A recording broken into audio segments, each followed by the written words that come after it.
Hello and welcome. I'm Kirsty Lang. I'm a BBC presenter, but for today, I am your anchor and host for this 5th edition of Talking Philanthropy, convened by Global Philanthropic. Now, the theme today is intergenerational wealth transfer. How can we harness this to accelerate philanthropy across the world? We're very pleased to be here in Hong Kong, a city poised to become a global hub for philanthropy, particularly given the large transfer of wealth that is set to happen here in the next couple of decades. We have been able to convene this event with the support of the Bill and Melinda Gates Foundation, the Hong Kong Academy for Wealth Legacy, the University of Cambridge, the University of London, the Roger King Business Center at the Hong Kong University of Science and Technology, the Center for Asian Philanthropy and Society, CAPS, and the UN Foundation, set up by Ted Turner 25 years ago with a $1 billion gift. It's worth mentioning at this point. And we are very pleased that his granddaughter, Vasser Seydel, is with us here today. Now, the format will be a mix of fireside discussions led by myself, but there will also be digital messages from a number of eminent speakers. It is a hybrid event, so those of us in this room will also be joined online by guests from 47 different countries. And to those of you joining us online, welcome, and to those of you in the room, welcome. Our first speaker is no less than the former UN Secretary General, Ban Ki-moon, who is honoring us with some opening remarks to inspire our discussions.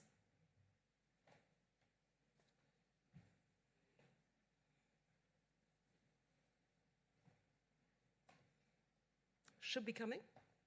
Can we run the Ban Ki-moon? Mr. Ben Morton Wright, founder and group CEO of Global Philanthropic, distinguished guests, ladies and gentlemen, it is my great pleasure to welcome you all to the 5th Talking Philanthropy Forum held in Hong Kong.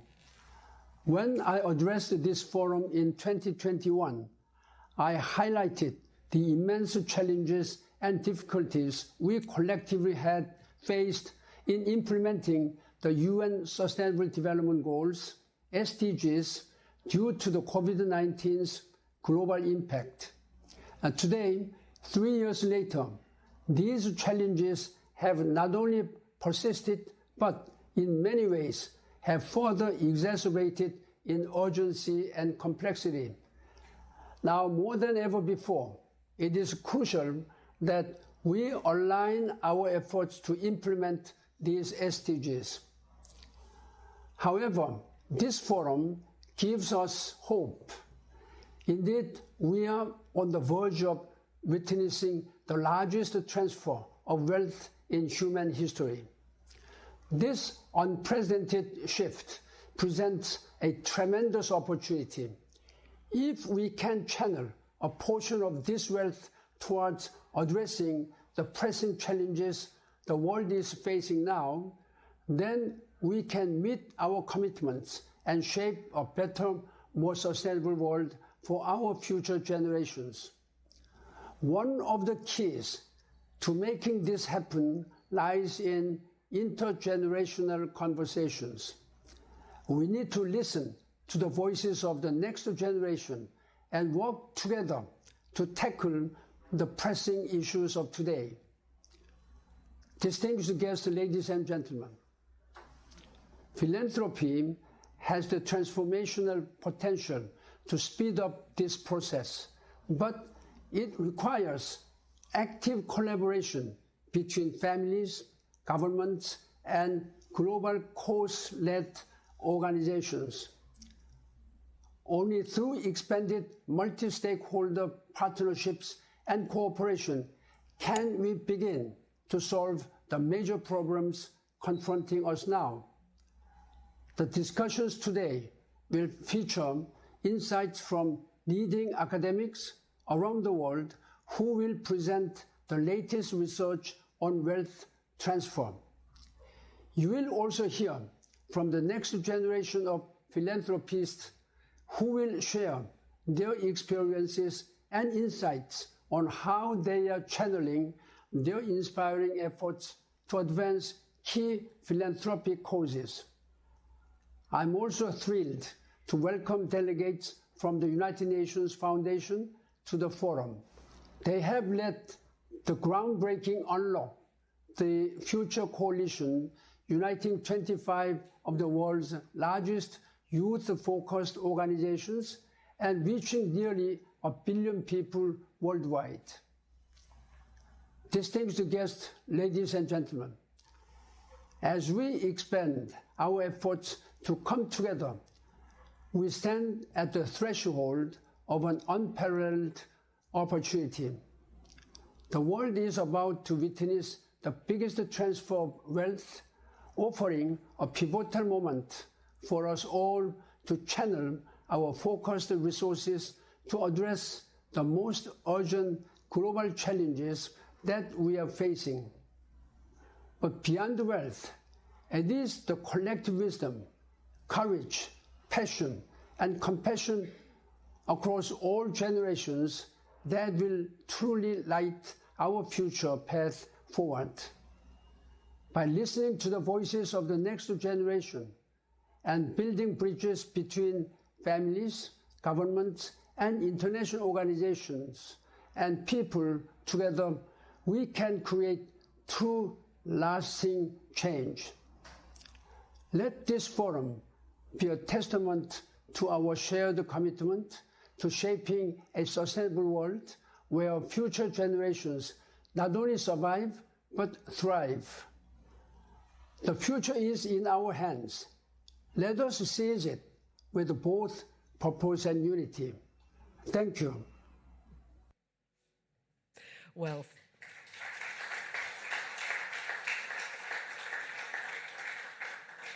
thank you to Secretary General Ban Ki-moon. And now I would like to turn to Global Philanthropic's Advisory Board Chair, Lady Edwina Grosvenor. Edwina is a member of one of Britain's most influential families, a family with a long history of philanthropy. Edwina, welcome to the stage.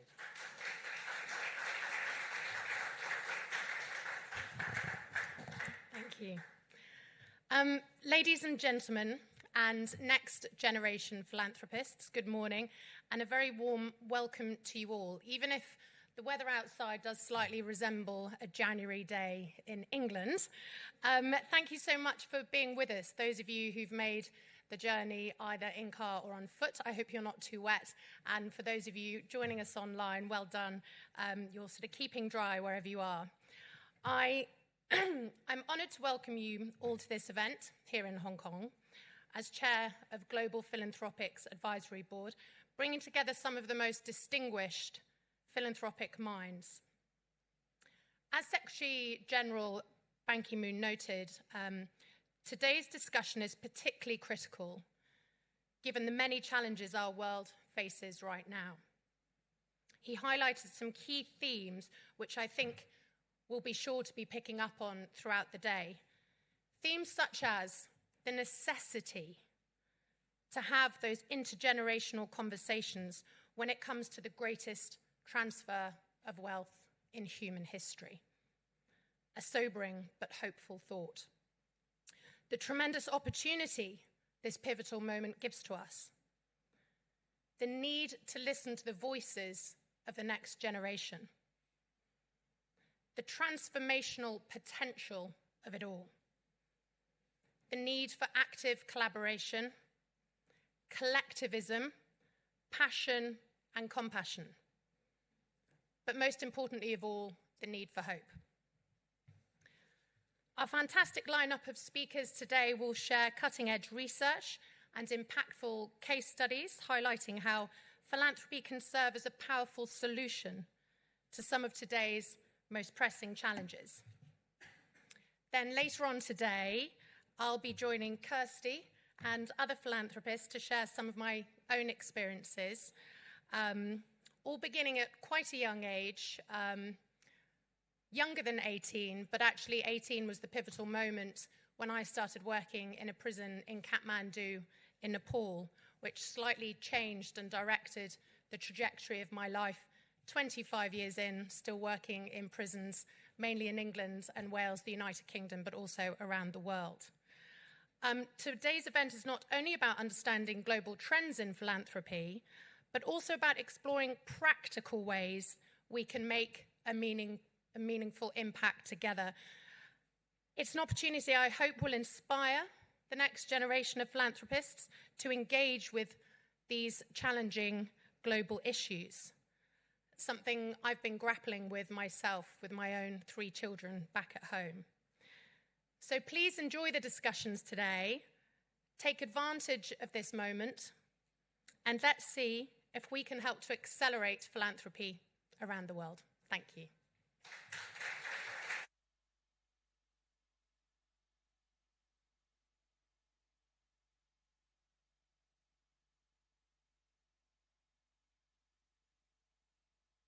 Let me introduce my next guest, Harshani Dharmadasa from the UN Foundation. Would you like to come and join us here, Harshani?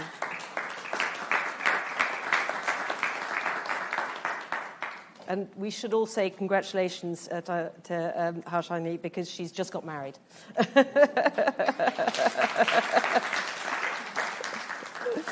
Straight from her honeymoon to talk to us.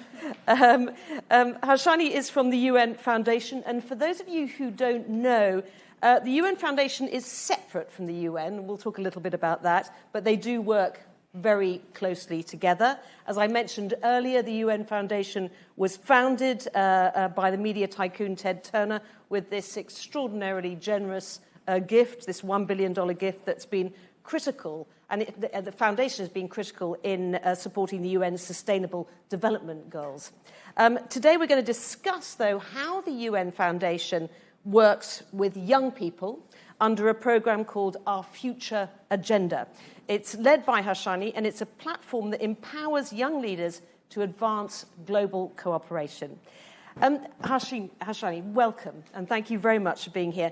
Why don't you tell us a little bit more about how the UN Foundation works and what you do within it, because I think there is often a lot of confusion about how the Foundation and the actual UN work together. It's a great question, and I'm happy to answer that. I'm so delighted to be here with all of you. So the UN Foundation is a strategic partner to the United Nations. And we provide really unique space in offering space that allows us to have out-of-the-box thinking and innovation. And we also serve as a home for alliances and initiatives that are delivering some of the biggest breakthroughs for people and planet. And our mission is to headhunt and find solutions to some of the world's most pressing challenges, both current and future, whether that comes to climate change or global health. And we host a whole variety of programs and alliances, whether that's across the SDGs or gender equality, all with a dedicated commitment to ensuring that we elevate and amplify the voices and leadership of those that are least likely to be heard in global decision-making processes. And that's what makes the UN Foundation so unique, because we broker partnerships between and across sectors. And we're able to take a bit of the bold risks and to innovate without some of the restrictions of more bigger bureaucratic organizations. And that freedom allows us to be almost like an incubator of sorts, an incubator for bold ideas and bold solutions. And it enables us to provide sometimes really game-changing support when it's difficult for more traditional actors or governments to step in, both within the UN, within the United Nations, but also at a grassroots local level. And that's how I came to be at UN Foundation. I lead a program called Our Future Agenda, and that is really committed to working with and for young people to reimagine what we talk about as multilateralism or the UN. So it's fit for purpose. It's fit for the 21st. So, I mean, presumably you have, at the Foundation, you've got a lot more freedom to act because you don't have the political constraints or the governmental constraints that the United Nations has. Right, and we are smaller, more nimble, and super focused in how we provide support. Those constraints also help us to focus on what are the key partnerships between sectors, spaces where it's really hard for philanthropy, for instance, to work with the UN, or for the UN to work with local communities. And my program, it brings in a whole bunch of initiatives from research to campaigns to alliances to really help the UN deliver better for young people and to really deliver better for future generations. Before we dive a little bit more into what you do with young people, let's set the scene here, because there is a massive global shift in demography happening, isn't there? Which is really going to change the world. I mean, you've just come from Japan, I know, where they have a very large aging population, but on the other side there are many countries with much younger populations. Just set that scene for us and how, at the UN Foundation, you are reacting to those shifts. So thinking about demographic shifts now is really important. Right now, young countries, especially those across Asia and Africa, they're experiencing rapid population growth. Let's take Indonesia or India or Nigeria, where most of the population is under 30. And it's young people that are driving economic growth, development, and reimagining culture itself. And as these young countries continue to grow, they will have profound implications for the shape of our future and how we tackle big things like climate change. And as we have the ability to peer into the future, recent demographic trends suggest by the year 2100, which feels weird to say, but is actually not that far away, 3 out of 4 people will call Asia and Africa home. Sub-Saharan Africa is projected to almost double in size. This is in sharp contrast to countries that are experiencing also rapid aging, whether that's across Europe or across East Asia. And those trends will only continue. Now, how we deal with those facts and trends is super critical. And the ability to work with young countries and support young people in that transition, investing in education, in healthcare, but also in emerging technologies, will be life-critical. This is all the SDGs. But it will also transform how we think about global cooperation. We need to think about new approaches to partnerships that deliver greater equity, greater voice, and greater recognition for young countries, especially those from the global south. I mean, what's the danger of not meeting those challenges? I think we're seeing some of that manifest today. A lack of understanding. I mean, the world is moving so quickly, and it's really hard to think about the future. Sometimes it's scary. And our inability to not think about the future critically with long-term planning, it breeds confusion, it breeds mistrust without reason. And it also means that we don't have the opportunity to actually seize the gains that come with investing in young people. Helping us to transform societies that are aging in a way that's intergenerational, that supports that transition. So there are more things that we can gain than we can lose. And it's important to not be scared by the implications of a fast-changing future. Now, you founded the Unlock the Future Coalition, which brings together child and youth-focused organisations to address some of these challenges. I mean, tell us what the coalition mission is, and why it's so crucial, if you like, to unite organisations under this coalition. So the Unlock the Future Coalition brings together some of the world's largest youth and child-focused organizations, 25 in total. And its impact is far-reaching. It reaches 1 billion people worldwide. And it includes members that you might be aware of, like the International Federation for the Red Cross, Plan International, the Kofi Annan Foundation. And their mission is simple, but it is generation-changing. It's to enable young people to have more than just a say in the conversation, but to be able to drive how global decisions impact their lives and their futures. And this is important because uniting these organizations is important because the challenges that await young people, whether that's economic growth or gender inequality or climate change, they don't just stop at borders. They transcend into communities, into countries. They manifest over time as children become parents, become grandparents, and they impact future generations. And it's important that we deal with those cascading consequences by investing in young people. So how does it work? Yeah. I mean, so you've got, the Red Cross, Save the Children, Plan International, whatever. I mean, so what do? You gather all in one room? And, I mean, what happens? Actually, yeah. It's weird because when we first met during COVID-19, and we were trying to figure out how we deliver and support solutions that young people were leading at a frontline level, it was coming together. Many of the CEOs don't actually sit down and brainstorm how they work together, how they cut down on duplication, how they fill in gaps, and how they work together to influence how decisions are made, both financial and political. So yes, a lot of it is convening CEOs, but it's also putting in or sinking in strategies. Like, let's take, for example, the Scouts. They work with 57 young people alone. Imagine 25 organizations combining resources, combining intellect, combining 57 different countries, you mean? So imagine 25. So Scouts works with 57 million young people. 57 million, sorry, 57 million young people. You forgot that you left out the million there. Sorry. So I was like, yes, sure they're bigger than that. I'm sure that was an important one to keep in. Yeah. So the Scouts, they work with 57 million people alone. So imagine if you multiply the resources of one organization by 25, and all of them are working together to pool resources, pool expertise, but also their political influence with donors and governments to impact change. It's exponential. It's huge. And there aren't many coalitions that are willing to do that right from the CEO level to a local community level across over 120 countries. It's big. And as you say, it's about getting these voices heard. So you bring together this coalition, but then how do you make sure that those voices are heard in places of power, I suppose, in the actual United Nations? So it's as simple as when we talk about intergenerational, one of the simple things that we do is when we have CEO convenings, we make sure that there's a young person involved in every single conversation.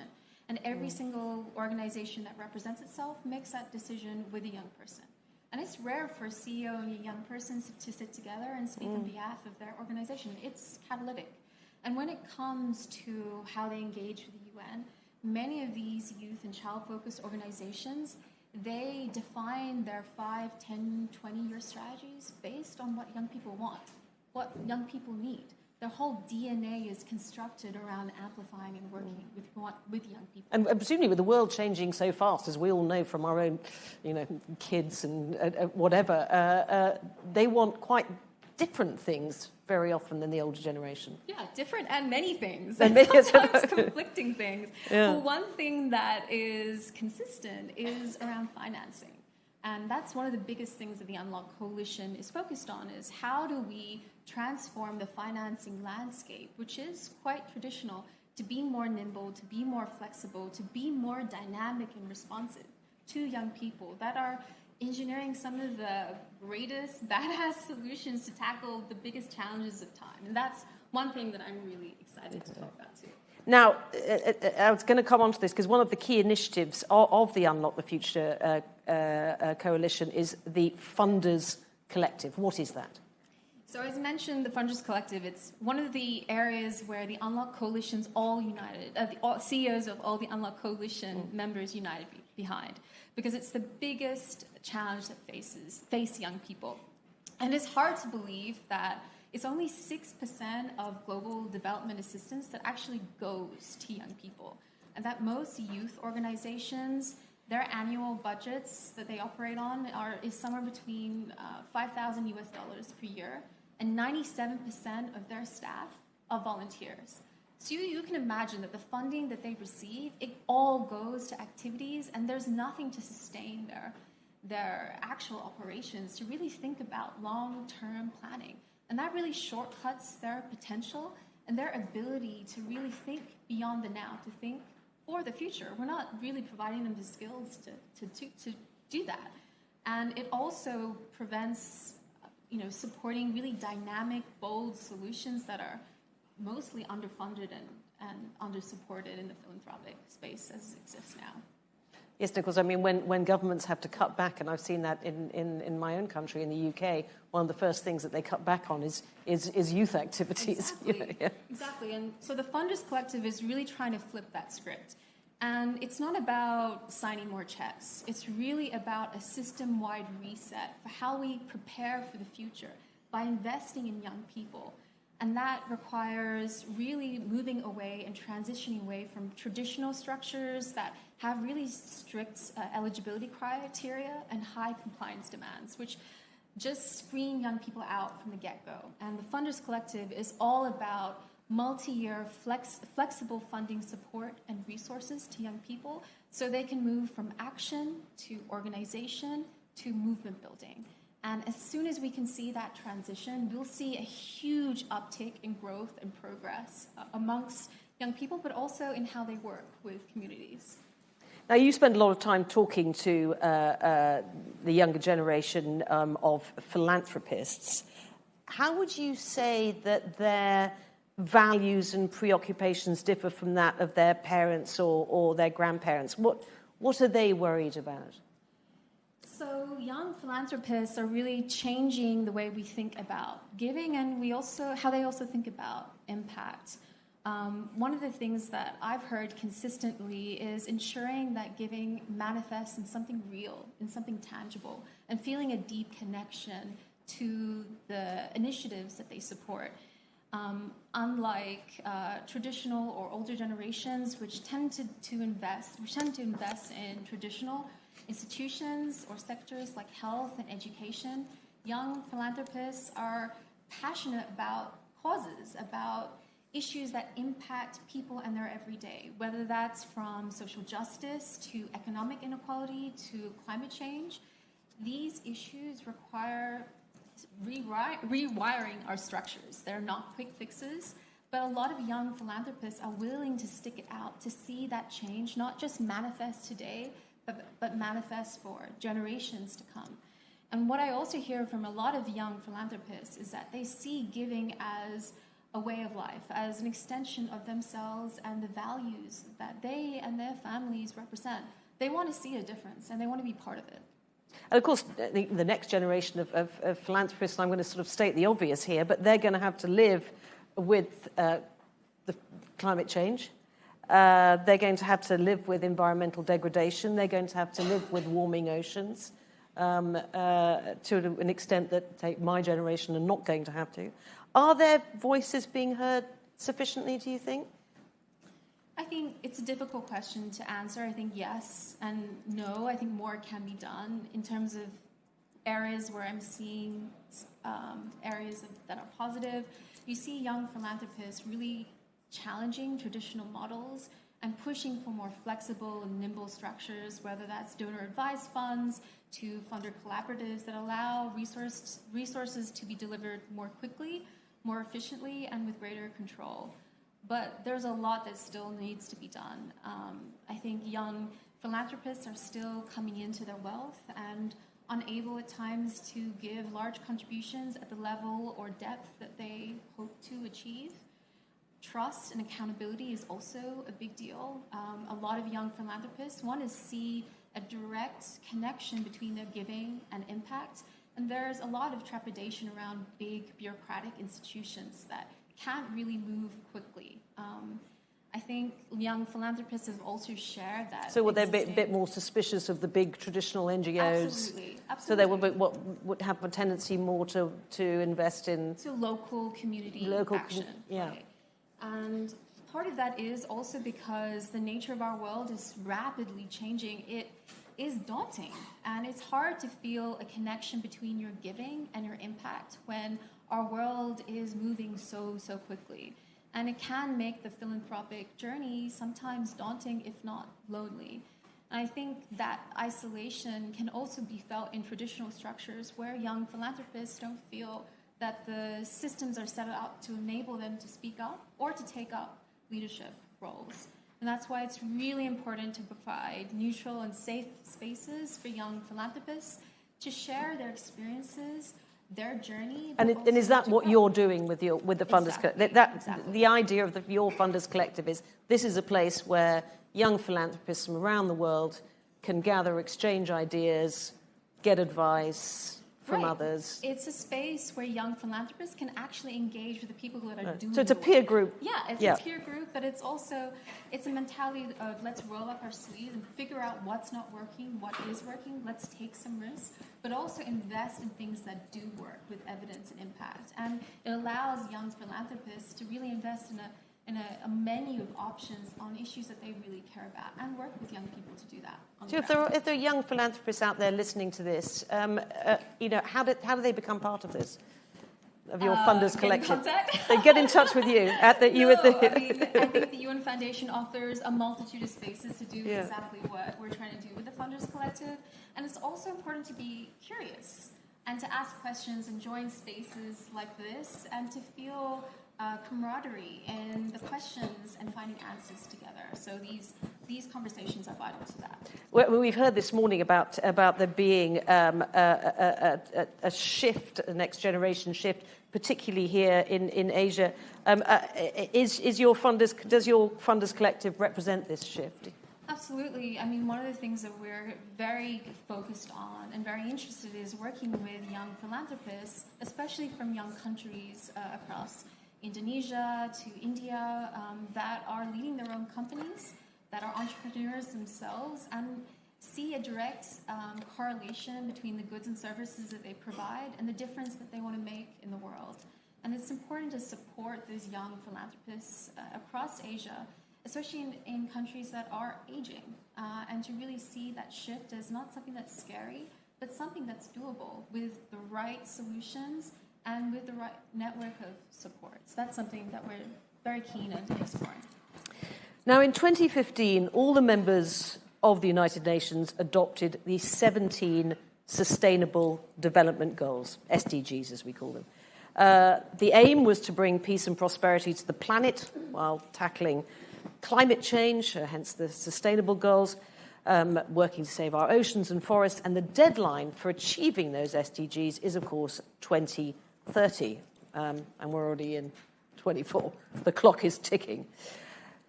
The final Sustainable Development Goals Summit is going to be held in 2027. This is going to be a pretty historic moment, isn't it, when world leaders assess progress. How can we make sure, and I'm sure this is something that you guys are working on at the UN Foundation, that young people in young countries are heard in shaping this future? And why is this a, if you like, critical chance to leave a lasting legacy in this remaining few years before that 2030 deadline? Yeah, it's hard to talk about deadlines. It makes everyone feel nervous and feel like they're missing the homework assignment and they haven't done the homework. Good for discipline, though. As a journalist, I need a deadline. We all need deadlines.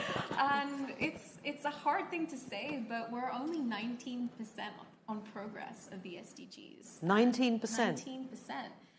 There's still a lot to do. And when we get to 2027, yes, it's important for us to review progress and to consider what didn't work and what went well and how do we use the remaining 3 years to really get the job done.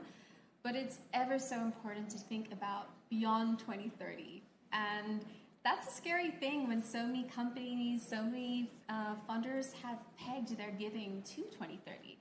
And as we consider the years and energy and resources that we have left, and we think about the future, it's important that we make investments based on what that future could look like, knowing demographic trends, knowing what the future, using our foresight skills to peer into it. So that means ensuring that young people in young countries, their voices are heard, that their experiences are shared, and that as we think beyond 2030, we ensure that they're in the driving seat in shaping those decisions. I want to come back to that, what happens post-2030 in a moment, but let's first of all focus on the remaining few years that we've got till 2030.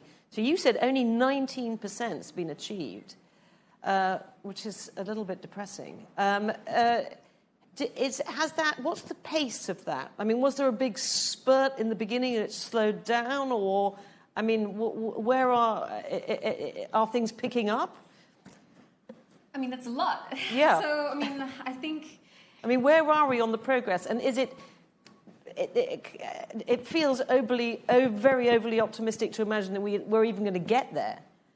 So I think one of the things we have to be, conscious of that it's not trying to get an A+ on this assignment. I mean, it would be fantastic to get to 2030 and say, end extreme poverty. Right. We've achieved gender equality.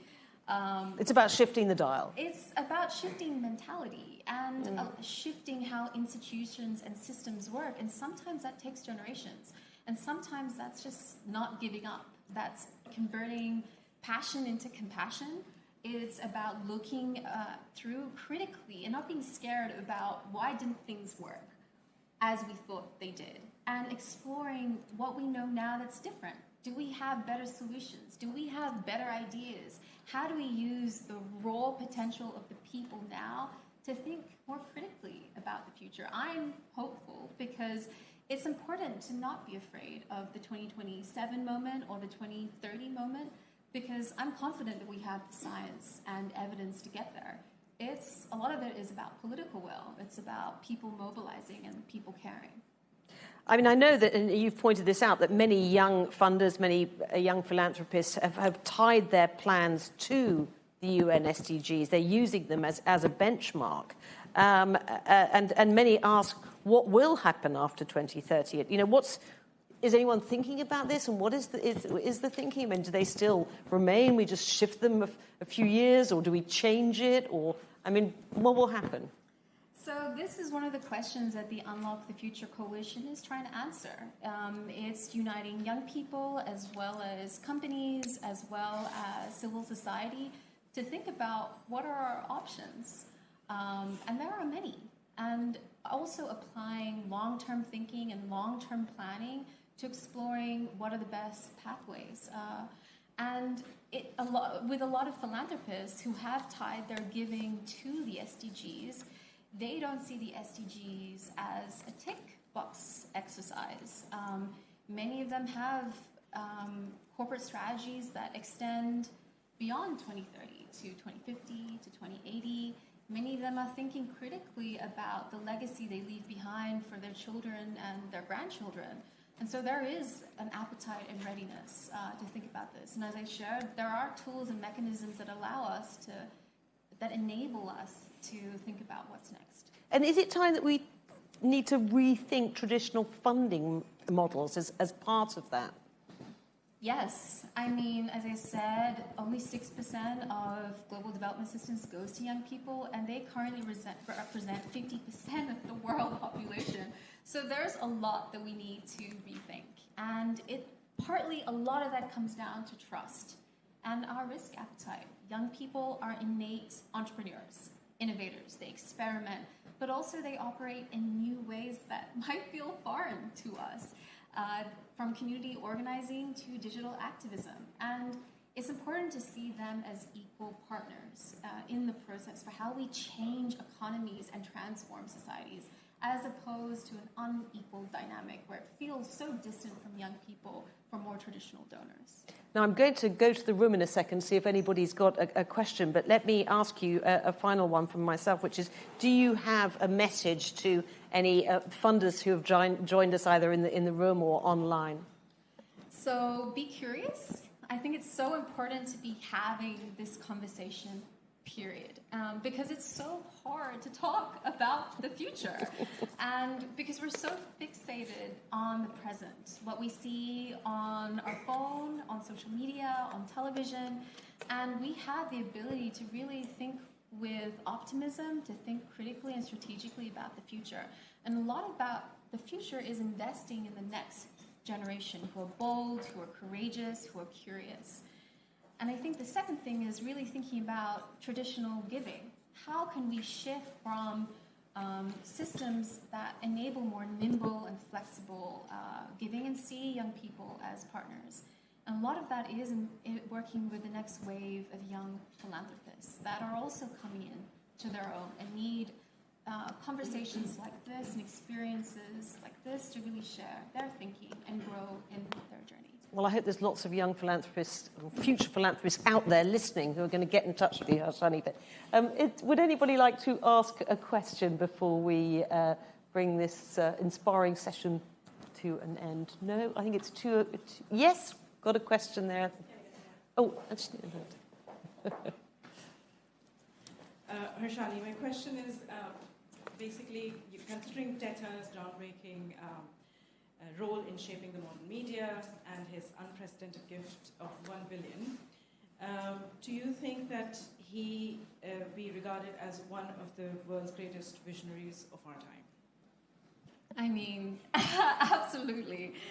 It was a tremendous gift, and there is so much that has been achieved with what has already been provided and opened up space for imaginative thinking and thinking that is curious, as well as bringing sectors together that wouldn't otherwise united to support the UN. And it isn't just about supporting the UN, it's about supporting people and planets. So definitely there are a multitude of case studies that and impact metrics that demonstrate how much has been achieved just now with this gift, but also how it's encouraged other philanthropists to give in kind. Can we get a microphone to the front? Edwina has a question. Thank you. That was really interesting. When I was a younger philanthropist and I sort of realised it was all sort of coming my way, it's probably about 1920, and I didn't really know who to talk to, who to turn to. I didn't want to talk to my friends and have a whinge about what was coming my way, because that would have been really inappropriate and not very sensitive. So I had to go out and find an older female philanthropist, and I sat down with her and I talked to her about the things I wanted to talk to.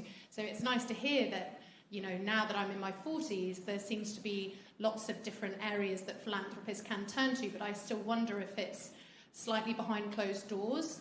And so it's something about the accessibility of younger philanthropists. We can't just expect them to know where to go or who to turn to. So I don't know if you have the answer to that, but it's just something that how can we reach them and not expect them to have to do the running, if that makes sense. No, absolutely. And I think part of that is mentoring and peer-to-peer networks that provide neutral and safe space to say, I don't know what I'm doing, or I'm really excited about X. How do I start investing? Or how do I ask the right questions? And I think that journey of curiosity is something that needs to be cultivated, and that's something that the Funders Collective is really invested in nurturing. And one of the things that we often see is also providing space for young philanthropists to see the impact of their work, or what is possible, to really investigate a whole cluster of different options and ideas before they're ready. And that might take some time, and that's okay. That providing that space is critical, and that mentorship too. Is there any kind of mentoring scheme? Because it's really interesting that Edwina actually went and sought out an older female philanthropist to get advice. I mean, do you run anything like that where you do? No, I mean, we don't currently. The Funders Collective was just launched. Because that would be a good idea, wouldn't it? It would be. It's a great idea. To pair younger philanthropists with older philanthropists, Absolutely. And one of the things, we just launched the Funders Collective 2 months ago, but one of the things that we're very... So it's super new then. Super new. Right, it is okay, super new. But it builds on what has already existed. Yeah. But one of the things that the Funders Collective will do is funder convenes and networking opportunities for funders across generations to share best practices, lessons learned, but also to nudge what we do in different directions and to experiment and to take some risks. Another question here. Just wait for the microphone to come. Thank you for the sharing. I have to say my question would be a bit super focused. I think Hong Kong is in the beginning of getting more people to have a heart to donate. And I think in the audience, we might have more than a few universities, people here. Your word about supporting the young, having a purpose for universities, at least that I know of in Hong Kong. I grew up in the States. That when you say young, I thought about student. When you think young, I thought about young professors. But ranking is not based on your way to support students. Unlike where I graduated, Washington U in St. Louis, and other universities, they focus a lot more on student scholarships. In Asia, maybe Hong Kong, that is not heavily emphasize that. How can we change that mindset with what you are talking about today in supporting the young, or how can we use your ecosystem, your philosophy to help change the mindset a little bit in universities? Thank you. No, and it's a great question because there is this perception in various geographies around young people.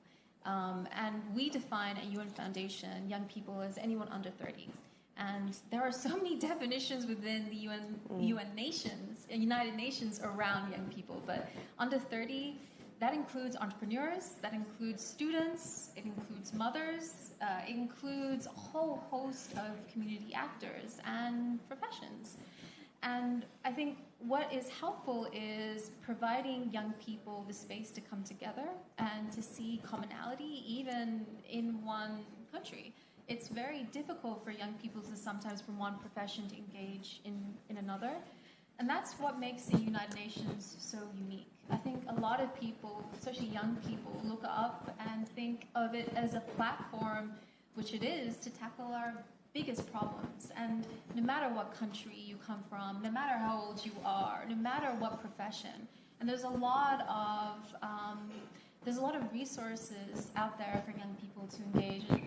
The Unlock Coalition is a platform for that. So happy to provide resources or connections for university students, which we also do work with, for them to be part of this community. Harshani, thank you very much. We've got a lot of speakers today, so I'm going to bring this session to an end. But thank you. It was great.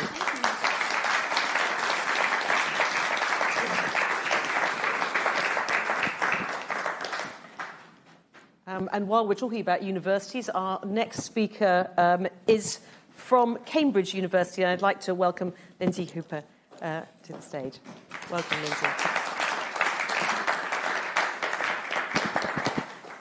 Lindsay currently runs the Institute for Sustainability Leadership. Now, this is an institute within Cambridge University that brings together senior leaders from all over the world, from entrepreneurs to business leaders, governments, financial institutions, civil society representatives, and philanthropists. The aim is to help them lead economic change at scale, to address environmental challenges, and address market failures in this area. The Institute for Sustainability Leadership currently has a network of over 40,000 people worldwide. Lindsay, for many years, I think you've focused on working with listed institutions, listed entities, but I understand that you now have a growing focus on working with private finance and influential families. Why is this? Why this shift? Absolutely. Real pleasure to be here. And I should say I walked over, so I feel very much at home, having walked through the road. Yes, we're an unusual department within a university in that we don't work with undergraduate students. We work with senior leaders in support of economic change. And we've had a chastening introduction to the challenges we face and to the limited progress to date in addressing them. And much of our work is focused on addressing the challenges of climate change and environmental degradation, which we know, we can see, are growing and increasingly having significant costs and impacts for communities. Some of the families that we work with actually can no longer live in the regions that they call home because of climate impacts. And we know that there are vast resources, still not enough, but vast resources going to tackle these challenges. But much of that is focused, I suppose, on the downstream issues, on the symptoms and consequences, on supporting communities that are affected, on restoring land that's been degraded.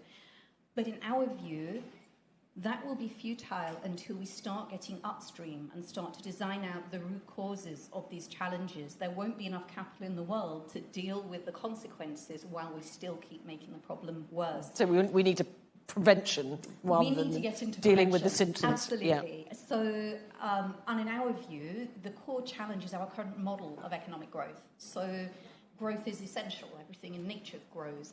And economic growth over recent decades has been amazing. Billions of people's lifestyles have been improved. The challenge is our model of growth, our approach to growth, which is a drawdown on the Earth's resources, which are finite, and then the production of waste, pollution, greenhouse gases. And that's now at such a scale, given the scale of global growth, that actually the planet can't sustain it. So we're out of harmony with nature fundamentally. And my institute, founded by King Charles 30 years ago, was absolutely recognizing this challenge, and we were founded to work with businesses and financial institutions to support them to address this challenge, because most of their business models are fundamentally part of the problem. So that's why we were set up to educate, to support innovation. And I think most major businesses recognize the challenge. They know that their own, never mind themselves and their families, their commercial future is at risk if we don't address these challenges. And there are millions of people within businesses that care deeply. And it's not just young people, it used to be. Increasingly, we see people at very senior levels who say, I don't want to wait till I leave and then put something back. What can I do now? And I think some of the early progress we made on the SDGs, businesses were waking up to this and making commitments and trying to, I suppose, be better corporate citizens. But our conclusion is, after 30 years, they're hitting barriers. They're trying to do these things while the markets don't reward it. In fact, markets often punish them. It's quite hard for businesses to make long-term investments when actually markets reward them only for their short-term returns. So many leading businesses are actually failing to deliver on their commitments. They're stepping back. They're seeing backlash in the markets. And so we need to address that. And because of that, we also acknowledge the government challenges in a lot of, I suppose, more populist Western democracies. It's really hard for governments to tell the truth to citizens about the tough choices ahead. That's really challenging. But because of the urgency, we, of course, can't sit back and just wait for young people to somehow solve all of this. That would be deeply irresponsible. So we've concluded that we need to work with those with power, with wealth and influence now, and who've got more freedom to be able to take leadership and to open up the solution space. So we've proactively started working with private wealth and with philanthropy because, there are many strengths, but that long-term perspective, which is really important because these are long-term challenges, that relative freedom to be able to take risks, to be able to invest for the long term, often a greater sense of community and purpose to society, a real commitment and a sense of place. And I think that agility, we heard about the importance of being entrepreneurial and agile, so we really sense that. So actually some of the more interesting and exciting developments that we're seeing that are opening up credible pathways for impact are coming from the private sector. That's really interesting. So you're actually saying that in fact, the sort of private capital, if you like venture capital, can take more risks, and shift the dial in this area. Can you give me an example, for instance, of that? Sure. So maybe if we look at the whole spectrum of capital at the moment, we've still got trillions of dollars of core mainstream institutional capital invested in activity which is undermining the planet fundamentally. We have a lot of talk about, say, nature positive activity, but we don't do enough to stop the nature negative activity. And in spite of a lot of, I suppose, the economic analysis that we see, which is saying investing early is good, and in spite of the direct consequences to institutional finance, the insurance sector being hit, we still see most institutional capital focused in ways that are focused on short-term returns, that don't price in the full social and environmental cost of activity, and it's not yet reaching where it's needed. So it's not reaching young entrepreneurs. It's not reaching some really exciting innovations on the ground, say in Africa, where sovereign risk ratings might be an issue or where it's too small scale to be attractive. So I think that if I had to give you some practical examples of what we're seeing, there are some market-based approaches, so some moves within existing market structures, so some really big bets that will be so big they will disrupt markets. So things like Andrew Forrest's work in Australia, so buying into big bets on future energy can disrupt. Sorry, just repeat that. The forest. So Twiggy Forrest, Andrew Forrest in Australia is privately wealthy and backing some really big moves. So that can disrupt markets by being that big a move. There's also the role of private finance as catalytic capital, of course. Taking that early risk, providing guarantees, enabling entrepreneurs to build a track record so they can attract funding. But I think there's some really interesting new spaces being opened up through philanthropy rather than venture funding, and that's to fundamentally change markets. So I think there's some interesting moves that are, it might seem quite dull and in the technical space, but to bring real rigor to carbon and nature markets so that institutional capital can flow, or to bring some standardization to sustainable financial transactions. But there's also really interesting work to build social, business, financial institution momentum and support for more ambitious government action to change the rules of the game, to make capital work for the long term, to price in the impacts. So we see a lot of interesting work there that's about building momentum so we get better regulation, so we can start to design out some of these challenges. So you think that philanthropic capital can actually change markets? It already is in some areas, in both of those ways, both within the markets and working to help to redesign the markets within which institutional capital is being deployed to provide those unlocks that will mean that we can move the trillions of institutional capital. Now, given that we just had COP29 in Baku, given the extreme weather events that we're seeing all over the world, are you finding that there's more interest now in climate and environment from family foundations and trusts? Absolutely. We're definitely seeing a lot more interest. I was at, Baku's equivalent to COP in Dubai last year. Major philanthropy and private sector showed up last year very significantly, and there was a very large, well-attended forum there. So we're seeing, yes, much greater interest, but as in similar statistics we just heard to young people, is still relatively low. I think the World Economic Forum's figures say that perhaps only 6% of global philanthropy is being focused on climate and nature at the moment. So it's from a relatively low base at the moment. At the moment, a lot of that, I think, is from the US and so North America. There was a big announcement over the weekend from a group of Canadian families who are working together in support of Canadian decarbonisation and response to climate change. After that, Europe, but I know that it's really rising up the agenda in Asia too. But I think that as well as there being increased interest, there are some real challenges that we see that are really relevant to our ability to address these challenges. And we've already heard from some of them already, the fragmentation. In the same way as we look at listed businesses, the cumulative impact of individual business action won't get us to where we need to be, and the cumulative impact of individual foundations also won't get us to where we need to be. There's also, we see in the families that we work with, some resistance to engaging with systems change. It's like too abstract, too boil the ocean, not enough confidence that it will have impact. Much more desire to have more tangible, practical on the ground, but actually the unlocks are systemic. So there's an appetite there. We need governments, we need businesses to engage as well, and there can be some resistance. There can be, well, businesses should pay for it themselves, and do we trust governments? And they're bureaucratic and inefficient, and easy to waste money. And in some regions, there's corruption and lack of trust in governments and governance.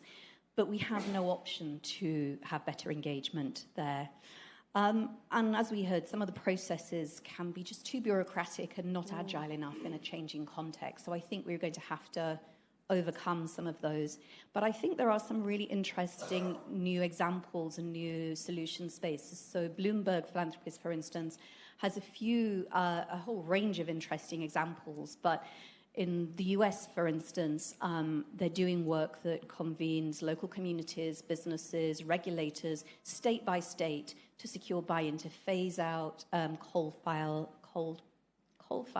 power plants.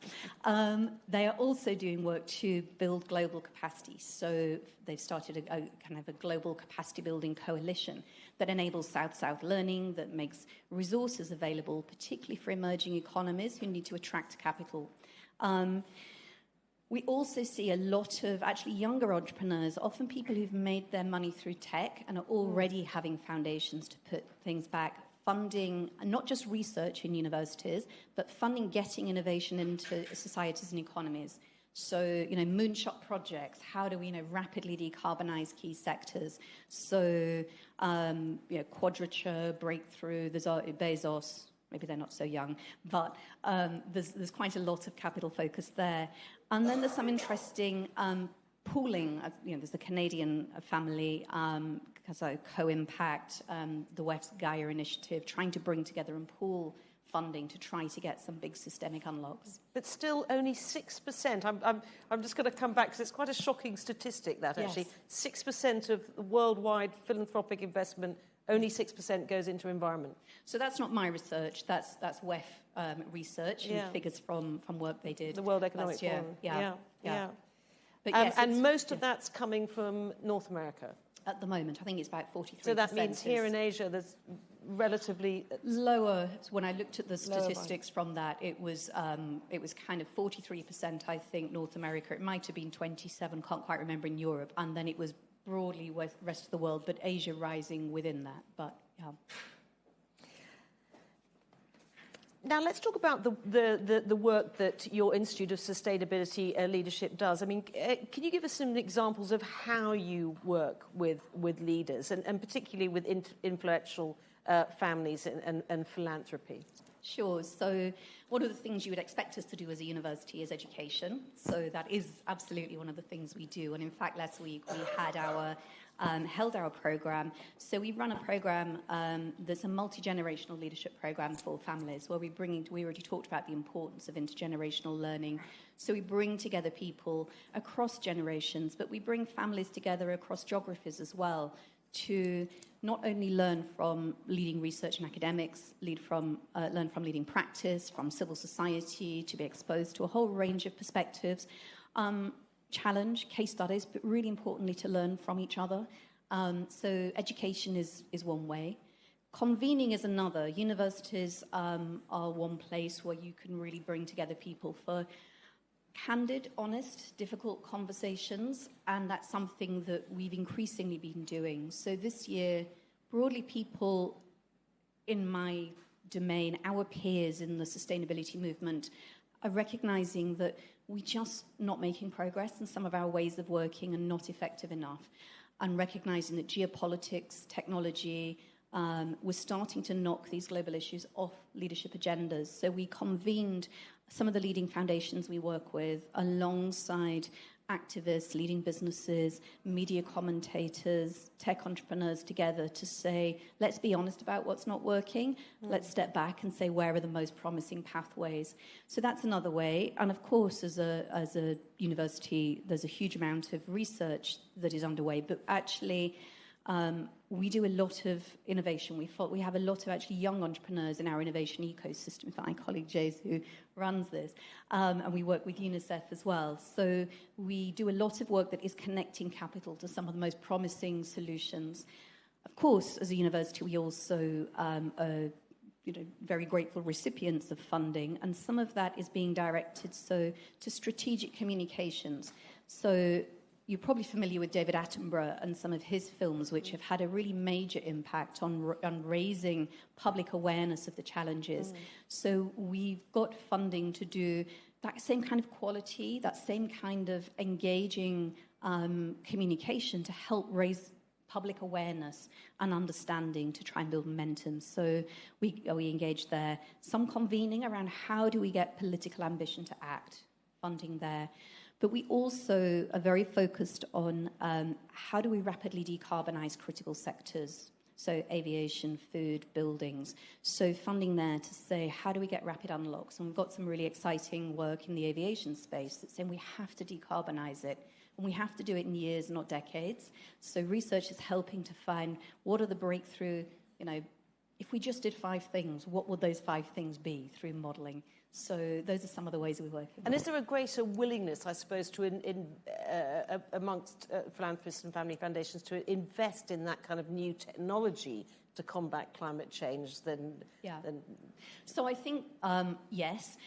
And I think actually almost too much focus on the tech. So it's not that we still need more. We still have, I think the IEA says there's still, we have most of the technology we need, but there's the other gap of about 35%. So we absolutely need new technology.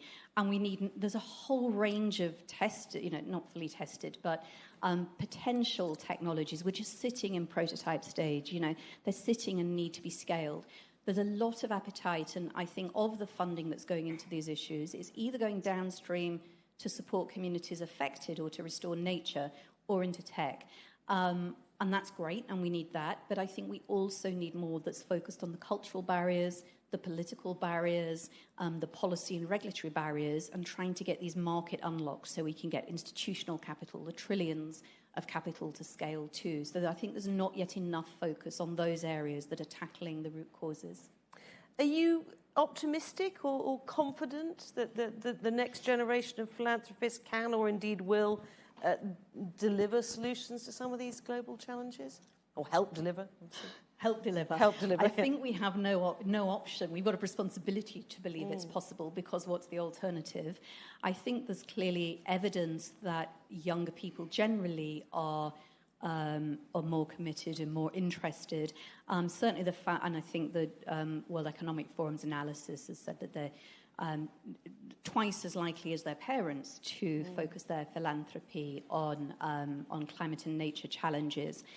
Certainly the families that we work with a major Norwegian family, and it's definitely the younger generation who are actually being super critical of their parents, saying, you know what, you made your money from damaging the planet, now up to us to restore and, make up for the damage that you've done. So apparently there's some quite interesting dinner conversations. So are you at the table often when those sort of generational feisty generational discussions happen in families? We have been, but I think they're perhaps more polite when we're in the room. We've heard anecdotally afterwards that there have been some even more challenging conversations when we're out of the room.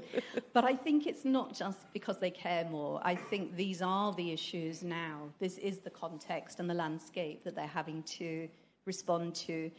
I also see a real commitment to educate themselves. We run a master's program on sustainability leadership, and over the recent years, we've really seen a significant increase in younger people who are about to inherit or stepping into family businesses, choosing to come on programs to really build that depth of knowledge and a network that is outside of I suppose, what they sometimes say is quite a closed bubble, and they don't know who to trust. So building that wider network. So it's a bit like that point that Edwina was making earlier about not knowing where to turn. Yes. There are actually courses you can do now. Yes. But I think that's a program that is lots of people from business, from civil society, but a place that really does build quite a very strong sense of a peer community, having been through that. I think there's also education and engagement needed by the whole ecosystem of financial managers, advisors that support families, and I think a lot more work is needed there too. But when you asked, the question was, am I optimistic that young people can do it? I think it's really important that we don't leave it only to young people. Some of the challenges, the biggest challenges are market challenges, they're regulatory challenges. We need those people who understand how the world works, how business works, how markets work, how politics work, to bring that insight to the table, to bring their networks, their influence to the table too. It needs all generations really to be leaning in and bring all of those strengths. And we see that in corporate boards as well. We used to get boards saying, they tell me I'm the problem, these young people, that I'm a dinosaur. And we're saying, don't see yourself as the enemy. You are part of the solution too. It's really important that we value the strengths and experience that older generations have.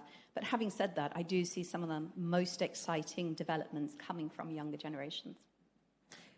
Now, do we have any questions from the audience? Yes, here, if we can get a microphone to you. Thank you for your interesting presentation. Two things. You mentioned communication was very key, and you also mentioned that so even collectively, all the families wouldn't be enough. It's just a drop. And obviously, there has to be a coalition between the families and, for example, governments and business. Yeah. Communication is part of this, and I'm onto this because yesterday I saw a very interesting thing on the news. I'm clearly a dinosaur because I read newspapers and I look at news. But it was on, they were interviewed, there was a thing on CNN about young voters under 30 in the last American election. And the vast majority got their news through social media and talk shows. So my first question is, how active are you in that? Because in that election, 46% of the youngsters voted for a climate change denier. Yeah. And then the second part of the question is, populist governments, what happened in America, there's elections in Germany next year. There are other countries where changes are inevitable, and populism generally is not so pro-climate change. How do you put all of that together? It's a complicated question, but... Oh, just the biggest questions in the world. So, but yes, we have to go there. And institutionally, we've stepped back. We've been working for 30 years and realized it's not working because we're not speaking to the right people and we're not speaking in the right language. And we've had to, in some ways, publicly acknowledge that. I've published a piece in the FT which is saying it's not working. We admit we risk being part of the problem because we talk the wrong language and we maybe imply that it's all happening and it's all good, and it's not. When I say we, I'm talking very in a sweeping generalization about people in the sustainability space, which is not completely accurate. But I think there has not been enough relevance to citizens' real day-to-day concerns. It's been very high level, it's been quite elite, it's about global challenges, it's not been talking enough about the things that are relevant to real lives, which then can be fueled by, sometimes it is vested interest driving populism, and sometimes it's genuinely people have been left behind, and why should they trust institutions? Because they haven't delivered. So I think an honest acknowledgement and speaking to people in language that works about their real realities, rather than assuming that everyone will somehow do something for the global challenge. I think we need to have a greater transparency and governance around vested interests that are lobbying to defend the status quo. So I think there's a need there. But I think there's also a need to not be so polite and think that, we always will, be lovely, good citizens and we'll do the good thing and we won't lobby. I think it's deeply naive when we see some of the forces we're up against. And I think people that care need to really engage in different ways. And I think you're right, social media we have to engage with. I think one of the biggest challenges is also younger males who actually feel quite alienated. There's not a role for them. They're just told, vote for something for the future that won't give you anything. And I think a lot of populist movements have given them a role, have said, we need you, you're part of a movement. And there's not been enough focus on younger males in particular to engage them and make this relevant to them. Sorry, it doesn't quite answer your question. But I, as a journalist, I was going to follow up on that because there's an interesting point in that the traditional media models have collapsed over the last 30 years. Yeah. And so that most young people are now getting their news through Facebook or it's unfiltered, it's unedited. You talked about the importance of somebody like David Attenborough, funded by BBC, Public Service Broadcasting. Are we seeing any philanthropic money going at, I know we're seeing a little bit, but is there any interest in investing actually in coming up with new forms of journalistic models, where we can fund proper journalism, where we can reach young people through getting good content, journalistic content on social media platforms? Are you seeing much interest in that? So I see not quite enough on that latter point. I see some that's about having greater transparency and accountability for the media and pointing out where media has been captured and having sources of evidence and truth there, and supporting the education of journalists. So I do see work there. But and it probably exists, it's just not my area of expertise, but it's not hugely visible that there's a huge amount. There's certainly some, and there are a whole range of different approaches to different forms of communication that is more engaging. But I think still some of it comes from an assumption that young people just inherently care and doesn't necessarily speak quite enough to those that are most influential in engage, particularly with those who are most resistant to change at the moment. But there's a big movement, I know, in the, I suppose, marketing sector where people are feeling really uncomfortable that they're using all their creativity and professional skills to sell products that make the world worse. And a sense of, well, how do we use those talents and deploy them? Because they've got brilliant insight into human psyche and driving behaviours. How to use that really strategically in support of different decisions. Lindsay Hooper from Cambridge University, thank you so much. Thank you.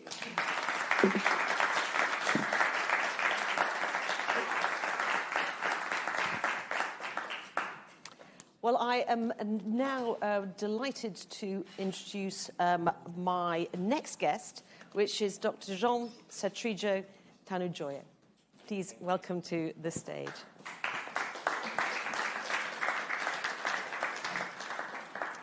Dr. Tanudjojo is a former engineer with 36 years of business experience, holding president and CEO roles at several leading international companies across Greater China, Japan, Iran, the Middle East, and France, where he now lives. From 2018 until earlier this year, he was the global CEO of the Tanoto Foundation, based in Indonesia. He's currently an advisory board member of the Cambridge Partnership for Education in the UK and executive vice chairman for President's University Foundation in Indonesia. He's also helping to set up a foundation to address dyslexia in Asia. Thank you very much for being with us. Thank you for having me. That's a very kind introduction. Now, as you will have heard from that introduction, you were a successful business leader for much of your career. So what led you to go into philanthropy? Thank you. It was in the last year of my business career that I wanted to follow Lindsay. I wanted to be an academic, actually. And I ended up in Singapore in one of the universities there. But the minute that I landed there, actually, somebody called me and told me that there is a foundation that is looking for somebody who is the CEO from the business side and who has the heart in philanthropy, which I didn't know very much about philanthropy at that time, even though I was also the board member of Utah Foundation, based in Hong Kong, actually, but operates in mainland China. I was in mainland China at that time, before I moved to Singapore. And then, to cut the story short, I talked to the provost and the president of the university. I said, I came to Singapore to do this, but then something came up. And they said, Satrijo, you go. Because here, you touch maybe hundreds, maybe thousands of lives, but over there, you will touch many more lives. And when you are there, you are more useful for the university. So that's how I ended up in the philanthropy. So I thank Tanoto family who gave me the confidence to run the foundation. And actually, I learned more than probably than what I contributed for the last 6 years, that I learned about philanthropy and I learned about sustainable development goals. Now, as we've heard, there's been this huge transfer of wealth in Asia in recent years, and it's a relatively new phenomenon. In your experience, how are families dealing with this transfer of wealth? First is the numbers. From 2023 to 2030, a prominent consulting firm, strategy consulting firm, has estimated that there is a $5.8 trillion US dollars of transfer from the ultra high net worth and high net worth individuals in Asia Pacific. So that's a lot, right? And also that most of the billionaires in Asia, actually, they are first generations. So you are right that actually this is a new phenomenon in Asia. So we'll see how it goes. So you know that culturally in Asia, you know, if you ask for affluent families, they always, the first major investment is in the education of the children. Because with education is a means to not only to protect, but also to grow the wealth. So be it funding a school, for instance, in where you came from. Also for your own children, right? Right. So all of these young people who just came back from, and very often they also go overseas or they go to special training. And when they come back to the business, and then here it is. The business becomes more educated in a way. And the parents who are normally, or most of them, they don't have the luxury to go to the higher education, then they are kind of also force themselves to learn, and then they are self-educated. So there's a big difference between the first generation and the second generation in the sense that the second generation are much more likely to have gone and studied in the US or Europe. That's correct. But then also the first generation also educated themselves, so self-educated, right? And therefore, the transition or the transfer of the wealth actually becomes now, in a way, is more academic, if you wish, right? And this is why, because of the education of the younger generation. So I met the ultra-high net worth individual in Singapore last year whose business is in hospitality and also in property. And he said this, that any failure in the transmission of wealth actually is the fault of the parents, not the children. And he said that, therefore, he engaged actually a professional to really set up a family council, to really set up the governance, and to include the children in the conversation. I think Harshani also talked about to include, you mentioned that, right? That we need to include the youth also in the conversation, which is a departure from the culture in Asia. I think people in the room will understand what I mean. It's a complete departure from the culture in Asia. But this is what he suggests to do. And knowing some of them in Indonesia and in Singapore, I think this is what's going on. And also the family that I work for, it is what is going on. Is that the really, older generation is starting to listen a little bit more to the younger generation. And they set up an institutionalized process. And this is something that is new. Okay, but this is very important, very important. And one more note is that, that it is very important for them to pass on the culture or the value of generosity. So therefore, with the increased wealth, then there's also an increased philanthropic act, which, of course, nota bene, is also for their own legacy. But this is how the transfer of the wealth and also the transfer of the value of generosity is going on today. I mean, this is a very broad question, but in your experience, what motivates, what drives most high net worth individuals in Asia to give their money away? I mentioned that there is a huge increase in wealth generation in Asia. If I understand correctly, there is going to be an increase of 27% more billionaire in the next few years in Asia, and that's a lot. But remember, in Asia, there's also about 2.1 billion people have very difficulties in having water that is safe to drink. There's about 37 million people who is undernourished, right?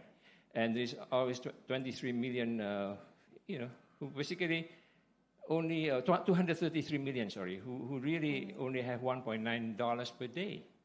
So that is the problem. So in one hand, there's an increase in wealth. On the other hand, there's a problem that is existing here. So therefore, there's a genuine interest of those who have the wealth to really do something. And like what I said, the value of generosity is very important for those families. So this is one of the key things, that's one of the drivers, if you wish. And I would say that also the bonding of the family is very important. So if you ask the ultra high net worth, why are you doing this? And they say, okay, I want to really help those people. But at the same time, I also want to unite my family. So actually having a family foundation is quite a bonding experience within a family. Yes. And I think... even if they disagree. We can agree to disagree, right? So yeah. at least that's what it is. And like what I said, at least something at the table, which is, again, is a departure from the normal culture in Asia. And my friend Ruth Shapiro is here, and I think he will agree with me that people also, if they do things in the philanthropic act and it is doing good for their business, why not?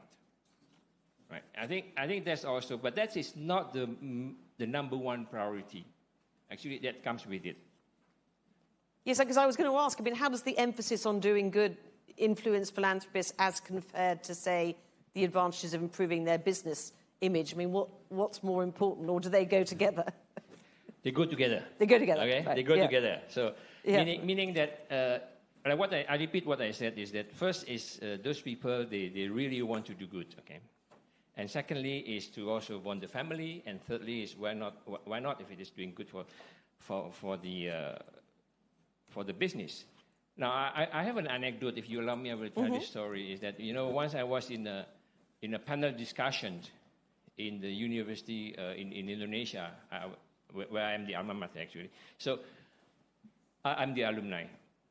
So what happened was that at the end of the discussions, just at the last minute, actually the member of the panelists raised a hand. I have to ask this question to Satrijo because otherwise I will not sleep tonight. And he asked me, what you do in the foundation that you're leading, how much it benefit to the business of the family? So I think I kind of knew where the question is leading to. So I did not answer the question directly, but I answered the question through other questions. So I asked him, it's a him. So if I do good, and then it's good for the beneficiary, do you have any problem with that? There's no problem, right? Because it's doing good and it's good for the beneficiary. That if I do good for the beneficiary and then I have good name, do you have any problem that I have good name? No problem, right?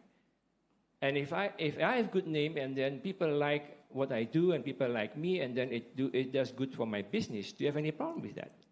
There's no problem with that. So what's the question? I say. So where is the question? What is the essence of the question? So that actually answers the questions. Now, because remember this, it comes back to what I always believe that Mother Teresa always said, when you do good, you will be criticized, you will be mocked, you will be forgotten, etc., etc. But do good anyway. That's what she said, right? So I remember that. Now, during the last Talking Philanthropy conference that I chaired, I spoke to Belinda Tanoto about her family giving $1 billion to the Tanoto Foundation, which, as I mentioned, you ran until recently. Tell us about the journey of the Tanoto family. I mean, what drove their giving? And also, how has the foundation changed over the years? Because obviously it's got bigger and bigger and bigger, and it's become more institutionalized. I mean, talk us through that journey. Okay, maybe I should correct Belinda Tanoto. I remember you talked to her, and then she didn't say that the family gave $1 billion to the foundation. The family has an endowed concept for the $1 billion, okay, and then the foundation can use the result of that $1 billion, okay. So that was the decision made in 2017, and then basically. At that time, they were giving a few $1 million already, and they want to multiply it by almost 10 times, okay? And how do you do it? And this is where actually, with Generation 1 and Generation 2 work together, and then they say that we love education and public health. So that's where we focus. And then we are helped by a couple of strategic consulting firms, that we focus on education. Let me talk about Indonesia first. Actually, the book is about Indonesia, right? So let me talk about Indonesia. This book that you're referring to, Reimagining Philanthropy in the Global South, which I believe you've contributed. That's right. I contributed to this book because Tanoto Foundation actually became a case study for Cambridge Judge Business School, and then the chapter is also written based on that. Now, so what is the problem of education in Indonesia? The problem is that there are four things. One is that the early childhood education is very minimum or almost non-existent. Secondly is that the teachers and the principals, the teachers actually, they need to be more trained, better trained. And thirdly is the principals, also the same, need to be. And thirdly is the vocational.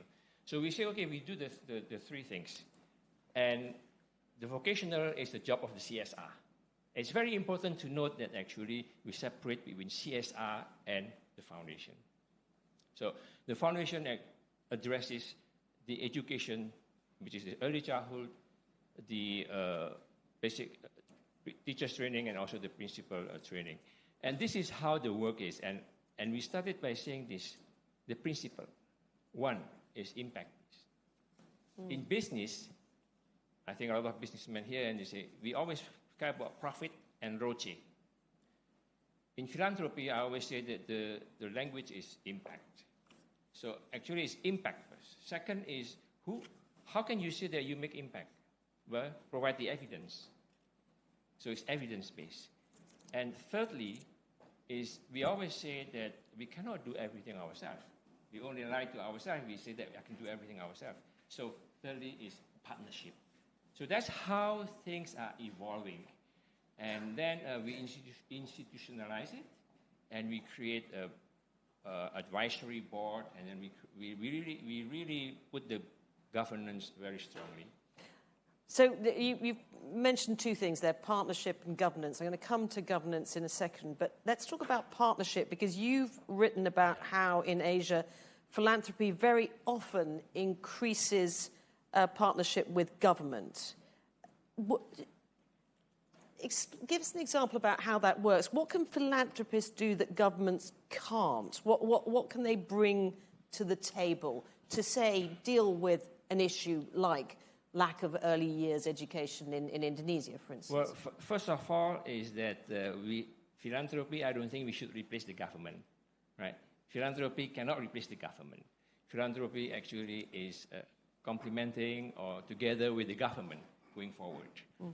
I mentioned that we talked about early childhood before, and we said that Indonesia, prior to 2018, suffered around 38% of stunting. Stunting? Yeah. So the children under 5 or at 5 years old suffered what we call stunting, or they are stunted. Because they were malnourished. That's right. Actually, the main cause is an acute micronutrition, lack of micronutrition. But and this has both physical and mental implications. Yeah, physically they become shorter, etc. But more than that, actually, is the brain. Right. The brain actually is not developed, and after 5 years old, it's permanent. When you talk about education, these stunted children, when we say 38% of them, it's 4 out of 10. Then how are you going to do this? You know, I like to say that it's like diamond. You know, everybody knows diamond. When the diamond quality is bad, it doesn't matter what you do with it, it's still very bad, right? So that's what it is. And when the brain is damaged, then it cannot be developed. So we also address that, okay? And the government at that time was also addressing this. So then we go hand in hand together. And not only that, you know, we also embraced the multilateral organization, like the World Bank and UNICEF. So we all work together. And when we talk about partnership with the government, first is we don't replace the government, but we complement what the government does. And very often, the government also cannot, cannot really use the money, the budget, because they have not achieved something, or they do not know how to do things. And this is where we can complement. So, yes, so what can philanthropic capital do in that particular instance that government investment can't do? What are the advantages? It's more nimble? It's more creative? Well, we can take risk. We can take more risk, and you know, we don't have the bureaucracy like what the government does, right? So those are the areas where we can work directly in the field. And then the government helps scale up. That's correct. And then with that, then the government funding, because something has been proven, the government funding can come, and then it becomes bigger. And that's when so philanthropy removes some of the risk, the political risk for governments. You got it right. Exactly that. Okay. Can you tell us a little bit more about the rise of collaborative philanthropy in Asia, and why it's so important? And I'm talking here about collaboration between philanthropists. Actually, collaboration is also development of partnership. Let me give you an example. Is when we talk about stunting again, as one example, is USAID. This is public knowledge. It's not not telling us any secrets. Nothing secret. It's public knowledge. It's all in the news. Is that USAID had $4 million for Indonesia stunting, but with the one condition is that it has to be matched by the private, not the government, but by the private philanthropists in Indonesia. So USAID would have, in that instance, they were saying we prefer to work with philanthropists rather than the government. It's not prefer, it must. It must, yeah. Yes. Okay. Okay. So, therefore, they contacted us because we are already partnered with the World Bank. So they contacted us, and and they said they have 4 million. Then the foundation actually provided a part of it, but then I said, if we only get a part of it and they only give the part of it, then it's a pity, right? So then I tried to get the maximum of it. So then I called a few of the other organizations. So this is what I call an ad hoc collaborative, right? But it's a kind of development of partnership. It's an ad hoc collaborative, meaning that everybody now get together, so we chip in here, we chip in here, and then we end up with 4.5 million. So with 4.5 million, then the 4 million comes in. So there was matched funding from... Matched funding, 8.5 million. But that doesn't stop there. That's the key. It doesn't stop there. Then, actually, the government funding really can pour in. And that's what makes the difference. That's where you have to have partnership with the government.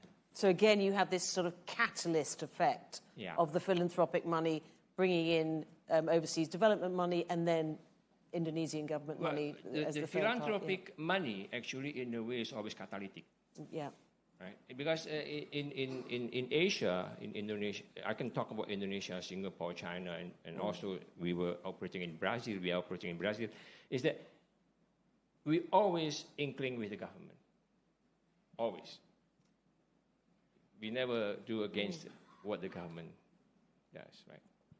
And that's one of the differences in Asia, isn't it? Where they say in the US there's a lot more suspicion amongst US philanthropists of working with government, say, for instance.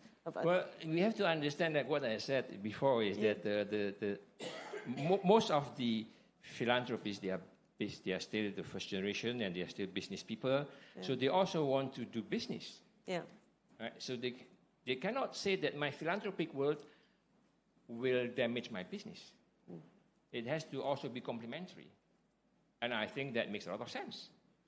Will you do that? Yeah. I think it makes a lot of sense, right? That's absolutely all fascinating stuff. In the last remaining 10 minutes that we've got, I'm going to open it up to the audience. Have we got any questions on this? Because I have a couple more questions. There's one at the back. You've had a lot of experience across corporates and charities and working in the sector. My question to you was, has ESG focus actually encouraged corporates to... ESG, the governance and equity. Has it encouraged the corporates to look at giving more seriously, or has it put more pressure? Okay, the foundation that I work for, which is Dharmadasa Foundation, has involved in the SDG since 2016. Sorry, you remember that it was launched in 2015. So since 2016, we already got involved, and since 2018, actually, all our programs are SDG aligned. Were you asking about ESG? Yes, not sustainable development, environmental, social, and governance. Yeah, so, it's the environment, social, and the governance, right? Yeah, has that had an impact? But ESG actually is also linked to the SDGs. So that's what I want to say. Too many acronyms in this. The SDG actually gave birth to the concept of ESG. Yeah, true. And of course, the ESG is a simplified concept, if you wish, right? To address for the business concerned. And yes, the answer is yes, definitely. It has really done that. But talking about collaborative, I hope I answered that question. But talking about collaborative, what is important in the collaborative is really that we have alignment, we have the same vision, and we have the same alignment of what we do. And in Asia, the philanthropic world is still developing. So we address normally what we like to address, what the philanthropist likes to address. Probably we need to shift a little bit more to what the need, the demand, right? And this is why the collaborative philanthropy will be much help. It is new. It's actually the so-called PAA, Philanthropy Asia Alliance, was born 2 years ago. And take an example. If there is a problem of the mortality of the mother during birth, Indonesia actually today stands for 173 per 100,000 births. And the SDG calls for 70 average worldwide in 2030, and no countries above 140. So that means that we need a lot of work there still in this area. So then, why don't we collaborate and address this together? And that's one of the beauty of the collaborative philanthropy. And this is something new, and I think it will continue to evolve. So what is this mechanism through which what is this organization through which philanthropists there are many ways of doing the collaborative, right? And the big thing at the end, of course, is when you chip in everything, and then there is a big organization like Blue Ocean, like Co-Impact, etc., right? But the small collaboration, like what I just mentioned to you, that is an ad hoc collaboration, it also matters, right? So there are many spectrum ways of collaboration. And I think this is still evolving in Asia, and it will continue to evolve. And PAA actually is, the objective is to aim at the end, which is actually everybody. What is PAA? Philanthropy Asia Alliance. Philanthropy Asia Alliance, and this is a network through which philanthropists can collaborate. That's correct, yes. On issues like maternal health and so on. Probably is one of the issue, yes. And this is clearly one of the ways forward for scaling up projects like this. Yeah. Thank you so much, Satrijo, for that fascinating discussion and for sharing your insights. And if people would like to know more, do have a look at this book, Reimagining Philanthropy in the Global South, in which Satrijo has written a chapter. I wrote a chapter. Yeah. I wrote a chapter about the experience of what we do in Indonesia in particular. Yeah. Have we got one question at the back? Sorry. And if I may, Dr. Satrijo, I think you're very interesting, your comments. I just want to push back a bit about the role of the Family Foundation versus, you mentioned the CSR, which is to help corporate social responsibility. I think it explains itself. But the role of Family Foundation, I think it's important not to leave people to think about this idea of it's collaboration. I think in some sectors, people would think of it as you're working with the government, which is, yes, that's what you want to, but I think it's important to define that even more further, which is that you also have to challenge the government. It's not just collaboration, right? It's challenge. That this is where we can make progress. Is if you're just collaborating, you're doing what the government wants to do, that's actually not going to get us where we need to be. But you actually need to challenge them to do better. And that's the role of the Family Foundation. I am in full agreement with you. Collaboration does not mean that you follow everything with the government, but you collaborate in the ideas also.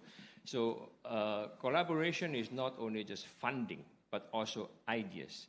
Just one example is that when we have this collaboration about stunting program in Indonesia, and then in one of the meetings, one of the government officers stood up and said, this is the first time that all of the different organizations of the government get together. It's because there is a catalytic power or catalytic essentia that make us get together. And that is the discussion that we have. So that's what I mean by collaboration. I suppose it's providing beacons of good practice that government can then follow. Because it's also breaking the silos, right? That's what is important. Thank you. Thank you very much.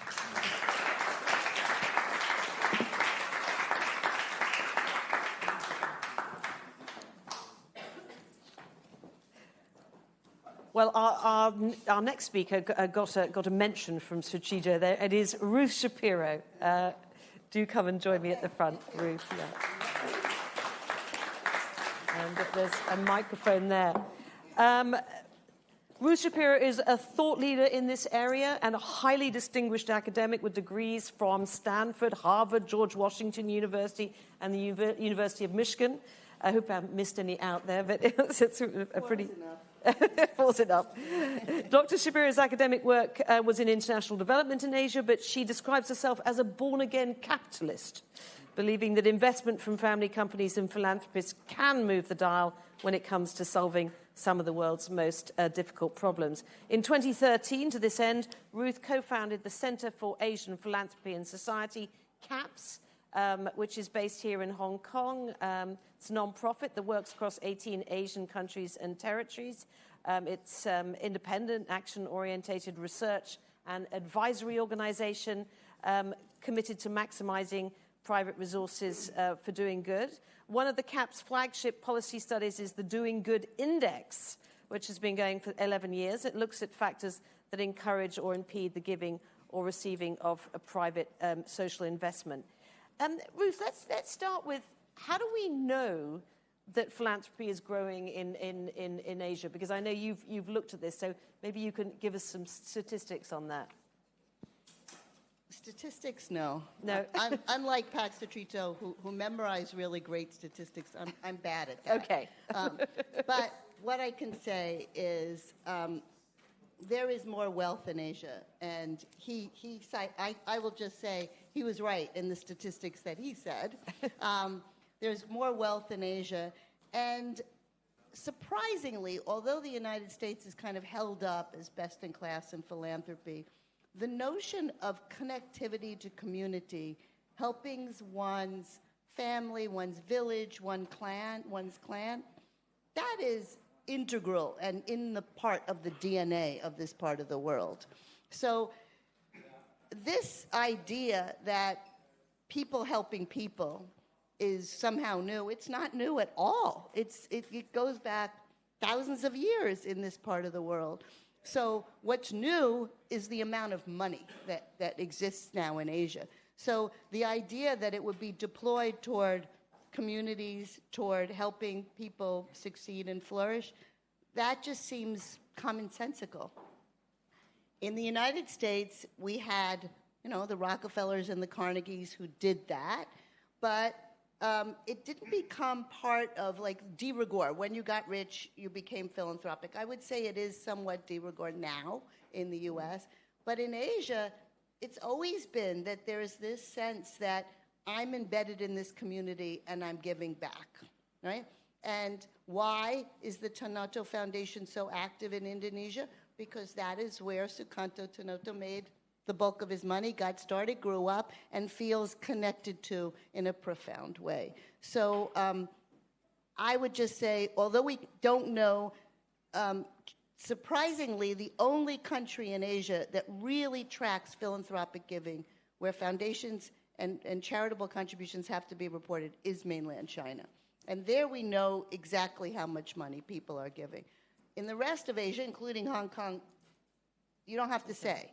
So we don't know exactly how much philanthropic capital is flowing, but we do know there's more money in the region, and there is a default sense among families, I'm going to help. So that is why we think philanthropy is growing. You mentioned that one of the things about philanthropy in Asia is this connection to community and giving back to your local community. What are some of the other differences, say, with philanthropists in the US and Europe? Well, let me mention a few. Pak Satrijo, did a commercial for his book, so I will do a commercial for my book, which is called Pragmatic Philanthropy, and it can be downloaded for free from Amazon. It's open source. Essentially, he's right. There is not that much old money in this part of the world. So who's the philanthropist? For the most part, it's business, right? And in fact, 85% of all small, medium, and large companies in Asia are family-dominated. And those business leaders, they can push back, like James says, a little bit on government, but they want to stay in business. They want to continue in business, and they want to find win-win situations. So first, the role of, there is, I suppose, much more of an ambiguity between many Asian foundations, the family's personal philanthropy, and the company. In Hong Kong, there are a few foundations that are very separate from the company, and James Chen runs one of the premier examples. The Tanudjojo Foundation is an extraordinary case because that family decided to separate RGE, the business, from the Tanudjojo Foundation. But in the overwhelming majority of cases, and I'm sure they would agree, the philanthropy runs through the corporates, through the company. So that's a major difference. And let me just point to the earlier point about the WEF study, and ClimateWorks also has a study that says climate philanthropy from Asian foundations is very low. ClimateWorks says 2%, WEF says 6%, but I think it's the wrong question because except for some foundations like the Tanudjojo Foundation, there are no Carnegies, Ford, Gates, Rockefeller foundations in Asia. There are big money, but look at the example of India. The richest man in India is the Ambani family. There's one foundation, the Reliance Foundation. That is the corporate foundation. That is the family foundation. So I would say the connection between the family's business and their philanthropy is profound in Asia. What are the ramifications of that? One, they do want to work aligned with government, and we can talk about that in depth a little bit more, although Satrijo gave some terrific answers for that. The second big difference, I would say, is, and I guess that being a kind of an American transplant in Asia, I have this comparative view. So it always strikes me when I go back to the U.S. and I hear commercials for some of the big foundations, and they say things like, we are X foundation, and we're here to solve the world's biggest problems, which is a certain degree of hubris, I think. I mean, really? Compared to what? All the governments? You're going to solve the world's biggest problems? Or they say, we're here to solve for climate change, or we're here to solve for, the lack of adequate vaccines. That's fine. That's good. But what it does is it puts the problem right in the front. That is the goal, to solve for that problem. In Asia, what you hear a lot more is, we are connected to a community, to a place, and we want to help them. So it puts the people and the community in the center of what's being done. And that happened at Tanudjojo, right? What did the people in Indonesia needed? They needed help with stunting. They needed help with education. And that drove the decision making. And I actually kind of love that. It's the original design thinking. That is design thinking, which is very trendy now, of putting the people at the center.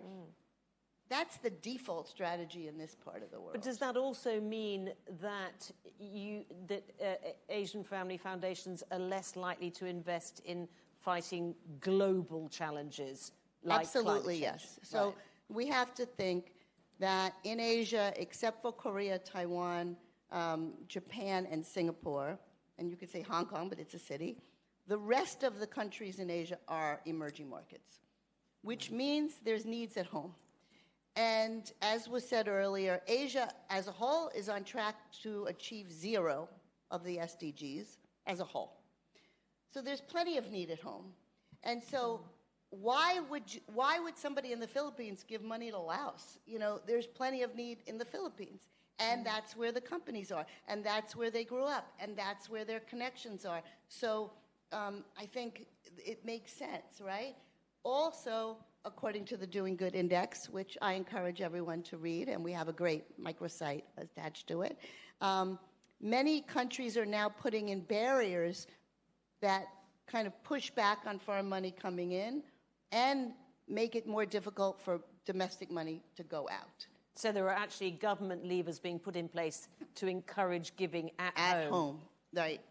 China is a great example of this. So China has made it much more difficult to send money in, almost impossible to send philanthropic capital out.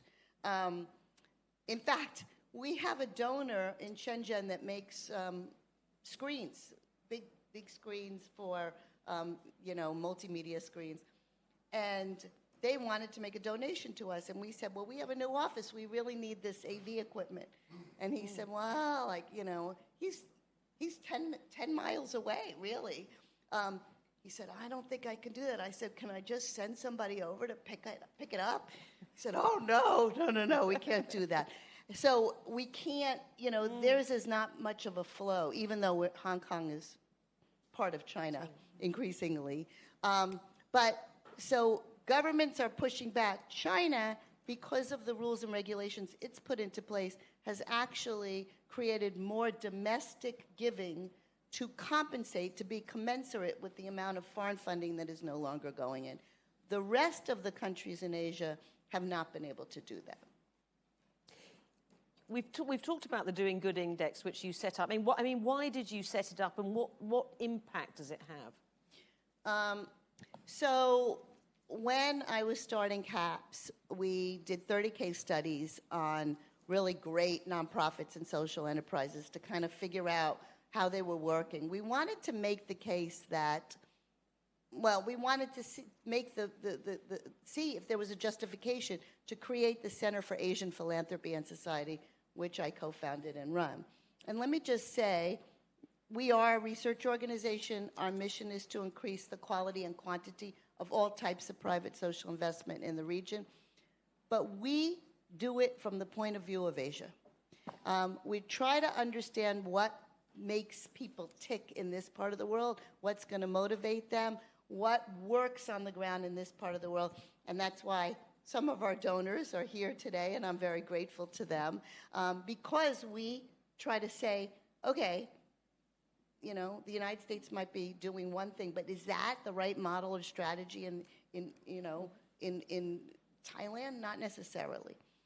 So we did this work, and I went around and I interviewed probably about 60 ultra-high net worth people. And I said, why don't you give more in Asia? Many of them, they give to Harvard, they give to Oxford, they give to Cambridge.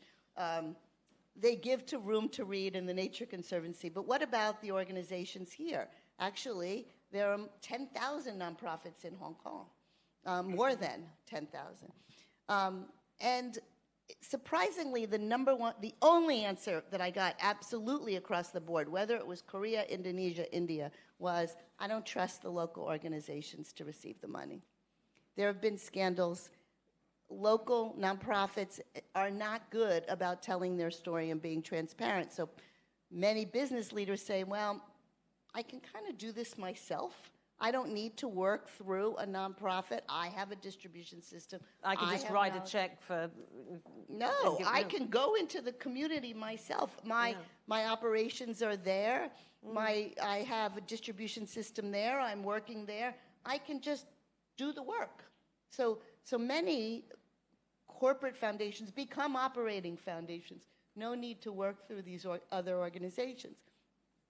If you think about it, our thinking about society, very Western thinking, is there's government, there's the public sector, and there's civil society. Okay, so if the third sector is not getting as much funding, the third leg of the stool, which is what people refer to, falls away, the stool falls down, right? So that is not the model that's necessarily in play here. So what we wanted to understand was, how do you build trust? How do you make it more likely that philanthropic capital can flow? And so we created the Doing Good Index to really look at the factors that enable or impede the giving and receiving of private social investment. And the fourth iteration of it came out in 2024. It's an extraordinarily robust study. We polled 2,300 about social delivery organizations, which is incredible because it takes an hour to fill out the survey. So to get 2,300 from across Asia is a testament to my team, some of whom are sitting here, and also to our partners who help us collect the data. And we poll experts, and that's how we create this index. And interestingly, we have been invited more and more and more as our brand increases and the notoriety of the Doing Good Index increases. now we're being asked by governments regularly to come and say, how can we move up? How can we improve? What can we do to make it easier for philanthropic capital to flow? And I just want to mention, when you talk about differences, and it gets back to James' point, in Asia, most business people are the philanthropists. They don't just stop working and then become philanthropists. They keep working and become philanthropists. So they fund aligned with government, as Satrijo said. So what we say to government is, why put up barriers? These guys are going to fund the things you care about. They're going to fund aligned with what your priorities are. So double down, make it easier. And then more money will flow to education, to health, to climate. But what about the trust issue? How do you increase that? Well, if the government's involved, then people are much more likely to trust, right? And so we actually did a study on public-private partnerships for social good. Those are on the increase. That's what you were talking about with your stunting work. When the private sector says to the government, let's work hand in hand from the get-go in solving this problem. If the government's involved, then you're helping to kind of mitigate that trust problem. But governments are putting in place mechanisms, and the Doing Good Index tells you which ones they are, to increase transparency and accountability such that trust increases. Now, I said in my introduction to you that you described yourself as somebody who studied development and then became a born-again capitalist. So yes. Can you like that term? Right. It's my you term. said it. Yeah. I said it. Expand a little on that. You know, what was your... So my background is in international development. I worked for consulting firms that worked with USAID and the World Bank and these kind of aid agencies. And I did my doctoral research in Indonesia. And I looked at, and it was a long time ago because as youthful as I might look, I'm really not that youthful. And I compared an education project funded by USAID, an education project funded by JICA, which is the Japanese aid agency, and an education project which was funded by both. Now, this was several decades ago, but I think that what I found is that the Japanese at that time were becoming the largest provider of overseas development assistance, ODA, and they were being criticized in the world for linking their aid with their trade. Very much criticized. It's kind of the story of, in Casablanca, where the inspector says, I'm shocked that there's gambling going on here. See, I'm telling my age now also by quoting Casablanca. But anyway. Great movie. People would say, we're shocked that somehow Japan can connect its aid with its trade. But I saw, okay, if you're building a vocational training school and you're building it in the middle of nowhere, those graduates can graduate, fine, but then they still have to go to the city to get a job. If you were the Japanese aid agency and built it right next to a Mitsubishi plant, then all the graduates of that vocational training center got jobs, right? So I thought, one, that made a lot of sense. It helped Indonesia. It helped Mitsubishi. It helped the economic development of Indonesia. It was a great example. But I also think that one Mitsubishi plant, that put more capital into Indonesia than the amount of philanthropic capital the amount of aid and philanthropic capital that came from outside. So I do think that companies who act in enlightened self-interest can be a force for good, and that we work on that to a great extent. And expand a little bit on this relationship between philanthropic foundations, family foundations, and work with government. I mean, overall, because I think I said earlier that there's a great deal of suspicion in US philanthropy about that. You don't have that suspicion. Well, I mean, you have to think that the United States no matter, I don't know what's going to happen to the United States, but up until now, we have prided ourselves on being a nation of immigrants. And aside from the Native Americans, everybody came from somewhere else originally, and those people were fleeing the governments and the lack of economic opportunity to go to the United States. So whatever your political stripe is, and even if you're a kind of dyed-in-the-wool Democrat like me, you don't think when you have a problem that I'm going to somehow go to the local government to solve my problem. So there's very deep-rooted cultural suspicion about government and state. I wouldn't say it's suspicion. It's just kind of, I'm doing my thing. I'm going to solve my problem. I don't see the government as my solution provider. If I have a problem, I'm going to solve it. I'm going to start a nonprofit. I'm going to do something myself to figure it out. And that is very American. That is not the concept in Asia. In Asia, government is the go-to solution provider. Your kid can't get a job, you go to your local elected official and say, you need to help me. Find him a government job.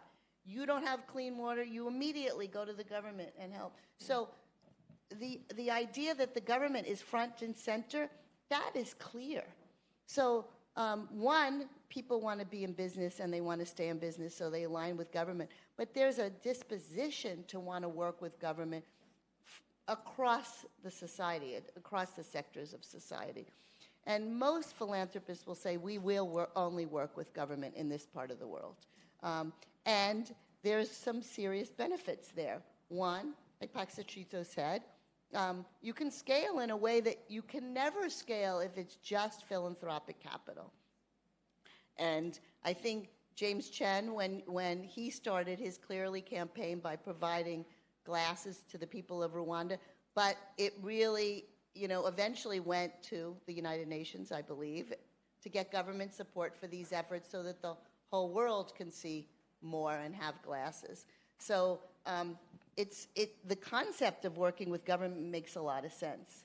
And I think, as I said, governments want to work with philanthropists. Why?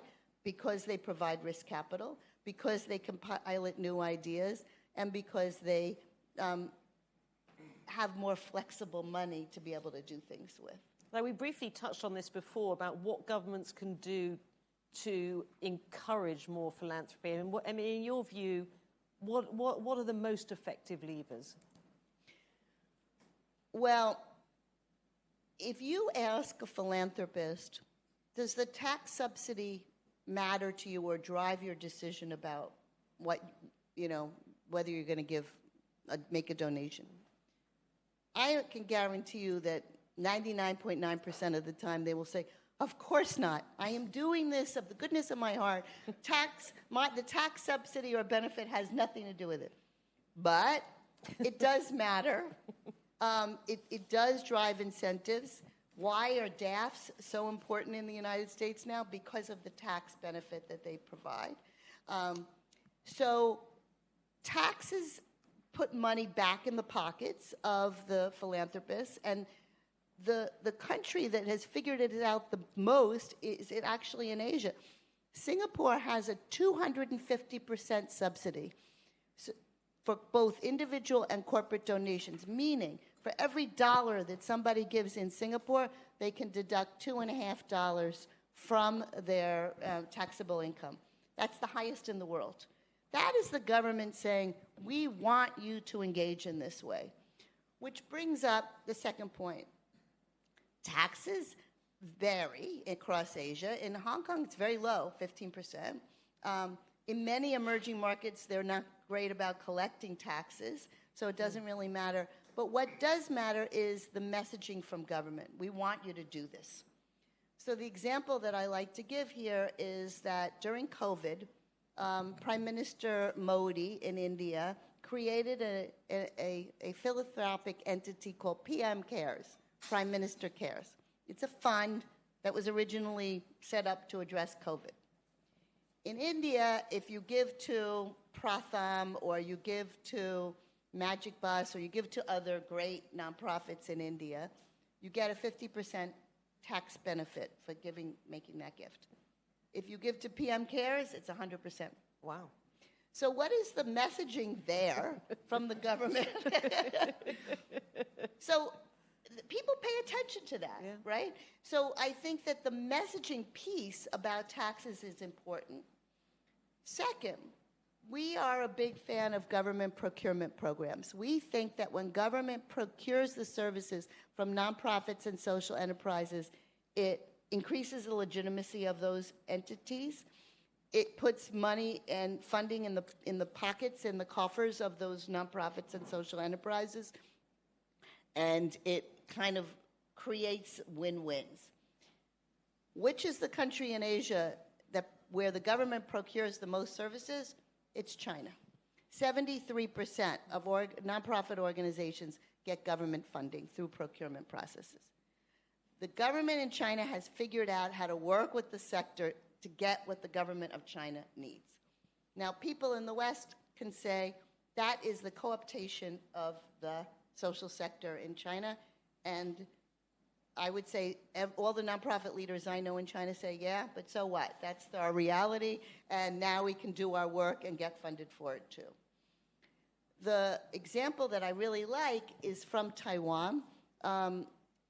There's a nonprofit started by a woman who was a paraplegic called Eden Social Welfare Group, Eden Social Welfare Foundation.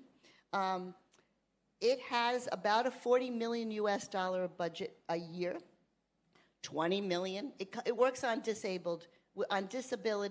It works on disability rights. It helps government think about, it advocates for the disabled, but it also provides programs and services for the disabled. 50% of their budget comes from government contracts. So they roll out services in schools, in public places to help the disabled have access. So that's 50%. 25% comes from charitable donations, and 25% comes from the profits from social enterprises that employ those disabled people themselves.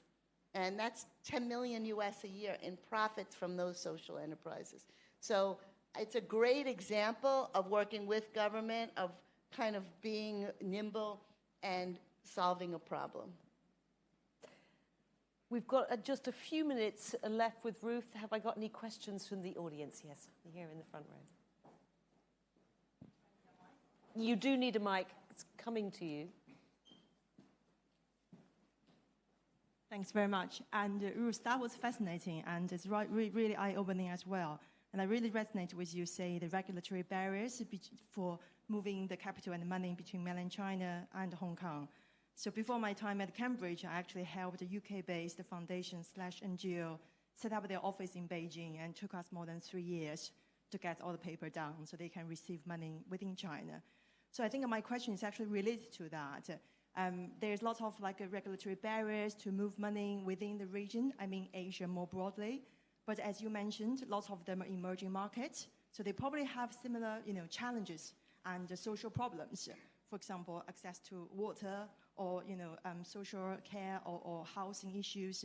So my question is, money cannot flow easily, but how can we make sure the lessons learned and experience gained can be shared more broadly in this region? So then we don't create silos that every region try to do things in their own way, but not sharing with each other. Well, I would say, thank you very much. Can I answer, or are you? Just the second part is, who are, if is there anyone doing that already? That's my second part of the question. Thank you. Well, thank you. I didn't plant this question. Actually, the Center for Asian Philanthropy and Society, CAPS, we do that. All of our publications are available for free. We disseminate very widely. we are all on YouTube. And we convene philanthropists and work with governments. We do it. But there are, what's happened in the past few years has been kind of a burst of interest in philanthropy.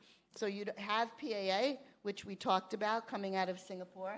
You have the Jockey Club, which is now having a meeting every 2 years on philanthropy. You have AVPN, which meets every year on venture philanthropy, but moving capital toward doing good. So there's a lot of conferences around this. So conferences, there's publications. I think ours are the best, but there's some other ones. And there's a lot more discussion and discourse around this. And I just want to say that there are a number of memes around the difference between first gen and second gen.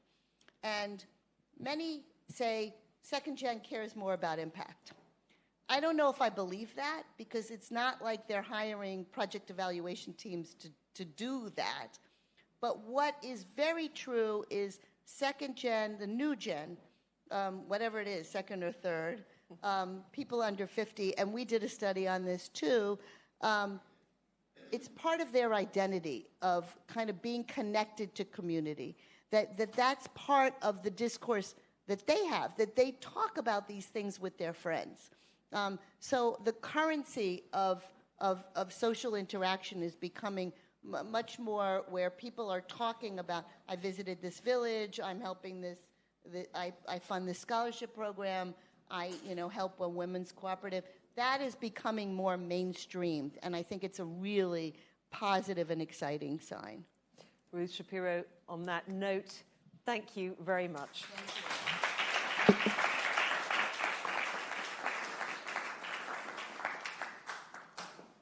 We're now going to briefly shift to another part of the world, the Middle East, because we have a video message from His Excellency Badr Jafar, who is the Special Envoy for Business and Philanthropy in the UAE.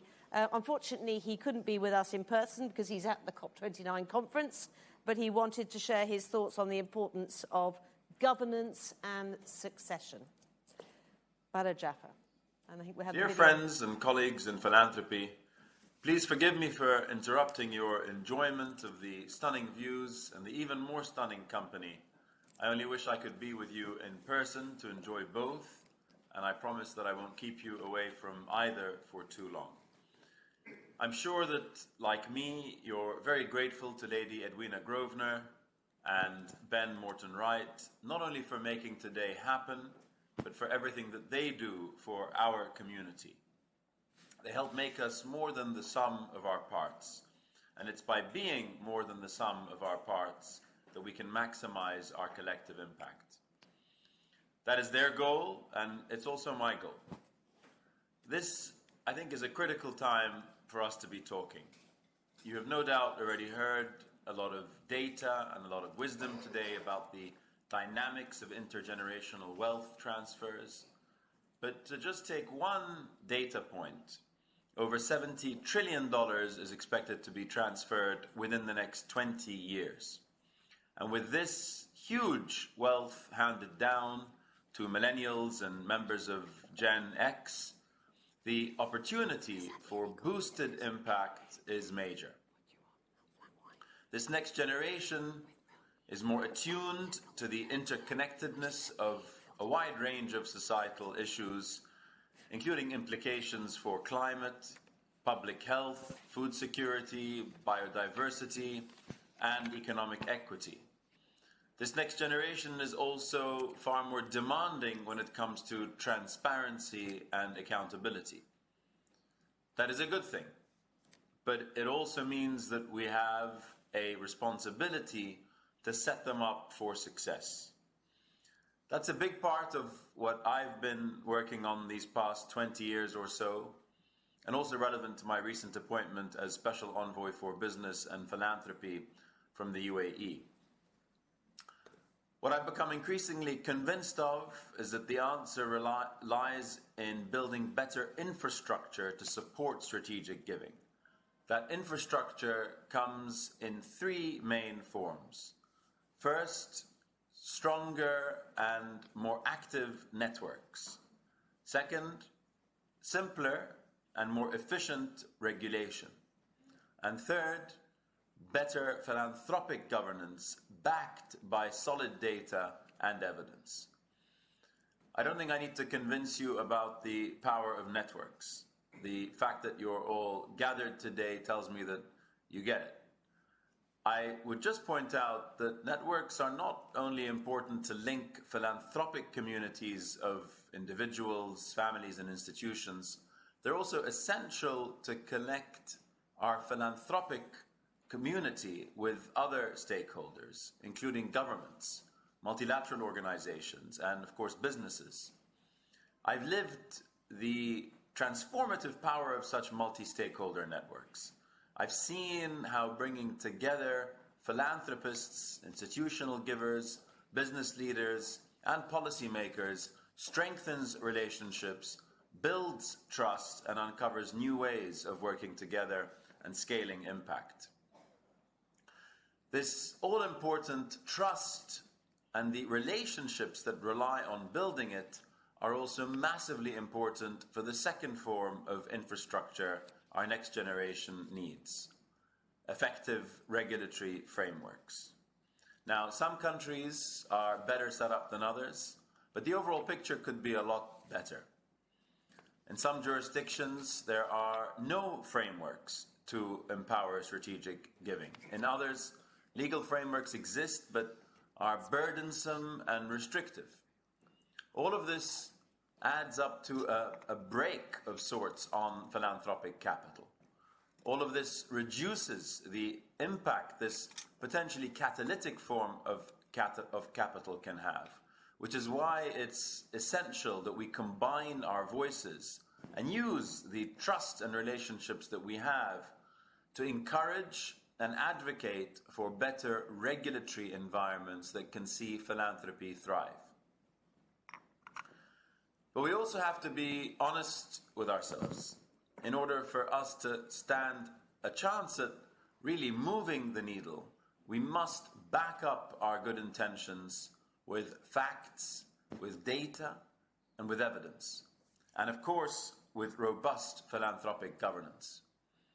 And that's why I'm partnering with a number of educational centers of excellence to launch centers to study the practice of philanthropy across Asia and other rapidly growing regions of the world. And it's also why I've been a steadfast supporter of the Pearl Initiative and its Governance and Philanthropy program in partnership with the Gates Foundation.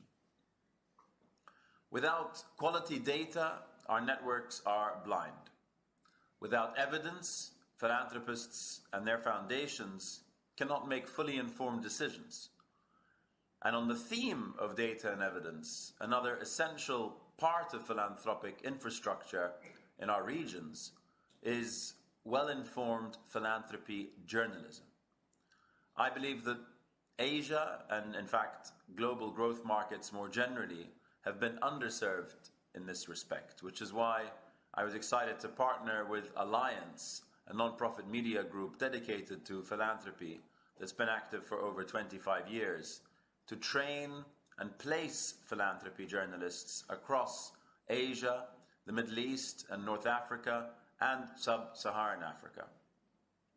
These journalists are recruited to help achieve greater geographical parity, to identify and nurture new voices within the sector, and to ultimately encourage greater exchange between philanthropic practitioners across the globe.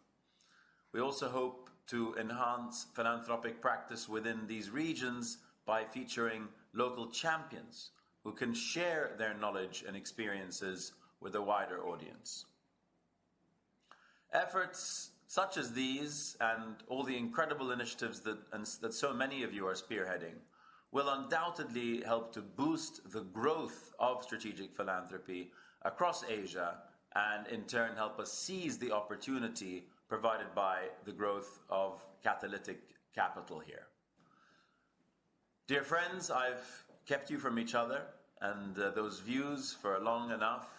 I hope that today you make your network stronger and more active, that you join together to improve regulatory landscapes, and that you take the opportunity to share experiences on governance, on gathering data, and on sharing insights. Because I believe this is how we can help set up our next generation for success. Thank you, and God bless.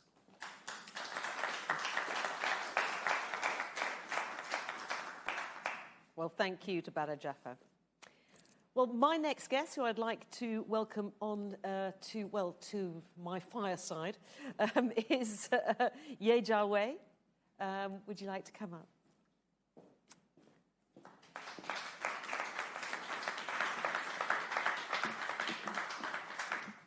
Jiawei is a specialist in family business, in family philanthropy and wealth transfer. He is a senior research fellow at the Global Family Research Center at Tsinghua University, a visiting researcher at the INSEAD Business School, and was previously an advisor at the Cambridge Family Enterprise Group. He's also worked with the World Economic Forum on building public-private partnerships between governments, corporations, and philanthropic organizations. Thank you for joining us, Jiawei.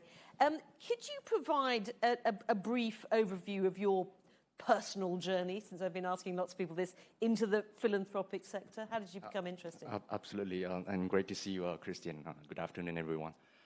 So I think I come from a background in family business, which is slightly different than the philanthropic sector, but I think in my own experience, there's a lot of overlap and interconnectedness between the two.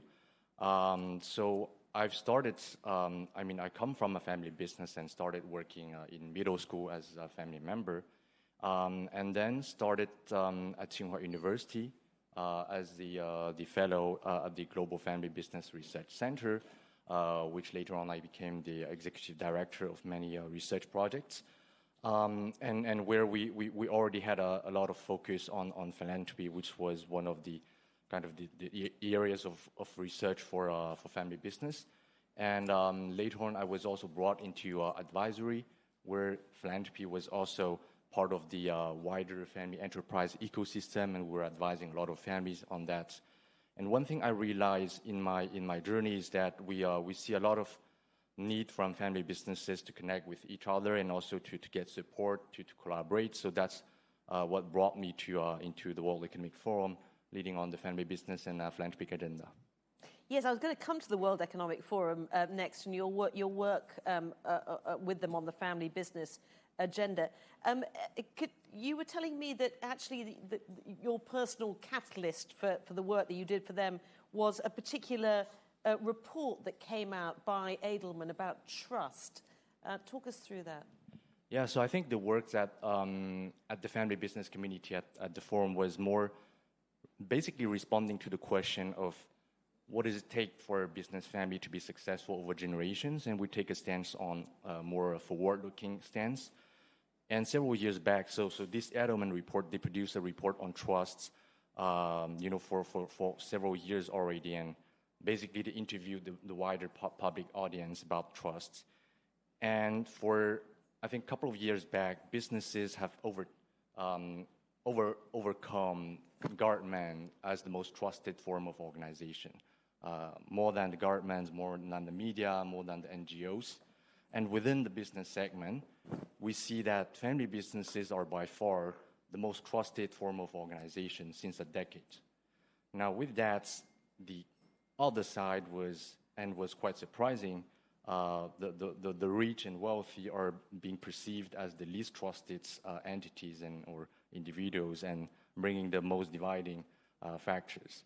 So it was this sort of disconnect between people trusting family businesses but not trusting business. Exactly, and that was quite surprising because there's such an overlap, big overlap between the two. So the question is, what is really driving that disconnect? And that brought me to, in my recent works, to look at the question of philanthropy, but even broader on the impact of family business and family capital. And what did you discover? Well, I think, to continue on this subject, I think the main differentiation factor is to the perception on the role the family business is playing vis-a-vis of the local community, the different stakeholders. I think, for instance, very often family businesses have this long-term view and the wish of bringing legacy, for the business and the family to perpetuate. In Hong Kong, there's a very famous family, the Lee Kum Kee family. They have a plan for the business and the family to last for 1,000 years. Now, if you put that into perspective, it's the decisions that you're making today will be measured by future generations. And you can, if you want to last for 1,000 years or even less, a couple of centuries, you basically have to invest in what's around your business. And for us, that's a unique opportunity for family business owners, because if you look at around your assets, you really have this concentrated ownership. You can be afford to be patient, to be the patient capital. And you always have this family value, taking care of the local community. So there was this one example in one of the families that we work with, one of the largest Norwegian retail store chain. And the family has decided, because of their business model and products are so much linked to ocean, to nature, they've decided overnight to eliminate all palm oil in their products, and to replace it with to eliminate all. Sorry, what? Palm oil. Oh, palm oil. Yeah. Overnight, every Wow. product. That really shows the level of commitment and the impact you can make as family business owners. Which would be very difficult for a listed company to do. Exactly. Right. And essentially, if you want, you can make the changes. And that's why I see a great opportunity for family business owners to lead on that principle of responsible ownership, which is more a holistic way of viewing all your family assets, and not just having a siloed view, either with CSR or a corporate foundation or even your family foundation, which often come with a siloed view, where as owner you can really apply your family value across the board. That's interesting, because it speaks to what Lindsay was saying earlier about how actually in a capital from family businesses or family trusts and so on can actually, if you like, address some of those market failures. So, I mean, your research, I know with the World Economic Forum, was looking at the impact on family businesses on society as a whole, and whether they can be mobilized for the greater good. So you seem to be saying, on the whole, your research would indicate that they certainly have the capacity to do that. I guess my next question is, how many of them are doing it? Well, I think that's the movement that we're trying to start with. But from what are these outliers, the examples you've given, or are they mainstream? Well, I think it's becoming more and more mainstream, and especially in the Western market, I would say, where philanthropy has a kind of it's in a more developed stage. But we see more and more families taking on that stance, and also from the examples I'm hearing since this morning, it's great to see that this is not something we observe in a niche, but that's something more widely accepted. What are some of the other key trends that you've noted in philanthropy around the world? I mean, in just recently that we're starting to see. Yeah, so I think it's more a recap of what has been already discussed this morning. But and I'm glad to hear those examples, because those are showing that we're really already applying those new ways of thinking, and also more impact way of doing philanthropy. So the first trend I'm seeing, it's more shifting from the focus on how much money we've given away, from looking more at the impacts of our philanthropic actions.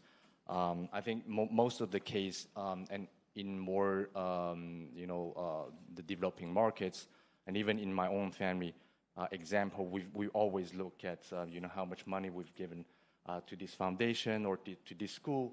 But now there's this general increased focus to look at, well, what is the impact of my giving? So actually measuring, you're seeing much more studying of measuring it. Yeah. We see a lot of more focus on the theory of change, and actually even coming with that some more innovative way of looking at philanthropy, like venture philanthropy or impact investing. So the lines are being more and more blurred here. The second trend I'm seeing, it's more it's less about fixing the issues, but not creating the issues. So it's great for philanthropy to address some of the societal challenges, and don't get me wrong, it's absolutely needed, and maybe I'll come to that point later on. But it's even greater if we don't create those issues in the first place, through the way we manage our businesses or we do our investments. There's a growing question about what is the right level of profits. Producing profitable solutions in the business sense, it's important.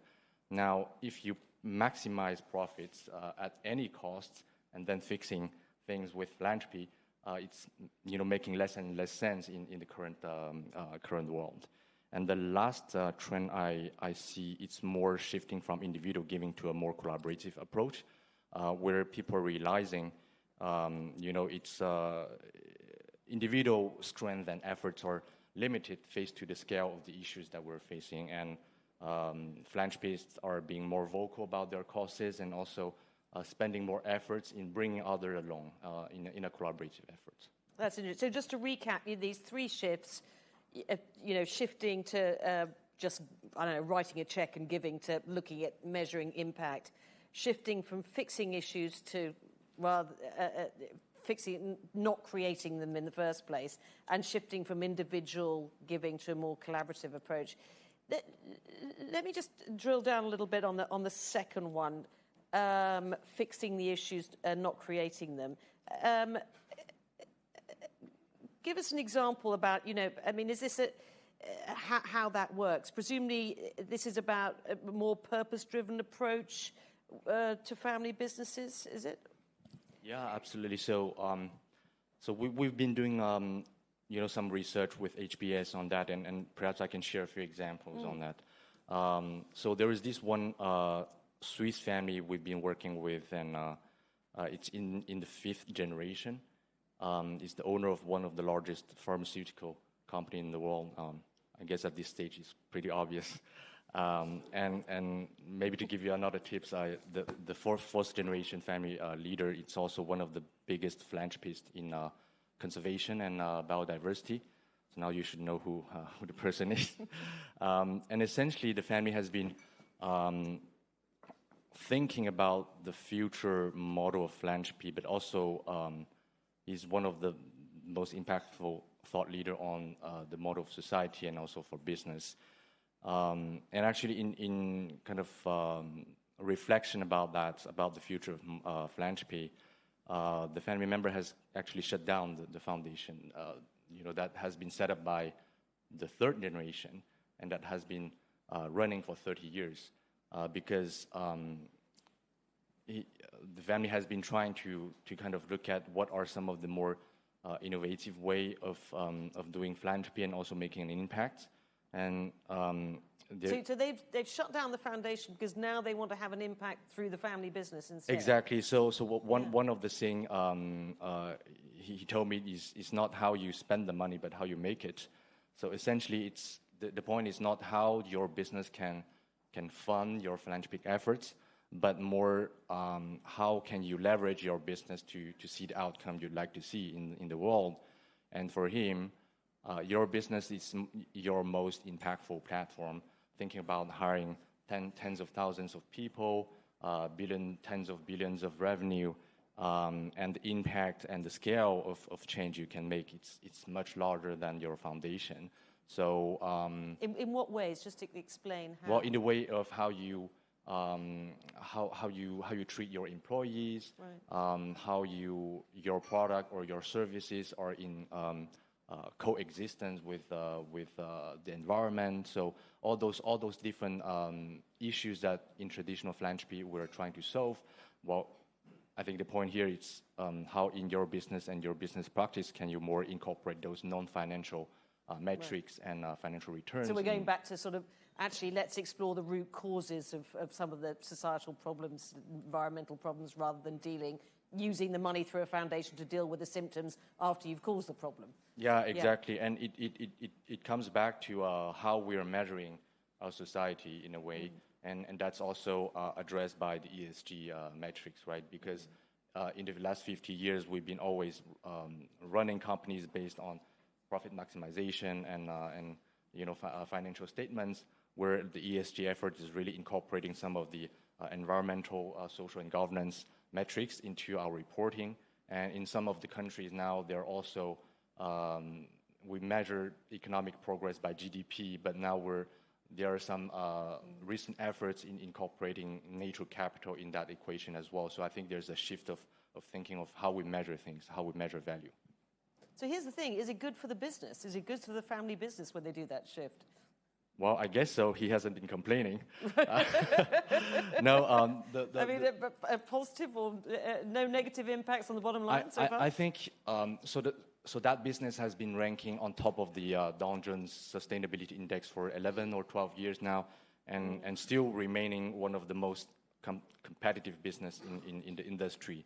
And I guess the point is, at some point, reaching at a certain level of scale, it becomes your competitive advantages. Okay, let's go to the third thing you talked about, which was this shift away from individual giving to more collaborative approach. Is this collaborating with governments, or is it about building partnerships and coalitions with other like-minded philanthropic organizations, or all of the above? And can you give us some examples on that one? Yeah, so I think there has been several examples mentioned earlier with other speakers, like the PAA, and also at the World Economic Forum, we've been kind of launching this initiative actually with PAA. I can give another example, which is the Climate Lead, which is a non-for-profit. It was originally called Climate Leadership Initiative, co-founded by several philanthropists and foundations like CEF, the Oak Foundation, Christian Parker, and the Hewlett and Parker Foundation.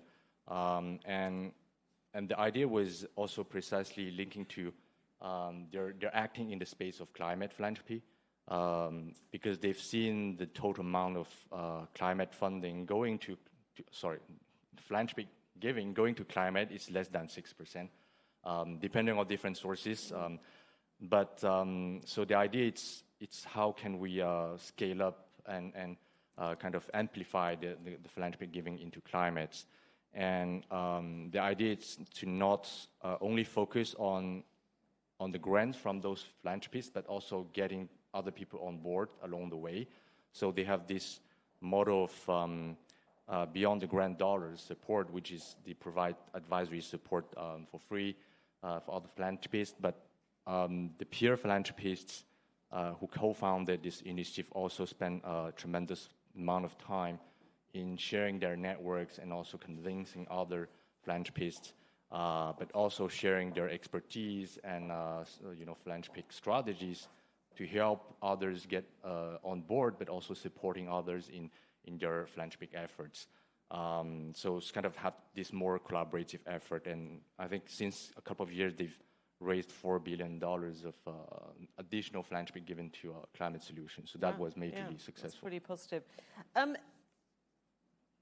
The Chinese government has, in the past 2 years, announced the Common Prosperity Agenda. Can you define that for us? And also, how does philanthropy fit into that agenda? And maybe, again, give us a couple of examples. Yeah, so I think maybe not just... I think we don't have time for common prosperity, but give it in a nutshell, very high level. So I think it was proposed by President Xi as a vision toward a more inclusive and fairer society. I think we have to put it in the context of, after decades, China has been majorly successful in bringing down the number of people living in absolute poverty, right? So they've reduced that number by 800 million of people. And now if you look at long term, the rate of return for wealth, which is the rate of return for capital, it's greater than the rate of return for income, which is based on your labor. And in the long run, that kind of reduces social mobility and also therefore increases inequality in the society. And there's no simple market mechanism that can reverse that trend. And I think so common prosperity, it's really an attempt to address that rise of inequality. And after the success in reducing poverty from an absolute term, now common prosperity is an attempt to look at it from a relative term, this question of inequality. And the way of addressing that is through basically 3 layers of redistribution according to that vision. The first layer is through market mechanism, where you're based on the principle of efficiency. You know, what's the most efficient solution? And the second layer is from public policy, market, fiscal transfer, taxation, based on principle of equity. How do you redistribute resources? And the last layer is through philanthropy and charity, which is based on the principle of ethics, right?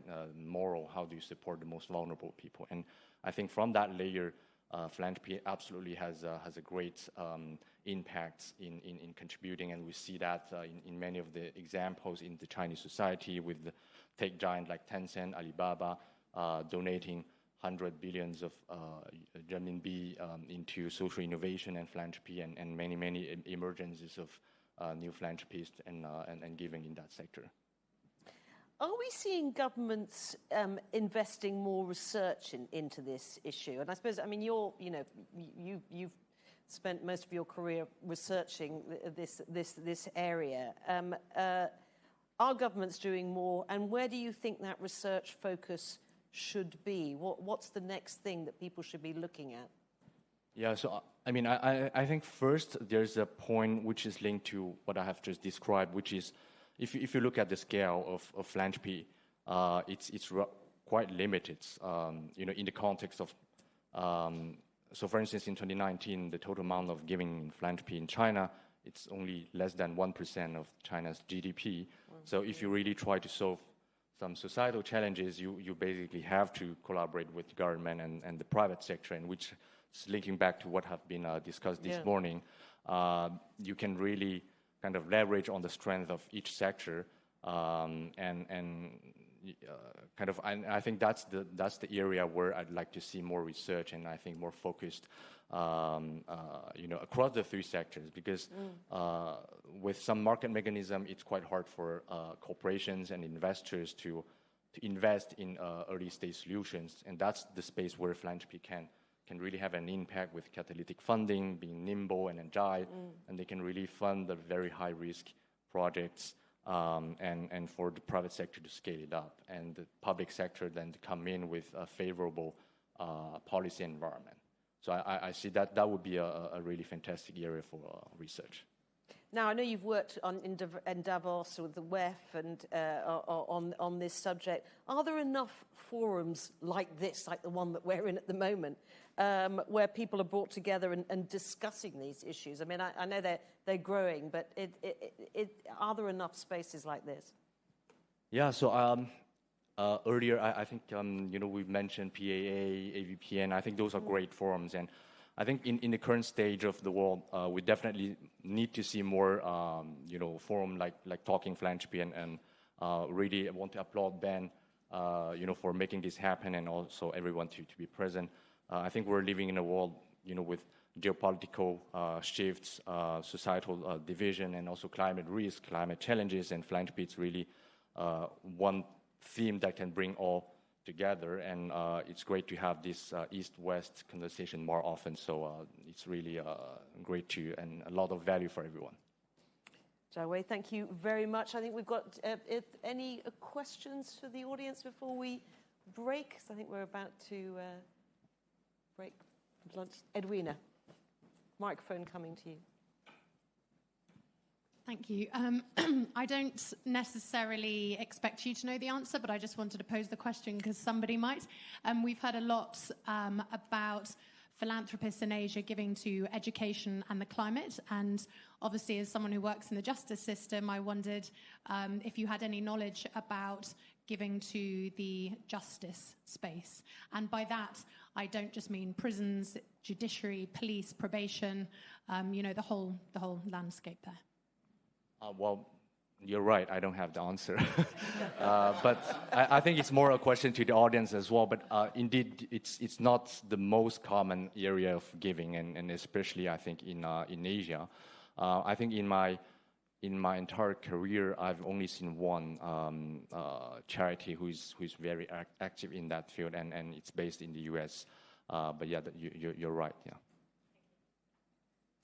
Thank you. Well, on that note, thank you very much, Jiawei. And for those of you here in Hong Kong, we've got a short break, and there are refreshments next door, just across the way in Salistera. For those of you who are joining us virtually, we have a series of videos. These include a presentation by the United Nations Environment Programme, an interview with Clare Woodcraft, the author of Reimagining Philanthropy in the Global South, the book we were talking about earlier. And also we've got a short video on the history of Talking Philanthropy, who've organised this. And finally, some of Ronnie Chan's speech from the 2018 Talking Philanthropy event. And we will be back in an hour. Thank you.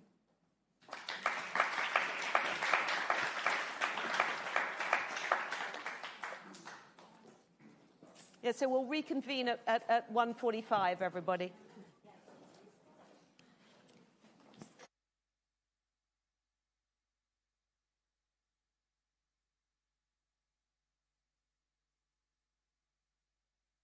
Hello to everyone attending Talking Philanthropy in Hong Kong and online.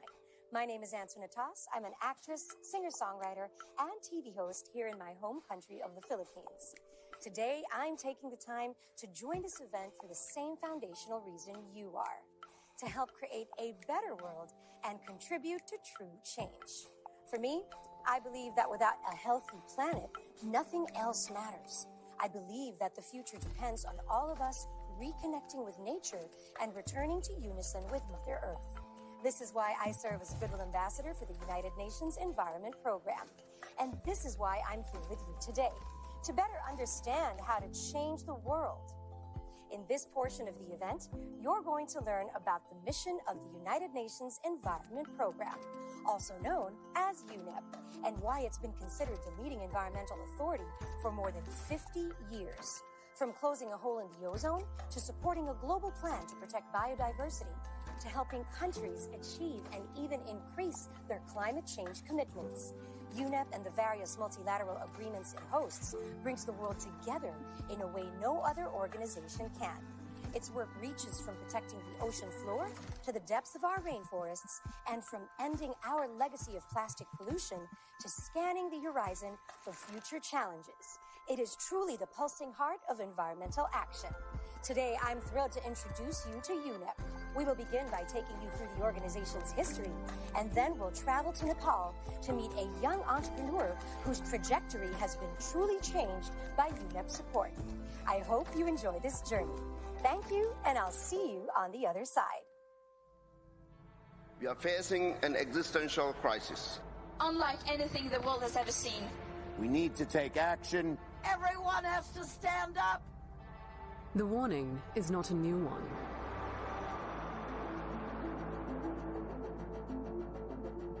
Our world faces a triple planetary crisis of climate change, natural loss, and pollution. For generations, humanity, often without realizing it, has been destroying the natural world.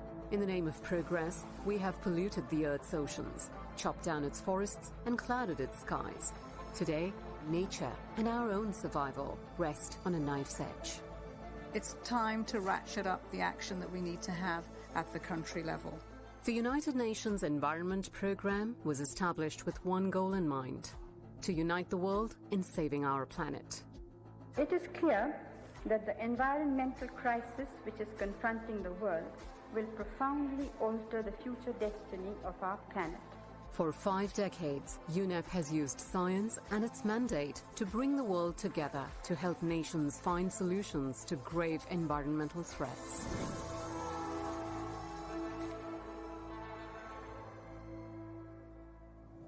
What is this pollution that we have heard so much about? The Mediterranean is sick. It's being poisoned slowly but steadily for those who need it most. The 1970s found a world grappling with an unprecedented crisis of pollution. Could the seemingly irreparable damage be undone? UNEP inspired the world to take action, preventing oil spills and toxic discharge by ships, uniting 143 coastal states to limit ocean pollution and save marine life, reducing air pollution and ending the scourge of acid rain. But soon, the world would face its biggest environmental challenge yet. The destruction of the ozone layer on a global scale is no longer just a theory. The hole over the Antarctica is no longer an isolated seasonal phenomenon. If the breach continued to grow, the planet would suffer lethal levels of ultraviolet radiation, harming human health, biodiversity, and climate. In 1987, UNEP facilitated the Montreal Protocol. Over 30 countries agreed to phase out the production of almost 100 ozone-depleting substances. The protocol remains one of the greatest achievements of multilateralism. All nations gathered here can be proud of what we have achieved. This success set the tone for a series of powerful accords, limiting the movement of toxic waste across borders, protecting the Earth from dangerous, long-lasting chemicals, and restricting the international trade in mercury. Most recently, in 2021, UNEP finished a 2-decade-long campaign to rid the world of highly toxic leaded petrol, saving an estimated 1 million lives each year. As the world grappled with pollution and waste, another crisis was brewing. I have dreamt of seeing the great herds of wild animals, jungles and rainforests, full of birds and butterflies. But now I wonder if they will even exist for my children to see. Poaching and habitat loss were pushing some of the world's most iconic animals to the brink of extinction. Driven by science, UNEP supported a series of international treaties, limiting and in some cases banning the trade of endangered species, safeguarding migratory animals, expanding protected areas, and increasing financing for biodiversity protection. The seminal Earth Summit in Brazil introduced the idea of sustainable development.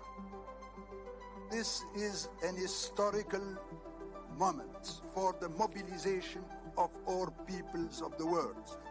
Over the last 5 decades, UNEP has helped more than 100 countries enshrine the right to a healthy environment in their constitutions and produced scientific studies to guide member states in their decision-making.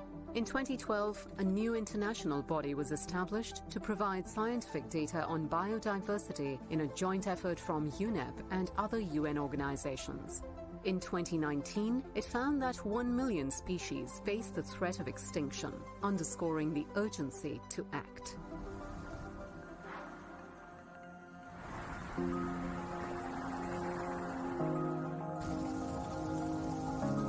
Every action we take alters the earth that future generations will inherit.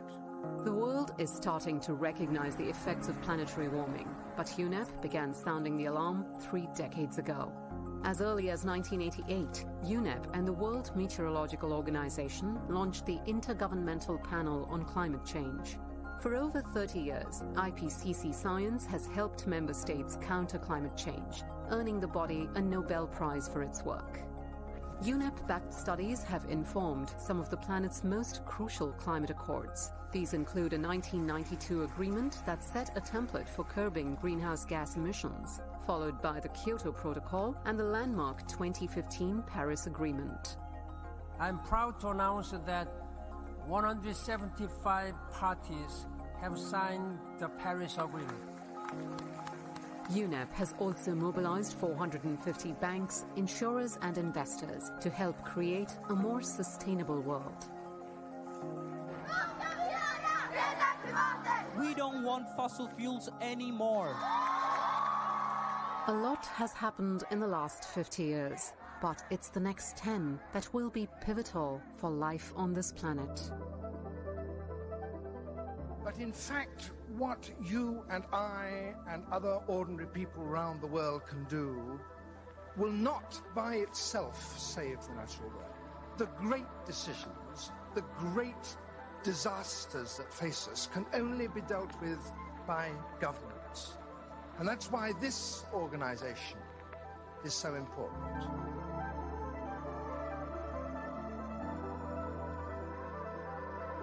Over the past 50 years, we've seen when the world decides to act, the world comes together to act. Together with member states and partners, we've achieved a lot. But now is the time to truly make that lift for humanity and to do much more and much faster. And I have every reason to be hopeful. As an organization grounded in science, UNEP will do everything in its power to push for breakthroughs. Our planet and humanity depends on us. Together, we can build a greener and safer and fairer world for all.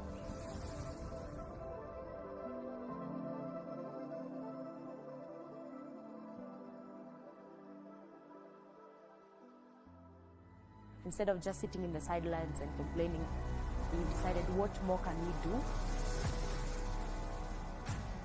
Our technology eliminates greater than 95% of emissions. And I'm using virtual reality to protect waters, restore salmon, and revitalize indigenous lifeways. It really means so much to me to celebrate some of the most remarkable human beings in this world. Be true to your why. Why are you doing this? What is the motivation behind it? Just so proud of everything you guys have done. It's time for us to step into our power. Don't be afraid to dream big. Start locally, start small, but start. All together we can make a global impact. Josolapa from Nepal. I'm Sonika Manandar, a 2019 recipient of UNEP Young Champion of the Earth Award. I'm an engineer turned impact entrepreneur from Nepal, and my journey to my current work began as a kid on the front seat of a 12-seater minivan my dad drove, transporting kids to the school, women on their way to the market, and I felt like the most powerful business tycoon in the world when he'd let me collect fares from the passenger. However, the time came when we had to let go of that minivan because it polluted Nepal's air. But luckily, he was able to buy a less polluting minivan through a government-subsidized loan. That's what planted a seed in me early on to create something better for our planet. Today, through my startup called Alloy, we are helping transport entrepreneurs like my father switch to non-polluting electric vehicles through digital loans. Our work is helping solve 3 issues at once. First, it helps tackle air pollution in Nepal, a crisis claiming 3 times as many lives each year as COVID did so far. Second, it reduces carbon emissions through the uses of electric vehicles. And last, but absolutely not the least, it empowers women transport entrepreneurs to earn a sustainable livelihood. The mission of Alloy is deeply personal for me as it builds upon the story of my dad 30 years ago and helps write positive endings for more people. Our startup's journey began with just a few women drivers. Over a period of 5 years, we've expanded, trained, and connected them with digital financing. Their income have now doubled. And through empowering women, we are not only transforming lives, we are also making our planet more sustainable. We're not stopping with transportation though. We're expanding our work to other green sectors like agriculture, helping farmers access loans to adapt to newer type of climate conditions and build resilience. This expansion is a step toward a cleaner, greener Nepal, and I'm proud of how far we've come. This all would not have been possible without UNEP's support that we received early on our journey.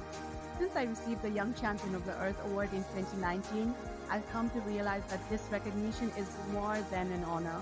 It's a powerful spotlight on social entrepreneurship and youth-driven change. The seed funding, training, and mentorship I received from UNEP has amplified our impact and connected us with the global network and resources that continue to catalyze our efforts still today.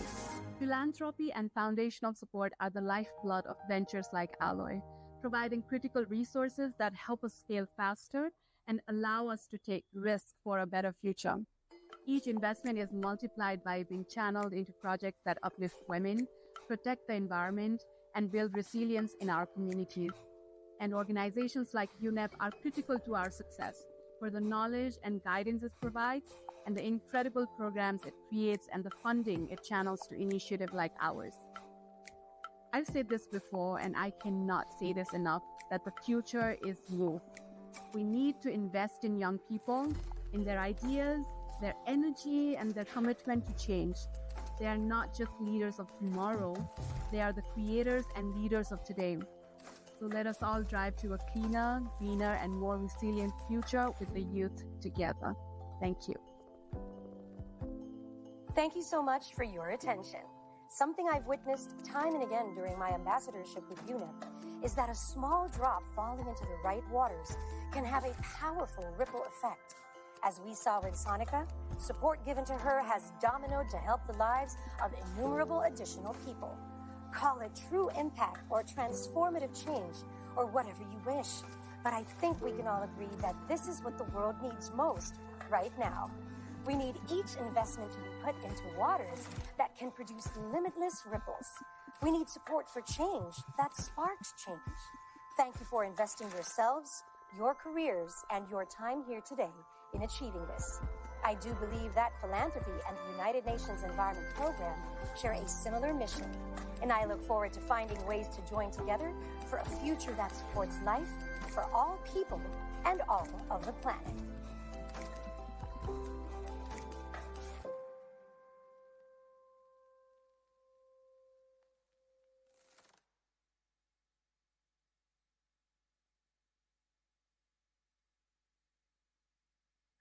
I'm absolutely thrilled to invite Clare Woodcraft to be our next speaker on Talking Philanthropy today. Hi there, Clare. Hi there, Ben.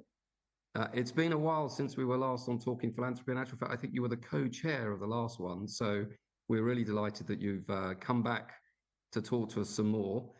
You've been a bit busy. Let's tell us a bit more about your new appointment first, because you've moved on to Paris, I believe. Tell us a bit more about that.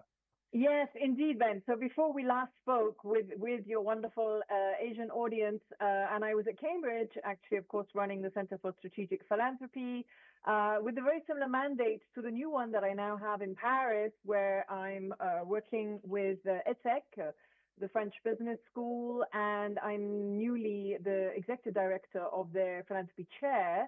In essence, a similar mandate and mission, as I said, really looking at researching philanthropy, getting more data from the market, really understanding what's happening in the sector, and also looking at executive education, and then, of course, the publishing, dissemination of research. So very similar, and I think really resonates, and I'm sure will resonate with your audience today, in that we just don't have enough information on our sector. We know it's growing fast, but we just don't know exactly what's going on out there. So that's really my mission at the moment, to continue to curate and disseminate that information.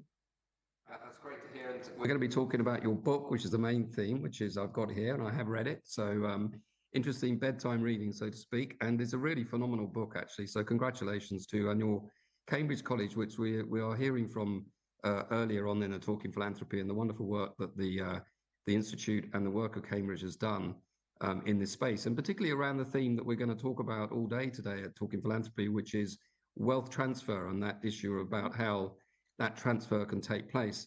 But to dive into your book, so first of all, Clare, what possessed you to write, I think, the first book possibly on philanthropy of the Global South? Certainly, having looked at it, I think it's probably the most comprehensive. What possessed you and the editorial team and the team at Cambridge to put this together? Yeah, so therein lies the answer, actually, in the sense that there, as you said, there is so little. There is so little. We did literature reviews when we first set up the center as to who is researching philanthropy in the Global South, what currently exists. We were setting up the exec ed education programs, looking for case studies from the Global South, and there simply wasn't any stuff out there. And we were like, well, this is a real challenge. There's a real gap in the market that we need to fill.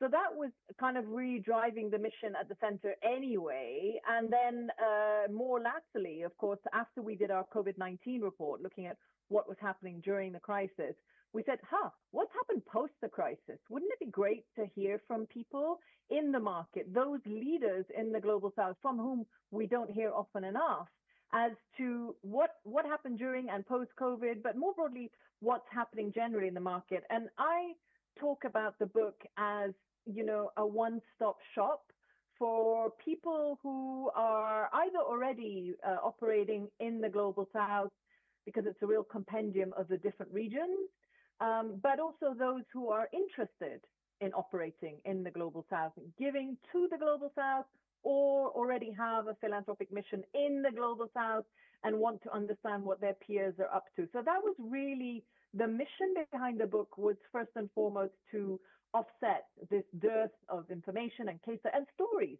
these incredible stories of innovation and resilience that hadn't been captured.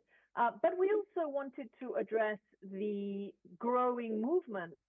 You will remember in our earlier discussions, the Shift the Power movement that was kind of in the DNA of our institutional structure at Cambridge, because we recognized that for so long, the norms and the context of philanthropy had been set by the Global North, and that we simply weren't hearing the voice of the Global South, and that we weren't hearing the stories, the narrative of the Global South.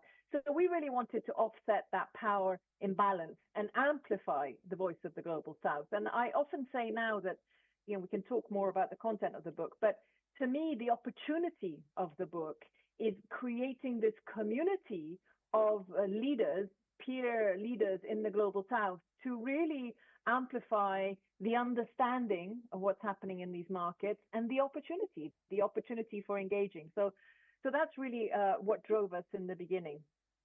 It certainly does that, and it's a fantastic framework and links together such a huge subject across such a huge geographical area. One of the things that really struck me, Claire, was last time when you co-chaired the last Talking Philanthropy, it was about the philanthropic ecosystem and the role of government in Asia. That's one theme that comes out very strongly, the importance of government. Mm-hmm. But the other theme, perhaps we'll start first, is around the whole issue of COVID and the implication of COVID. So as again, the last Talking Philanthropy, we were just coming out of the other end of that, albeit we couldn't still meet as a group, so it was all online. But COVID really had a profound impact in the findings of the book. Perhaps you could talk through, first of all, the COVID factor, and then perhaps the government factor and how that differs.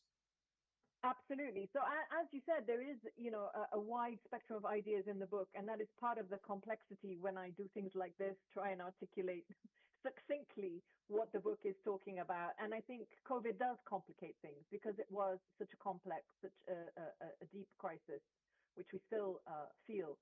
But when we were first setting up the center, it was when COVID first hit, and we did a small report on COVID-19, which was like a natural experiment, just capturing what was actually happening during the crisis. Were people changing their methodologies, their approach to giving, in order to be more flexible, to be more understanding, to listen more to beneficiaries, to enable them more, to empower them more, all the things that we've been talking about for a long time in the sector.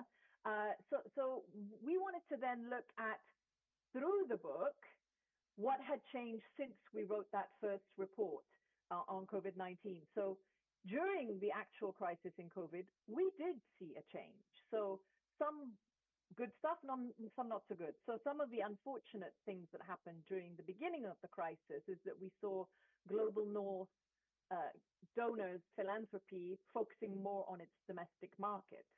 So Global South recipients, and I don't like to use that word because, again, it seems to reconfirm the power imbalance, but those who were receiving funds in the Global South from the Global North, suddenly finding themselves out in the cold and being forced to really focus on their own resilience and to innovate in the sense that, okay, so these funds that we were historically dependent on, which we never wanted, which we never liked, is this an opportunity through crisis to be able to address that and fortify ourselves financially so that, if nothing else comes of the crisis, at least when we come out the other side, we have more financially viable funding models.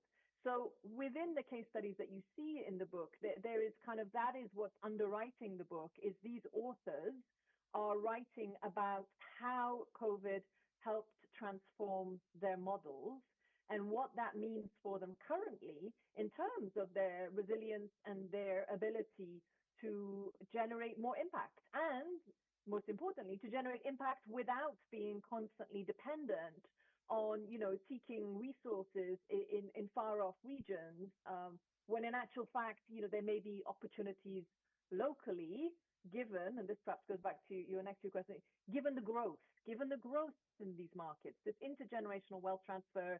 So we know there is a growing amount of philanthropy coming to market, but I guess the question is, how can we ensure that this new philanthropic capital doesn't make the mistakes of the past and is focused on building sectoral resilience such that these organizations can face another crisis? Because frankly, as Mohamed Al-Arian, who wrote the foreword for our book, in his own book writes about perma-crisis. Crisis is not going away. And what we saw during COVID was that many organizations struggled because they had no reserves.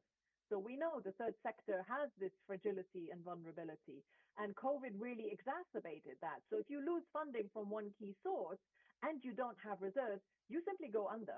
And this was the tragedy of the crisis. But what we'd like to think is that, the book was an opportunity to share how to avoid those issues in the future.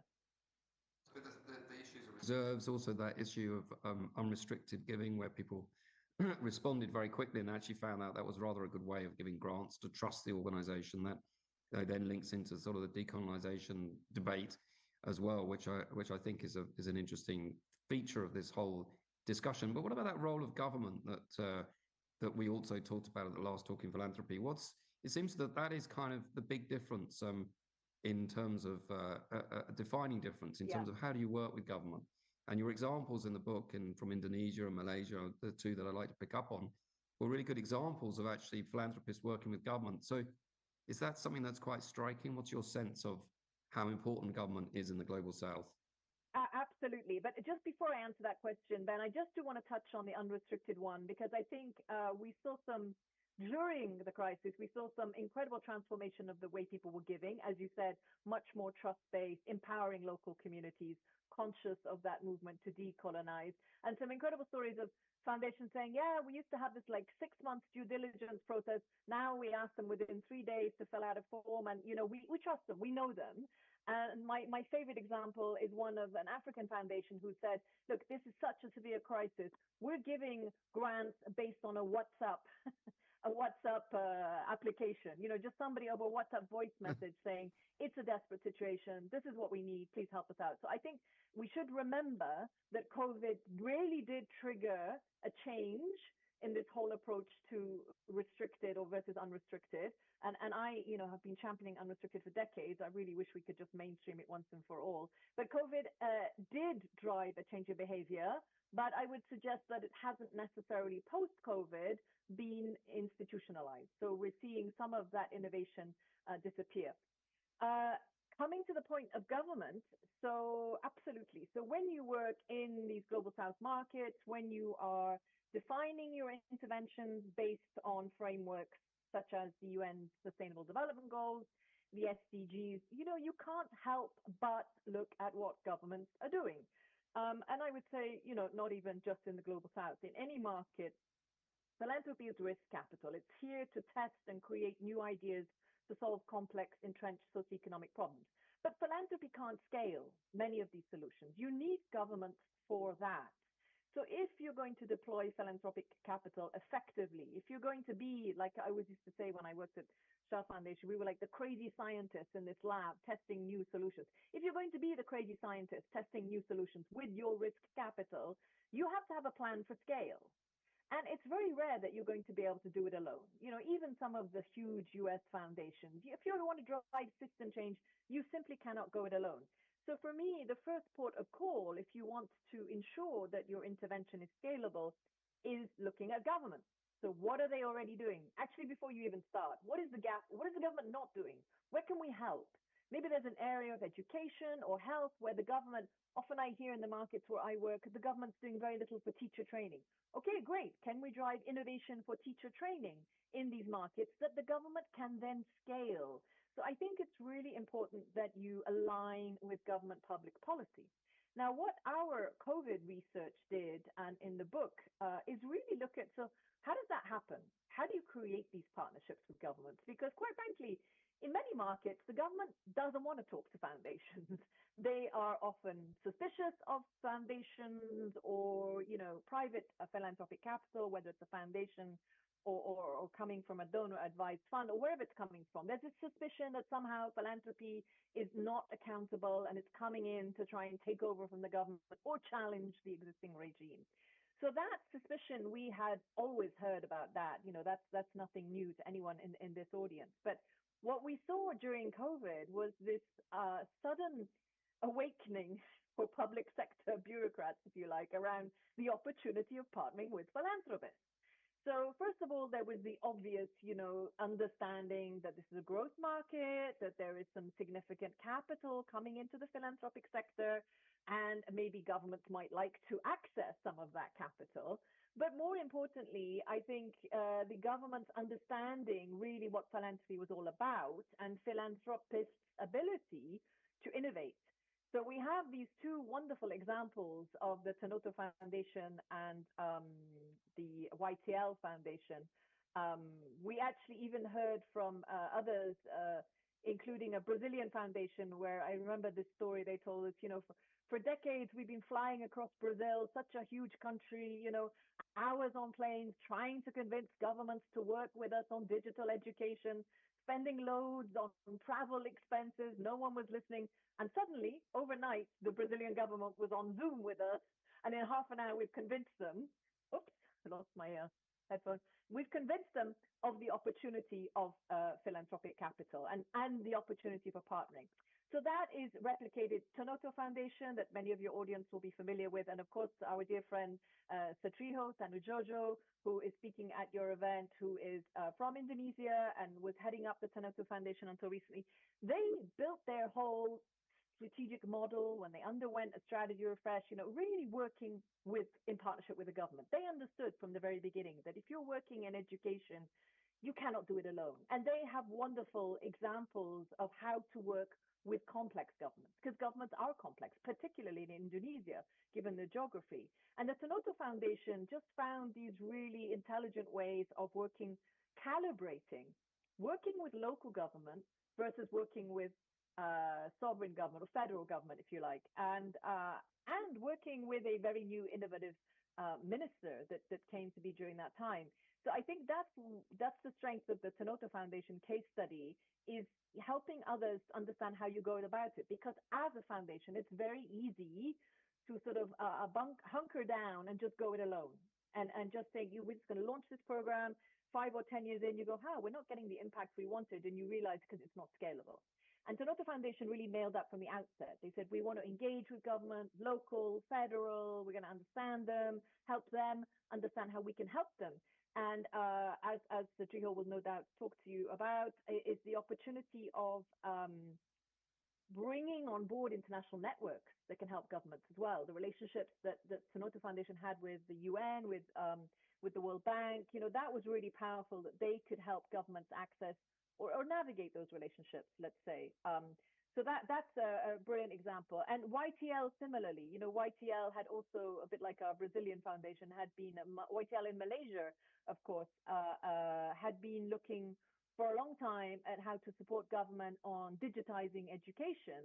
And then COVID just created this incredible opportunity to fast track that work.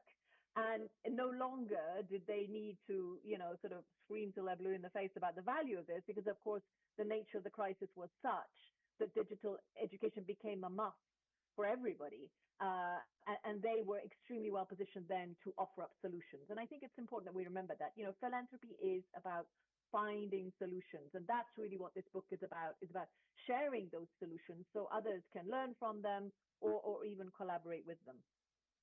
And both the speakers from both those organizations spoke at the last Talking Philanthropy as well. So, and it's quite remarkable seeing the YTL, the concept being jettisoned across the whole of Malaysia and Southeast Asia, and how that partnership with government just materialized at that moment. So I think it's another great case, as with so many of the brilliant cases in this book. So looking ahead, and we've only got limited time to talk such a massive subject. Clearly, everyone knows the big growth of wealth transfer is going to happen in certainly Asia and a substantial amount in the global South. And yet this is the first book to document and case study the philanthropic work of so many families that are very much at the leading edge of that wealth transfer. Just on a sort of leading final note, what's your sense of the future for the global South and building on the work of this book? Because I'll be interested to know, are you an optimist or a pessimist in terms of how this whole sector is going to develop? So I will say up front, I'm very optimistic, and I think that the Global South will create a huge amount of experience and lessons learned that foundations in the Global North can learn from. Because there is a level of innovation that is necessitated by the institutional nature of Global South governments, in the government societies, economies, if you like, that are less mature economies in some cases, where philanthropy has been super innovative in responding to needs of the market. Let's not forget, in most of these countries, philanthropy is not driven by some kind of fiscal benefit. It's driven by a genuine commitment to wanting to support in the transformation of societies, be it in education or health or beyond. So I'm very optimistic in the sense that this is growing as capital markets mature. There is this intergenerational wealth transfer. you hear multiple numbers, billions, trillions of dollars, but clearly a very significant amount of wealth that is going to come into the philanthropic sector, and a new generation, a younger generation that is very keen to deploy that entrepreneurially. So gone are the days of where we're looking at, bureaucratic foundations that are check writing. These are very entrepreneurial foundations. They understand they have to ideate, innovate, iterate. This is really the direction of travel. And I think that there's much for others to learn from this level of entrepreneurial thinking that we see across these global South markets. The second thing I would say is that we see a huge level of collaboration between these global South markets. And that's really our mission with this book as well, is to create this community so that if I'm driving system change in Malaysia, I can share that with my colleagues in Brazil and vice versa. If I'm in Africa working on new healthcare, a region-wide, a continent-wide healthcare proposition, that I can share that with Southeast Asia. So it's really about trying to share opportunities and innovation and entrepreneurial thinking, because that's what we're going to need. If we're going to address the situation of perma-crisis, that's what we're going to need. This book is really for us just the beginning. As you know, we started already book number 2. And I think that's our mission, is to continue to create this community, promote collaboration, peer learning. And I think that we in the global North still have a lot to learn from our counterparts in the global South. Where philanthropy is very deep and very long. We need to remember that. So that's for sure. Claire, absolute pleasure to talk with you. And I'm sure everyone that's listening to this and at Talking Philanthropy will be now rushing off to order your book, which I do recommend. It's absolutely fantastic book to get, and a great source of reference as well as inspiration. And also that note about the next generation obviously is so profound with these discussions today, and all of our discussions about how that next generation is forming its own philanthropic behaviors and patterns. And this concept of partnership and working with government and unrestricted and being innovative, I think are really key themes that both come out of your book, but also I'm sure will come out of all the discussions. So Claire, thank you so much. And thank you, your colleagues as well, for contributing today. And thank you for your contributions specifically around this book. Please, everyone that's listening to that, please go and get it and have a read. And congratulations on producing something that I think probably historically for philanthropy, people will look back and see this as a real moment of documenting some real shifts and some real developments. And I'm quite sure, as you say, that the future is very bright for the development of philanthropy in the Global South. So this is a wonderful document, and thank you. So thank you for your time. Thanks so much, Ben. Wishing you and all the audience wonderful discussion. Thanks again. Thank Bye-bye. you. Bye-bye. Thanks, Claire. Hello, everyone. Welcome to Talking Philanthropy, a forum that has grown into a global platform for discussing some of the most pressing issues in philanthropy today. I am Ben Morton Wright, and I am honoured to have you join us on this journey. Nearly a decade ago, Talking Philanthropy was born from a simple idea. What would happen if we gathered our clients and philanthropic leaders, stepped away from the busy world of our daily work, and explored the real issues we all face? The answer was powerful. In 2016, the first Talking Philanthropy took place in my home in Suffolk. We focused on leadership, a topic that unlocked incredible dynamics among our participants. There was a spark, an energy, that showed we were onto something much greater than just a conversation. People spoke more freely, workshopped challenges, and discovered new perspectives. From that moment, we knew we needed to capture and continue these conversations. Our discussions inspired a book advocating for more research in philanthropy, a stepping stone that validated our decision to host future events and invite others to join our mission. Our second Talking Philanthropy focused on mission, how it defines organizations and drives impact.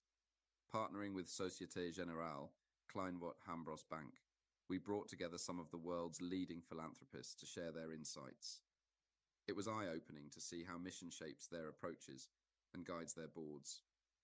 Next, at the Reimagining Club in London, our third forum explored topics like wealth transfer and women in philanthropy, featuring inspirational speakers like Ronnie Chan and Dame Steve Shirley. With each event, we expanded partnerships and built momentum. Then came the pandemic. We embraced digital transformation, partnering with the National University of Singapore's Lee Kuan Yew School of Public Policy, the Cambridge Centre for Strategic Philanthropy, the United Nations Foundation, and support from the Bill and Melinda Gates Foundation. We convened Talking Philanthropy entirely online, bringing together over 50 countries and 36 speakers in 6 hours of impactful content. We were able to reach thousands, uniting perspectives across borders and generations. Now, for our 5th event in Hong Kong, we've created a hybrid format, a small group of 100 leaders, families, and academics meeting in person while broadcasting to thousands worldwide. This is about more than conversation. We are taking action, developing plans to address critical challenges of our time. This year's focus, wealth transfer, is one of the greatest issues facing our generation. Enormous wealth has been created, and with it, enormous challenges. Our conversations here will explore how this wealth can be used to solve pressing global problems. Talking Philanthropy now provides a space where East meets West, families collaborate with academics, and practitioners work hand in hand to create actionable solutions. Dialogue is more important now than ever. We are proud to continue this journey with you, our partners and participants, building a better future through dialogue, action, and meaningful change. Thank you for joining us.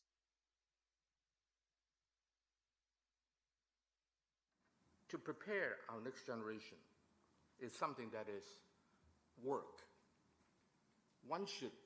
Every wealthy individual, father and mother, should take that seriously as, shall I say, work. Just like you have to work at your business, you also have to work at your children, hopefully from a very young age, such that they will grow up with moral fiber, such as having the proper self-view, and such as having the proper relationship with his or her fellow men and fellow women.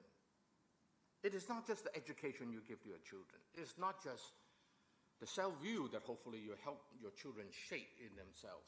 It's not just help them interact with other people. It's not just the ethics that you instill in your children.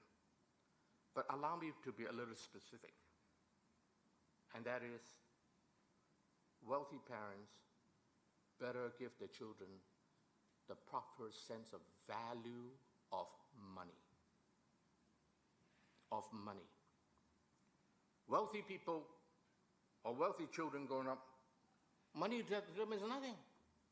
There's just plenty of it. And so they can hardly appreciate money. And one of the saddest things in life, as far as I can tell, is to not know the value of money. Not that we should overly love it, but whatever it is, however much you have or however little that you have, however little that you have, you know the value of money. But when you have a lot, to be able to instill in your children the proper sense of value of money is probably one of the very, very important things that you can do for your children and for yourself. I'm very happy that I'm privileged, not just having grown up in a family that have some material goods, but by God's grace, I grew up in a family that instilled in my brother and me a proper sense of the value of money. And in fact, if they don't know the value of money, I don't think they will ever be a good philanthropist. To them, it's just another number, another zero. There's no heart to it. And there's no personal, subjective appreciation of what they are doing. It's not the amount. You know, Farhan mentioned some amount. I'd never like to mention amount. Depending on your circumstance, your wealth level, you do whatever you can, and that's great, wonderful. One who gave $350 million to another one who gave $350,000, or to one that gave $350, to me, it's the value is the same. If that's your capacity, and if your heart is there. What is a solution? To me, there is a solution. To me, there is a good solution. I know that sons and daughters will hate me when I say this. So be it. And that is, don't give your children anything. Or give them a little bit. But for the bulk of it, give it all away.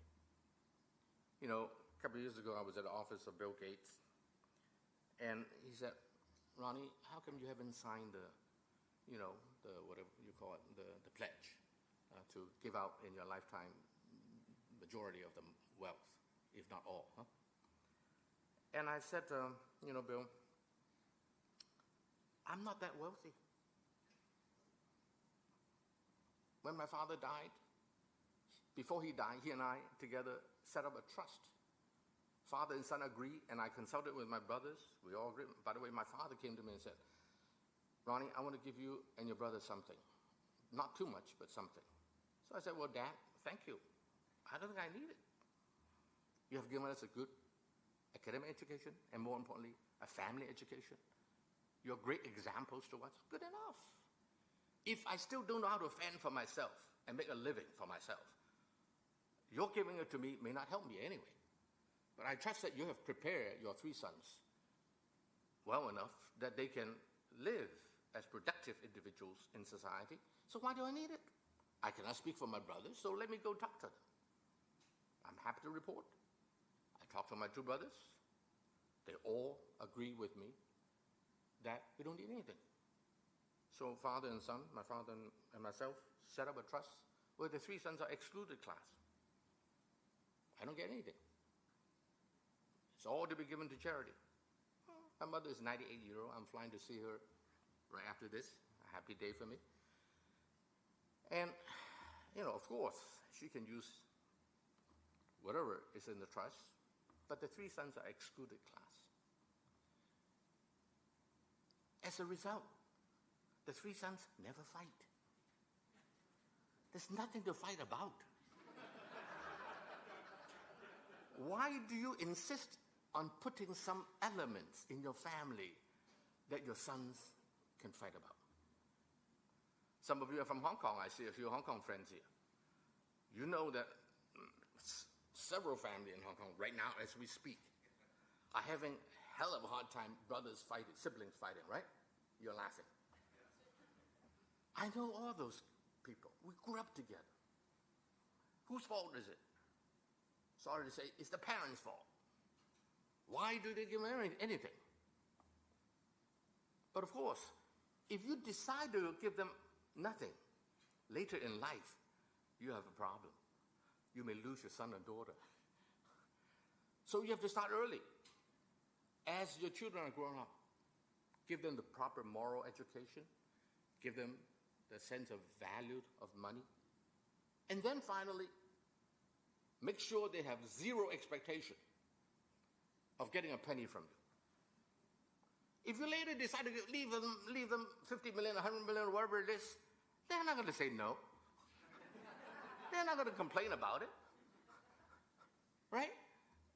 So why bother to give your children expectation of any sort? Raise them up in a proper way such that they know the family wealth will all go to charity. Then they have no expectation. You won't lose your son or daughter. Because if you don't do that when they're young and tell them when they are 17, 18, 19, 25, whatever, you may lose your son and daughter. And if you don't lose them, they get the money, they may lose the money. So either way, it's a bad deal. So the best deal is to not give the money to your children. That is the only solution I know of, after studying 3,000 years, shall I say, of wealth creation and wealth transition. I don't know if Ben and Fahad didn't mention, I chair an organization called the Center for Asian Philanthropy and Society, which is probably the only serious research-based organization on Asian philanthropy. And every economy East and West, and North and South have problem of that sort. So I think that the best deal, ladies and gentlemen, I got great news for you. If you're a wealthy guy, make up your mind, as many of us did, to never give your children any money. Now, I'm not a wealthy man. I live comfortably. I need no sympathy, okay?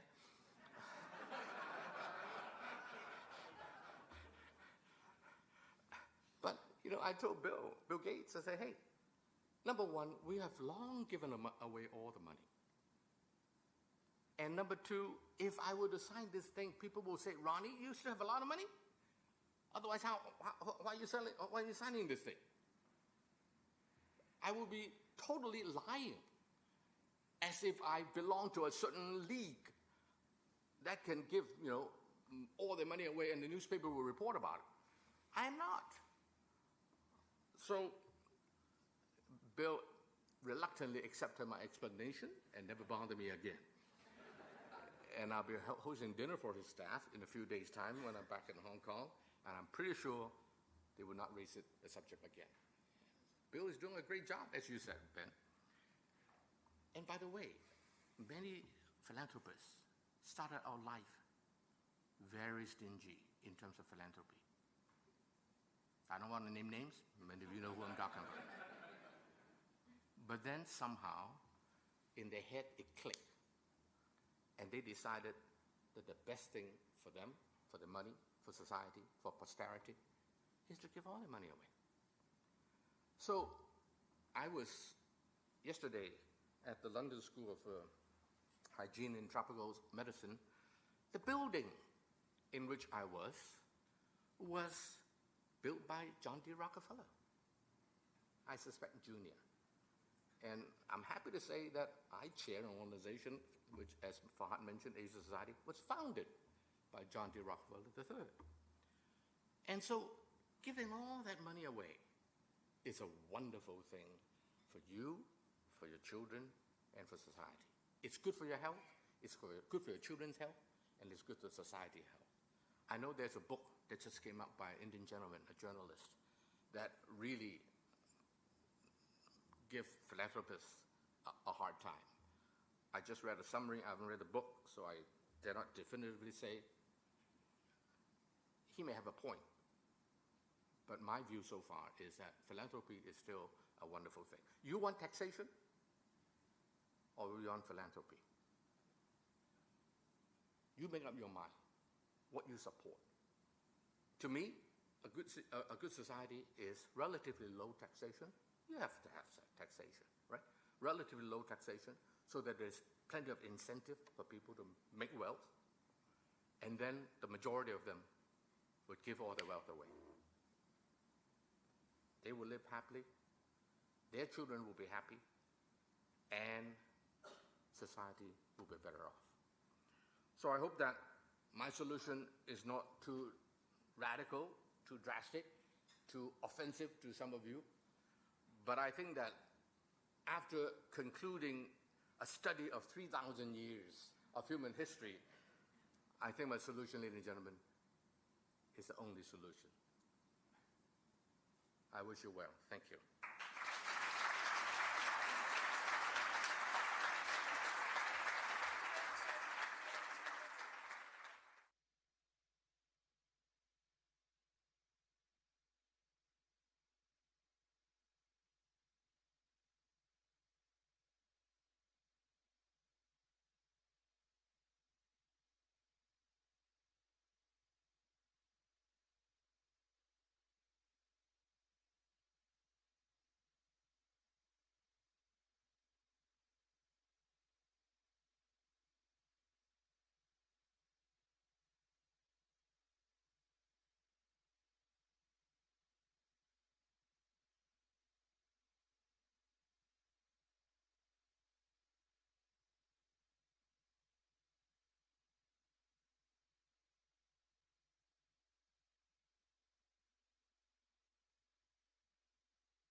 Can you give me a cue?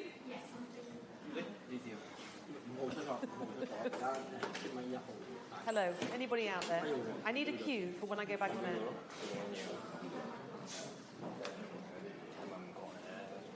Right.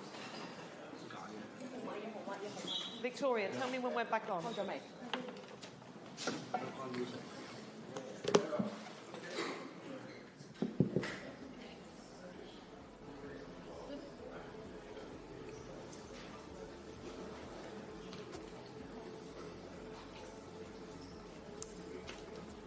Hello and welcome back, everybody. To kick off our next session, we are fortunate enough to have Professor Winnie Peng with us. Winnie is a leading expert in family business and wealth management and director of the Roger King Center for Asian Family Business and Family Offices at HKUST, which, by the way, is a center that was established with a philanthropic gift. So very apt for this discussion. Professor Peng holds degrees from Tsinghua, HKUST, and Harvard Business School. With 20 years of experience, she specializes in family wealth, philanthropy, impact investing, and delivers tailored courses globally. And I believe that some of your students are with us also in the audience today. So welcome to Winnie, your colleagues, and your students. Now, in this conversation, we're going to focus on how families within China and Hong Kong are dealing with philanthropy.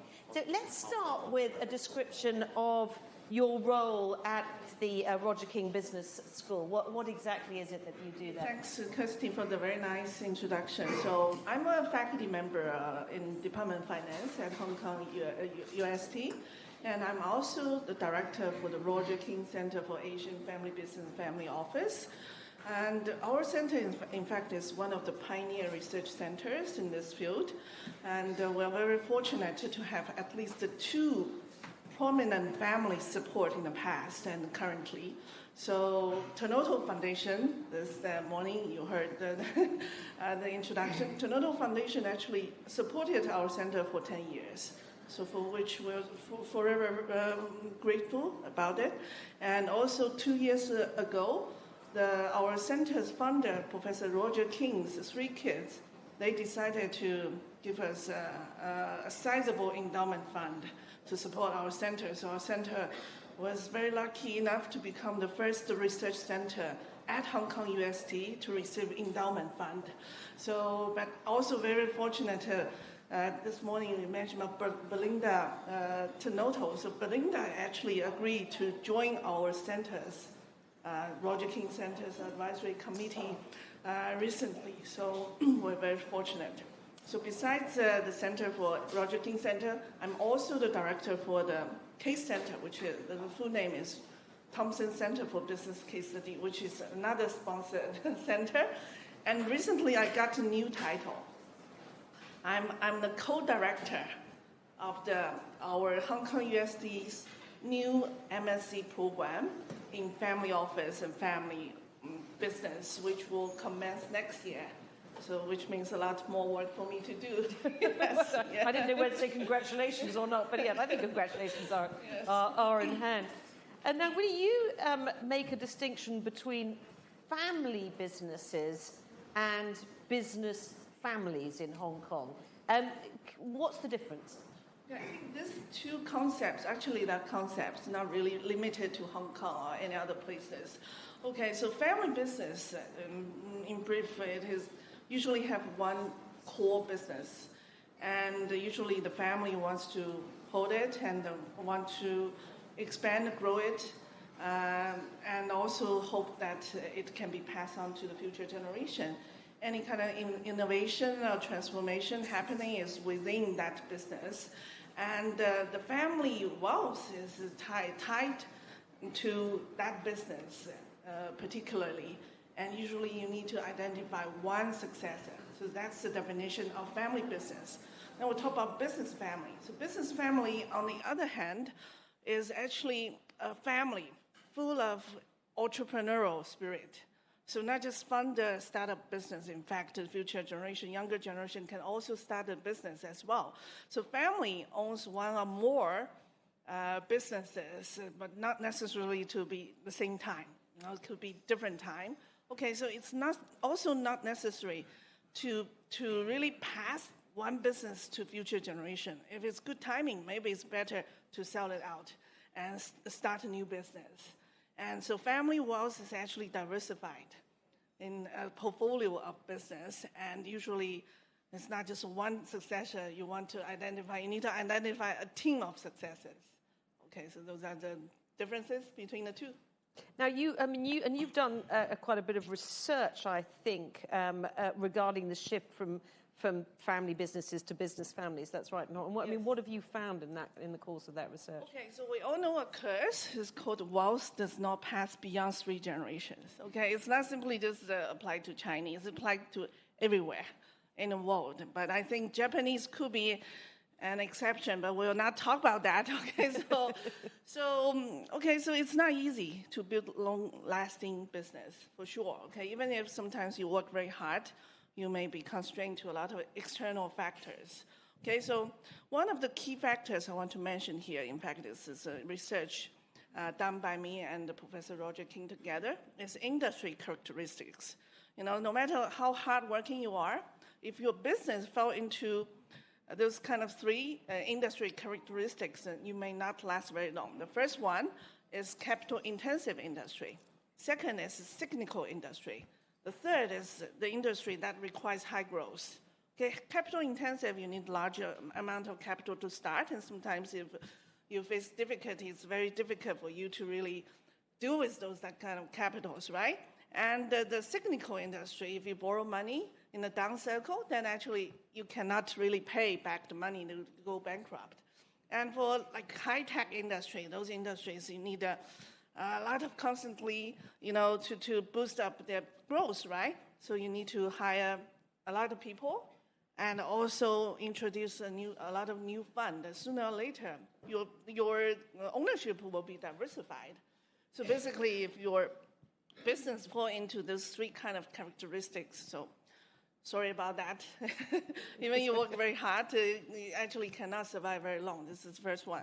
Then second is that also business nowadays actually face a lot of other challenges, unstable, environment, okay, and also, the short-term challenges like COVID-19, mid-term challenge like,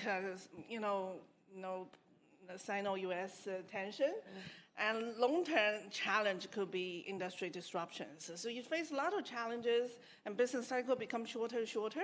So how can you sustain business for a long time, right? So that's why if you hold only one core business, it's difficult. That's why I said why we suggest a shift from one family business to a business family. So the key is to nurture a group of family members that's full of entrepreneurial spirit, so they can diversify the risk into different kind of businesses. You've also done research on the shift from a family business to a family office. So what's your definition of a family office? Okay, family office, can be an organization or actually can be one person who can take care of any kind of family needs. So this is actually basic definition of family office. But a lot of people nowadays, they have misunderstanding of family office. They think family office, most people think that family office is just investment, wealth management, okay?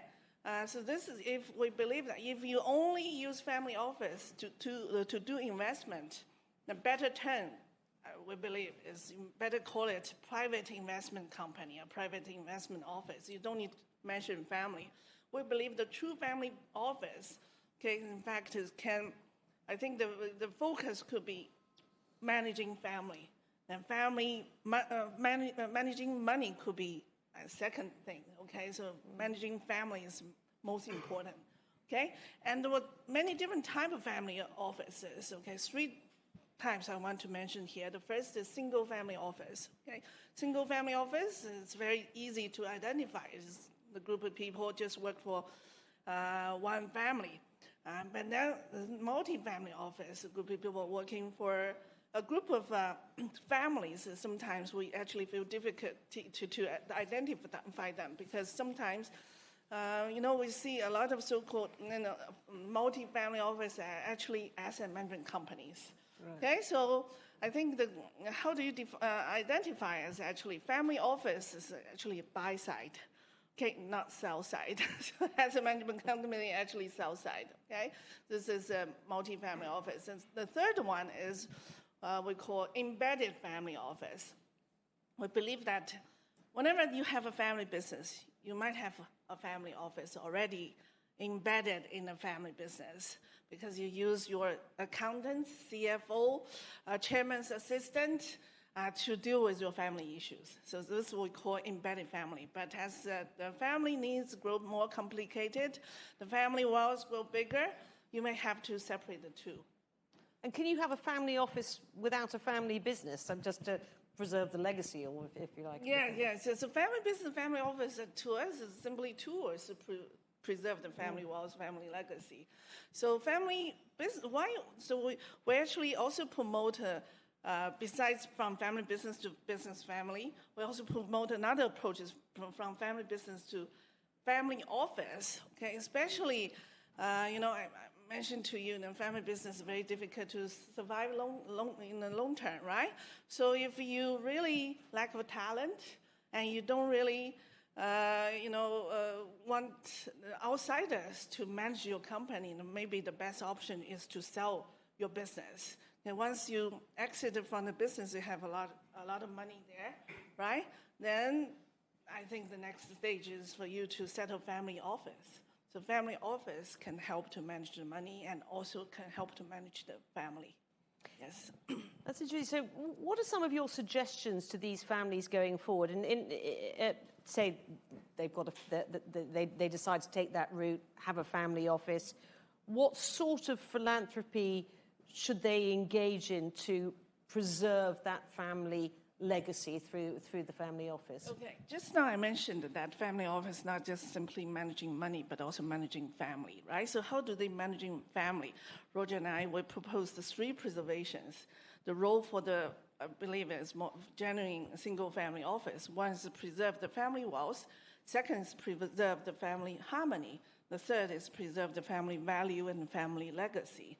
So philanthropy actually fall into our third role, right? Preserving family value and the family legacy. So, family business, if you have the family business, and then in fact, naturally, especially during the early stage of the family business, almost all the family members work in the business, right? But then the business grow bigger, turns into business family, or business sold out, you have no such a tool to keep the family together. Then family office can take that role to keep the family together, especially through philanthropy, through creating family foundation. So this is the sort of the bonding mechanism that we've been talking about earlier. Yes. But I'm interested in how a family office preserves family harmony. Yes. That will be about the role of family governance. So some family offices, in fact, they take up the roles to do family governance, especially Gamgay this morning mentioned that their family office major role is really to help with their family governance. Yes. Now, I want to ask about the next generation in Hong Kong and how they, from your research, how you see they view their inheritance and philanthropy. How are they structuring their work, and what do they want to do with their philanthropy that might be different from the way their parents viewed it? Actually, quite different. Okay, so according to some survey, also our own survey, our center's own survey, we found that more and more, next gens, younger generations are interested in doing more philanthropic work. But the philanthropy, we have majority 2 kind of philanthropic activity. One is, we say, traditional philanthropy. Second is strategic philanthropy. So we see more and more younger generations that are actually interested in more, strategic philanthropy. So traditional is just check writing. You don't need to do due diligence. You don't need to follow up, right? You don't need to measure the income and the impact. But strategic philanthropy you can do all, and the traditional one, maybe only one funder is involved. But the strategic one, you can actually, get all the family members to get involved.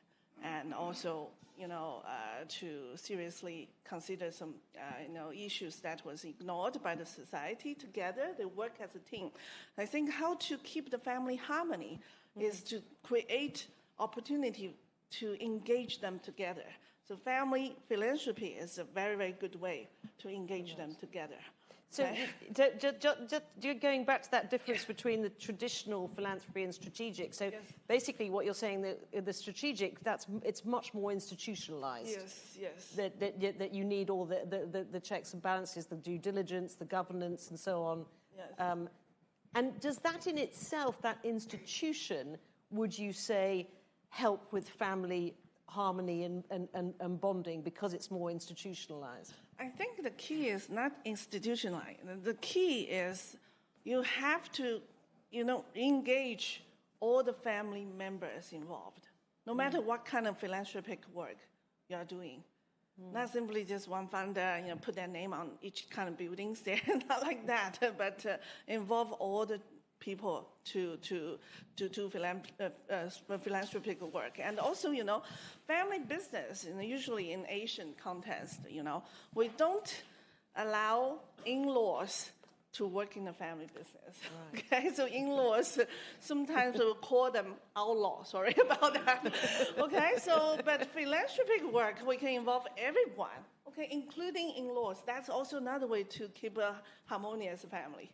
Yes, because that can cause quite a lot of tensions, can't it? If your husband or wife is kept out of the No, that's very smart psychologically. I can see that. Okay, let's move on to your work looking at impact investing, because I know you've done quite a lot of research into that. Why has that become such a hot topic now? I think one of the two main new driving force in this field. One is, of course, next generation, right? They're very interested in doing ESG, impact-related things. So many survey results also shows that, the millennials, maybe 70% interested in that, but, baby boomers, maybe 30% interested. You see the big difference, right? Another driving force is women investors, women's role. Okay, nowadays women's status become better and better. And even in the family, sometimes they are the one managing the family office, right? So they have a lot of power, but women, by our nature, we love ESG stuff, right? That's why those two major driving new that's forces. interesting. So women are much more likely to be interested in ESG than men. Yes. Another thing is there's also proving, very good financial returns out of impact investing. So people think also, this is another misunderstanding, right? Impact investing, you have to sacrifice your return. Sorry, it's not. If you sacrifice your return, you call it philanthropy. Now we call it impact investing. It's more sustainable. So you need to create positive financial returns. So people realize, okay, in fact, impact investing can create good financial returns. Why not, right? In Hong Kong, we have Horizon Ventures, okay? They're doing 100%, impact investing, doing very, very good, okay? And also, like Gamgay family, they have Happiness Capital, also 100% impact investing. While one of the earliest one, RS Group, any chance, family office, also 100% impact investing. Their return is quite good, okay? Yeah. Now, Hong Kong, as we've sort of said earlier, is trying to establish itself as a philanthropic or philanthropy hub. How far has it come, and what more does Hong Kong need to do to become that hub? I think Hong Kong actually has a very, very long tradition of giving. Okay, so I remember in 2018, there's a UBS report that shows that the philanthropic asset in Hong Kong actually was 3.3% of GDP, which is actually ranked number one in Asia. Okay, so Hong Kong is number one. Second, in 2021, also the survey shows that 41% of Hong Kong people actually they are involved in the philanthropic activities. They donate money. Well, so this is one thing we have very good basic, okay? Yeah. And the second, we have a lot of NGOs, in Hong Kong, especially, a lot of them actually is family-related, family foundations, throughout the whole Asia. Besides Japan, Hong Kong actually has the most of the matured family businesses in this region. So those matured family businesses in this region, for a long time, they accumulated enough family wealth. So they set up their family office very early. Also, they set up their family foundation very, very early. So those are the other things we already have. Then another thing is nowadays Hong Kong is really encouraging more families to set up family offices in Hong Kong, right? So we are so near to mainland China, so many wealthy families in mainland China that come to set up their family office in Hong Kong. One of the very, very important initiatives we always encourage the mainland Chinese family offices, please set up family foundation. So definitely I believe Hong Kong is already, for a long time already the philanthropic hub. But of course there were challenges. For example, I think still the whole, the whole society actually still we have very, very fragmented support, right? There's no one single platform to unite everybody. This is one thing. Another thing is, for example, we have a CFA exam, but we don't have like an equal, term called a CPA or something in a society where we need more talent. Can you just explain that a little bit more for? Yeah, so basically we need more talent in supporting the foundations, right? That's why we need to train them. So more education, proper education is needed. So currently I just feel in fact, this is my long time idea. I hope that our university could set up a philanthropic research center, but we haven't done yet. But this is something that I think we should pick up, or one of the universities should pick up. So more research, but also more trainings to train the professionals. So sort of and professionalize the. Yes. Yes. And how do things differ in Hong Kong? I mean, how do things differ on the mainland, I should say, to Hong Kong? One major difference is mainland Chinese families, they are called new wealth. In Hong Kong, we have a combination of new wealth and old wealth. And in terms of philanthropic work, new wealth actually can be very, very generous or very fast decision making in terms of, giving out the money, right? I don't say that old wealth is not, generous. They basically need more time to think about that to take action. But so new wealth, actually, if you're doing fundraising, maybe they are the one easier for you to approach and to get some funding, but that could be just one time. So for the old wealth, I think it's more they care about sustainability. Right? Not just one-time donation. They could sustain, they could gradually donate some money. I think those are the key differences. Yes. Winnie, thank you so much. Before we end this session, I've got a question. Ruth Shapiro, wait for a microphone to come to you. Have we got a microphone? Yes. Thank you. Thank you very much. Winnie, I really want to thank you for saying that the U.S.-China relations is a medium-term problem. Okay. I hope so. I hope so, too. So Hong Kong is somewhat unique in Asia in that there is the prevalence of family foundations here that don't exist in other Asian localities to the extent that they exist in Hong Kong. And it's somewhat surprising because there's no tax benefits to create a foundation. It's actually a hassle to become listed as a nonprofit organization, which many foundations don't.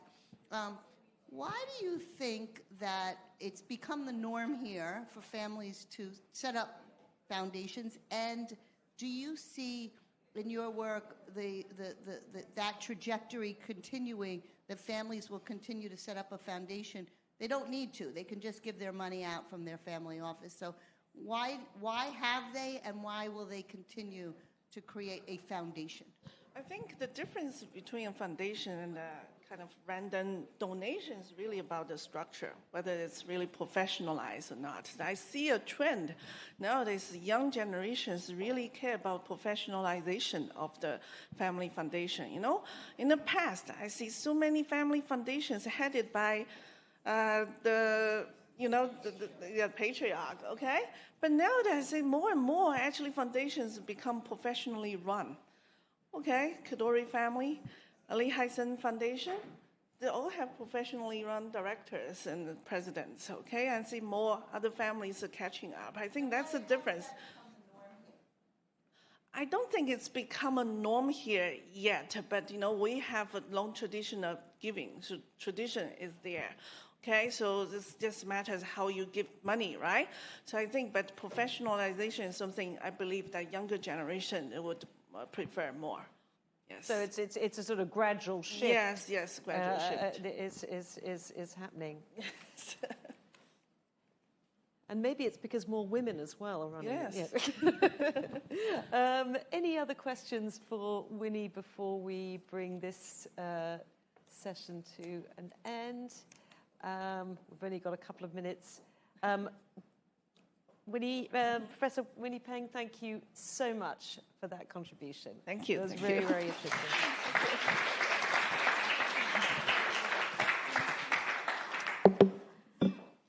And we now have a special video message. This is from José Manuel Barroso, the former Prime Minister of Portugal and former President of the European Commission.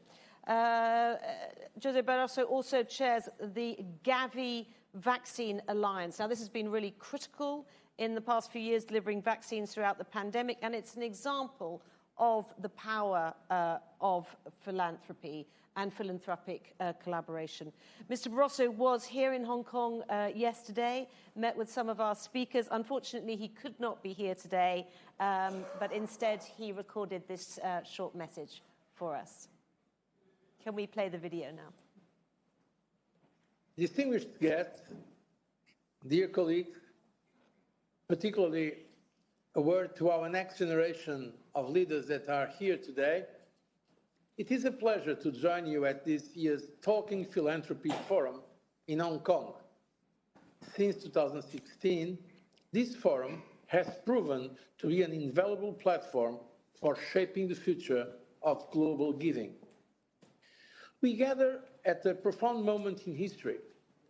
As chair of Gavi, the Vaccine Alliance, I've witnessed firsthand how strategic collaboration between governments, private sector, industry, and also visionary philanthropists can transform global health outcomes in ways that were previously thought impossible. Consider this. Since 2000, Gavi has helped immunize over 1.1 billion children, preventing more than 18 million future deaths. The power of digital innovation in this journey cannot be understated. For instance, in Punjab, Pakistan, a simple investment in 2,000 smartphones and a tracking app transformed vaccination coverage from 49 to 84% in just 3 years, impacting millions of lives through data-driven decisions. But our world faces unprecedented challenges. Climate change, antimicrobial resistance are creating perfect storms for disease outbreaks, making our immunization work more critical than ever. The COVID-19 pandemic demonstrated both our vulnerability and our extraordinary capacity for innovation when we work together. Through COVAX, together with innovations and collaborations across the industries, we compressed what typically takes a decade into just 39 days to deliver the first international vaccine shipment in Africa, an unprecedented achievement in global health cooperation. To the next generation of philanthropists and tech innovators in this room, let me say, you stand at a unique intersection of opportunity and responsibility. The transfer of wealth to your generation coincides with a critical window for achieving United Nations Sustainable Development Goals by 2030. Your innovation, your digital fluency, the global perspective are exactly what's needed to reimagine and strengthen global health security. As we look towards Gavi's next strategic period from 2026 to 2030, we see unprecedented opportunities to expand our digital health systems and vaccine portfolio to protect against more diseases than ever before, including breakthrough vaccines for malaria and HPV. This is more than a health investment, it's also an economic imperative. Since 2000, our work has generated $220 billion in economic benefits in lower income countries. The future of global health security rests not just on what we do, but on how we work together. The how is also important. Your engagement, whether through contribution, innovative solutions, or new partnership models, can help us reach every child everywhere. Let us embrace this moment with the boldness it demands. Together we can transform a world where every child, regardless of where they are born, has a chance to grow up healthy and realize their full potential. Thank you. I wish your forum this year every success in bringing together the partnerships that will shape our collective future. All the best.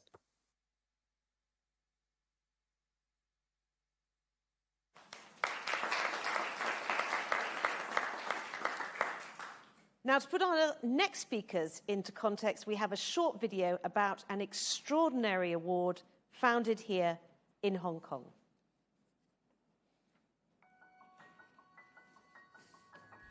It all begins with one heart to ease someone's pain, one voice dedicated to changing the world, one passion to transform lives.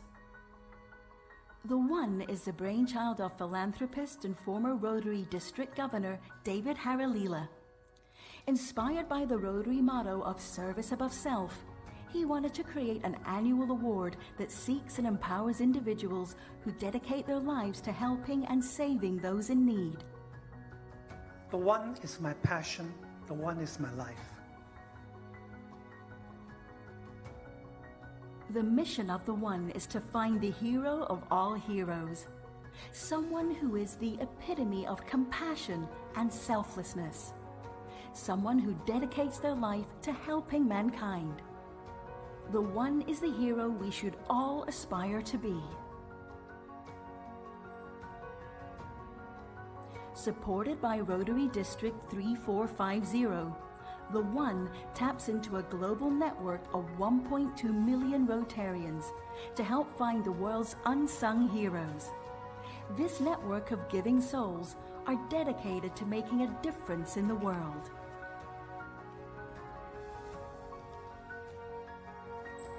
Each year, the winner of the One Award will receive $100,000 in prize money. The other two finalists will receive $50,000 each. This money is life-changing. Most importantly, it allows our heroes to continue their work and transform lives.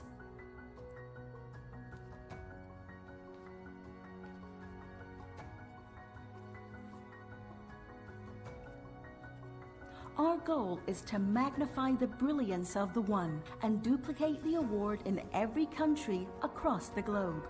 As well as the One International, we have also launched the One Hong Kong and the One Philippines. Since 2012, the relentless quest of the One has reached over 200 countries, recognized over 57 humanitarians, and donated $3 million to humanitarian projects across the globe, transforming over 300,000 lives.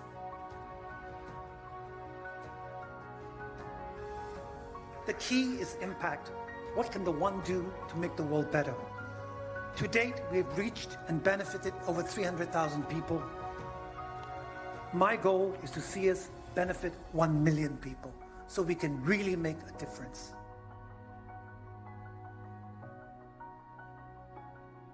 Well, I would now like to welcome the family behind the One Humanitarian Award, which we've just heard about there, founded in 2012 to recognise humanitarian projects. Sorry, I just removed one chair. I'm going to have to bring it back. Welcome to Dr. David Harilela, a renowned entrepreneur and philanthropist, and his eldest daughter, Divya, who is preparing one day to take over the reins of the family business. For the moment, Dr. David remains CEO of the David Harilela Group, which has numerous subsidiaries. Divya is a former fashion editor at the South China Morning Post. She's worked in lifestyle and fashion media for more than 20 years, and she has her own consultancy, The Divine Limited, offering services such as content creation and strategy. Thank you very much for coming today. And I should say it's an incredibly busy time for these two because you've got your last, was it last night? Last night we had the fundraising gala dinner. Fundraising gala dinner. So thank you for making the time to be with us here today.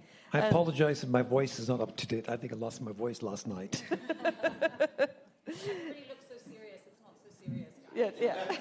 Giving away money, that's a good thing. And we put smiles on people's faces. Yeah. That's the whole thing. Exactly.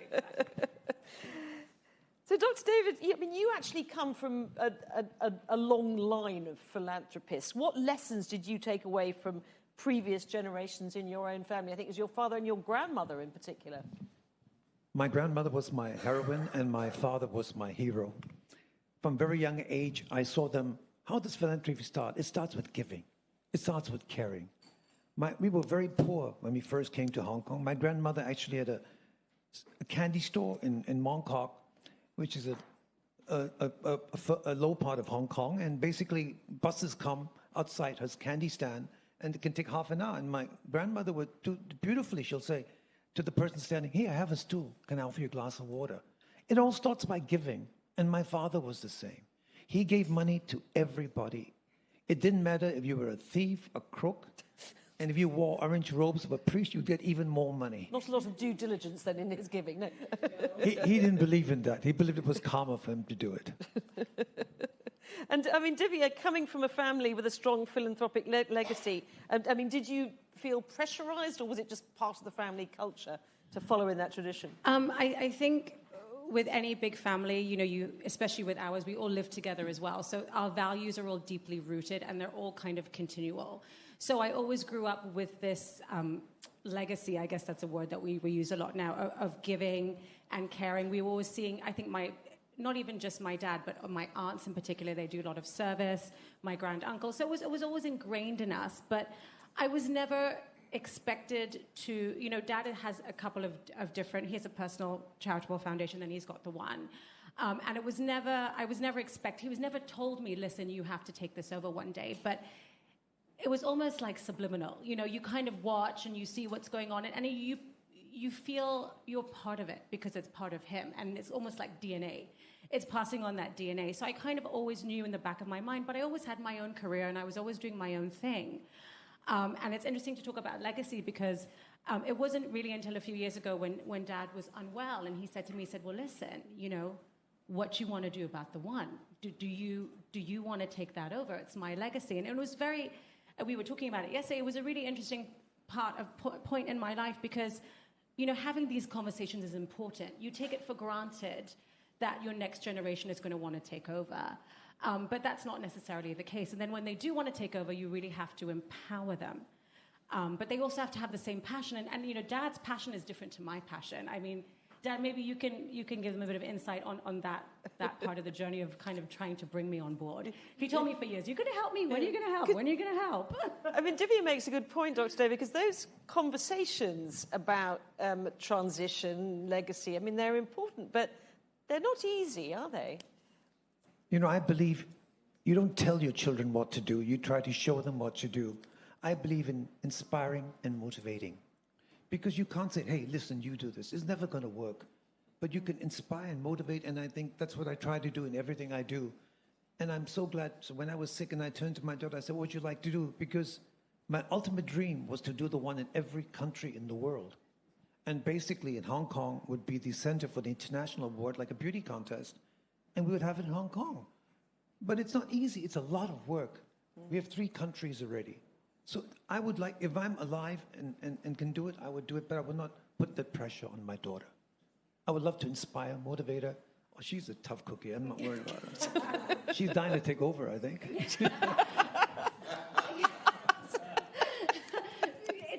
It's funny because, you know, we talk about legacy and you talk about handing over, and then it's kind of like the generation that came before is forgotten. But I think that's actually the biggest mistake that older generation can do. And I say this because the one was my dad's calling. It's his purpose. Philanthropy is not a job. You don't retire from philanthropy. You do it for the rest of your life. So my point is, whether he's sick or not, he's still always going to do it. So when he said to me, you know, when do you want to take over? I'm like, it's not necessarily about taking over. It's sort of kind of evolving it together and starting to add my own sort of spin on it. You know, and it's funny because after the award ceremony last night, we were in the car on the way home and I was like, well, we need to do this and we need to do that and this is better. And he's like, hey, calm down, you know? So it's funny because we both have quite distinctive ideas of what we want from the award, but the end goal is still the same, which is to maximize the good that we do. But I think, I mean, I've learned so much from him, and I actually think for me, rather than, you know, kind of being thrown in on the deep end on my own, it's a privilege every single day to sit in that office with him. And thank God he still goes to the office, because that keeps him alive. That keeps his brain going. That's his passion. But I can sit and learn from him. And what, you know, it's not many people can say that they have the privilege of sitting with their parents, you know, in this case, my father, and learning every single day how to be better and do better. And we do that with business and with the charity as well. And Dr. David, do you learn from Divya? I'm trying. You know, we're very strong people. Divya's exactly the same as me. When I want to do something, I just go.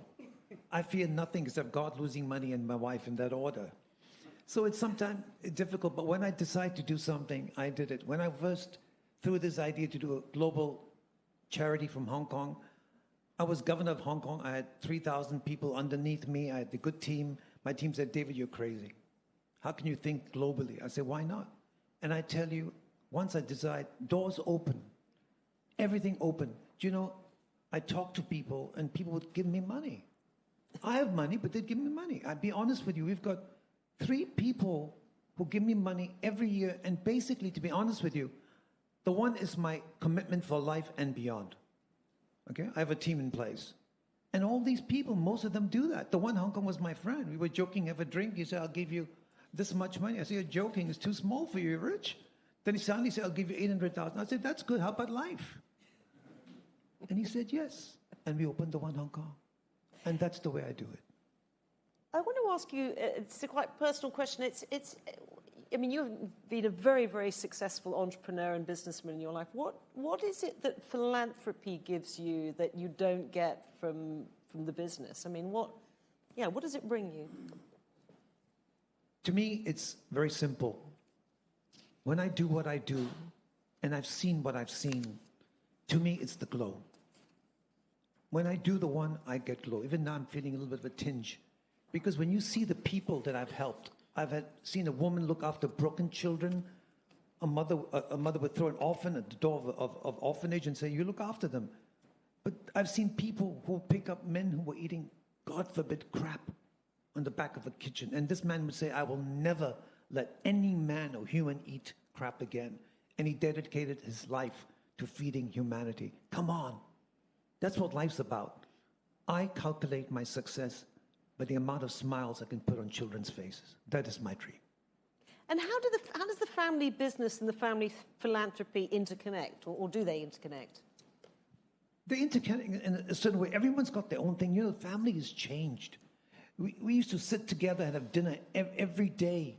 Today, it's difficult. My father actually nurtured it beyond 50, 60 years. And when he died and my uncle died, the leaders, there were 6 brothers. I am the eldest son.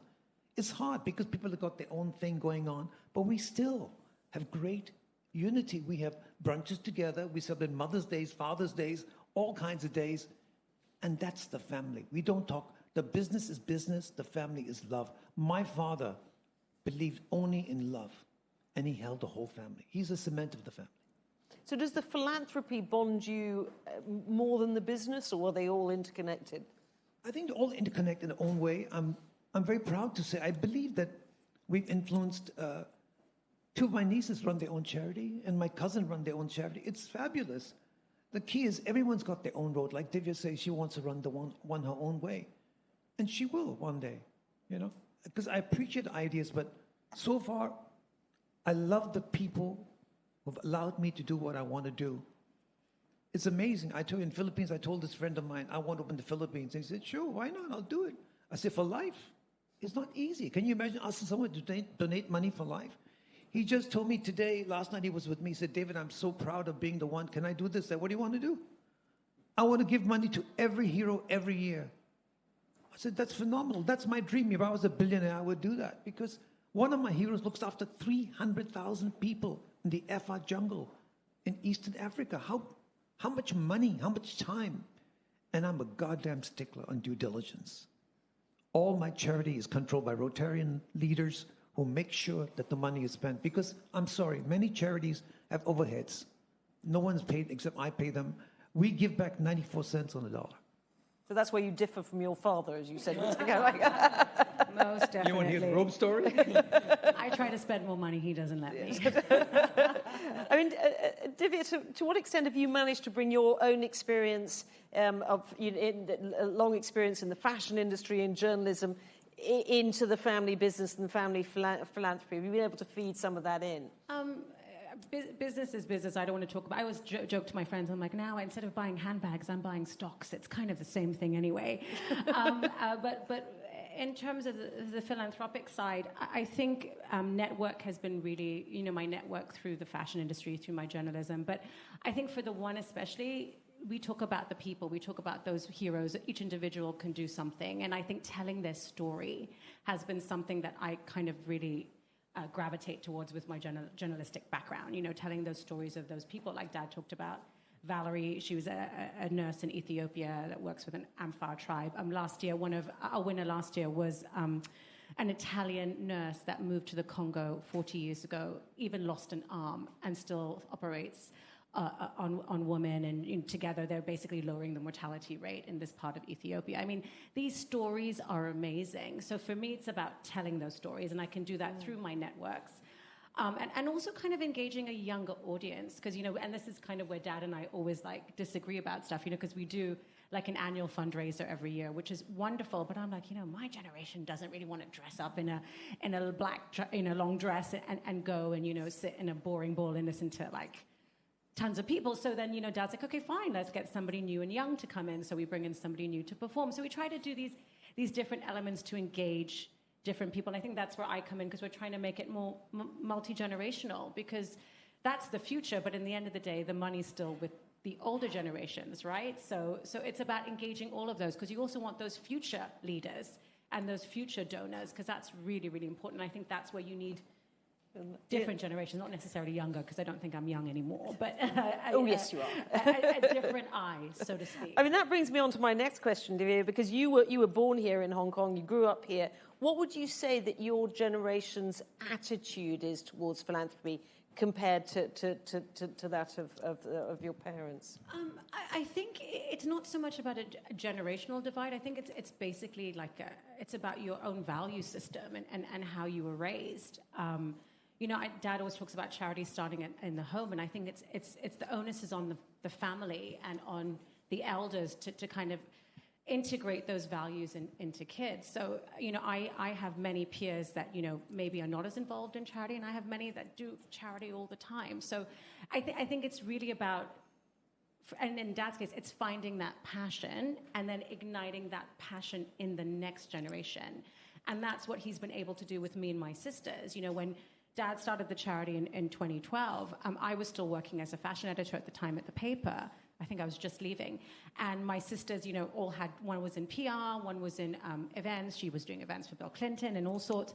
And Dad's like, okay, guys, this is what I'm doing. And we were like, okay, we're all gonna get involved, because we were just like, this is an amazing feat. So I think if you can inspire people, then you can always engage people. But inspiring people is the tough part. I don't think it's a generational issue.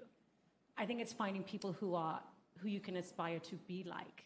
And I think that's where Dad's strength is. I mean, maybe mine not yet. I'm hoping to be like that. You clearly have a great relationship and are able to talk about most things, which is that. You say you disagree. Do you have serious disagreements? Dad, do you want to answer this? Are you basically but still the boss, Dr. David? Yes. Nothing serious. I'm never the boss. I live with I have 4 women in my life. They don't see things my way quite often. We communicate. We may not always agree, and we're both fiery, but we kind of go our separate ways, and we come back, and I'm like, Dad, I'm really sorry, and he's like, no, I appreciate what you're trying to say. I think it's important to communicate, and I think that's one thing that I'm especially lucky about, because men in general are not great communicators, but ever since I was young, Dad has always been very open and honest, and was always talked about the importance of communication. I think that helps us be better and do better, even if we disagree, right? I love my kids. They're very exciting. And in fact, I wrote one of my first songs for my daughter. He's also a singer. Yes. He moonlights as a singer. Dr. David's an accomplished musician as well, yeah. I was a workaholic, worked 9 to 9 the first 7 years of my life. And I come home and my wife goes, here, catch. So I get Divya, and I'm walking around our corridor of a house, which is huge, and I'm singing Divya, oh Divya, and then finally the song was created. I'm very lucky. I love my family. I'm a romanticist. I insist we spend time together. Birthdays, holidays, everything is, anniversaries is very important to me. And I love men dressing up. I love treating a woman like a woman. I'm an oldie. He's old school.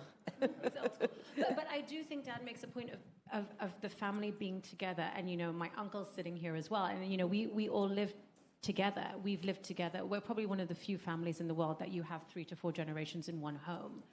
And I think that is our strength, not just in our unity, but it also keeps our value systems maintained. And it helps us create that legacy, whether we do it in business, whether we do it in philanthropy. It allows us to kind of work together and come together. The amazing thing is that this family has stayed together through poverty to wealth. And that's because we all live together.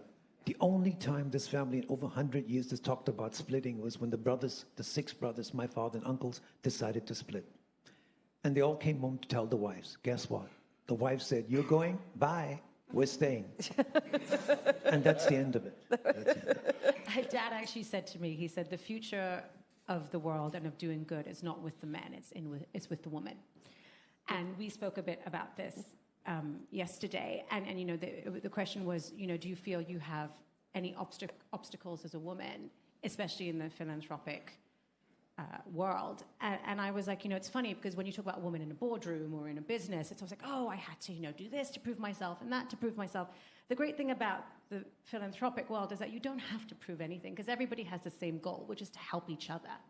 And I feel it's a lot more collaborative. So I don't even think it matters if you're a man, woman, whatever gender you are.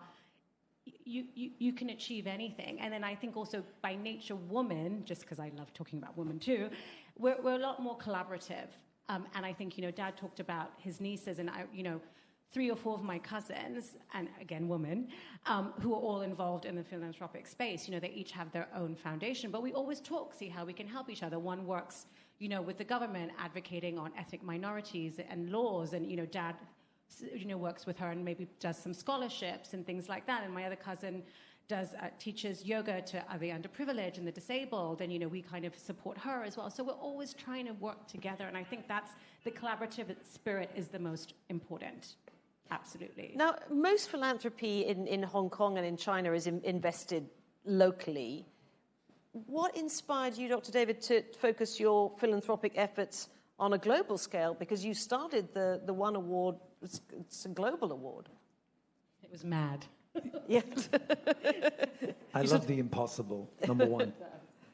Number 2, my whole desire in life is to do the maximum good for the maximum people. How to achieve that?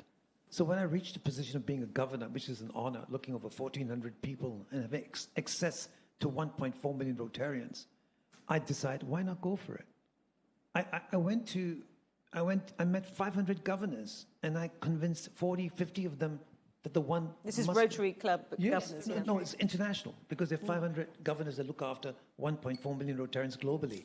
So I met them, and they're all lovely people, because who else does good every single day? It's the Rotarians. So I needed them to find the heroes. I don't believe in spending money on advertising. I'm sorry, those PR people. But... Didn't you say one of your sisters is a PR? She gets no money from me. I grow organically, and we've done it. I'm telling you, doors open, people give me money. It was amazing. It's amazing. So I knew I was doing the right thing. And to what extent do you apply the lessons of business to inform your charitable work? I mean, do you see it as a form of investment? It's my best investment, and I wish I ran my businesses as well as my charity, because not a cent is overspent. My staff are so bad. If I try to spend money, they'll scold me on the charity.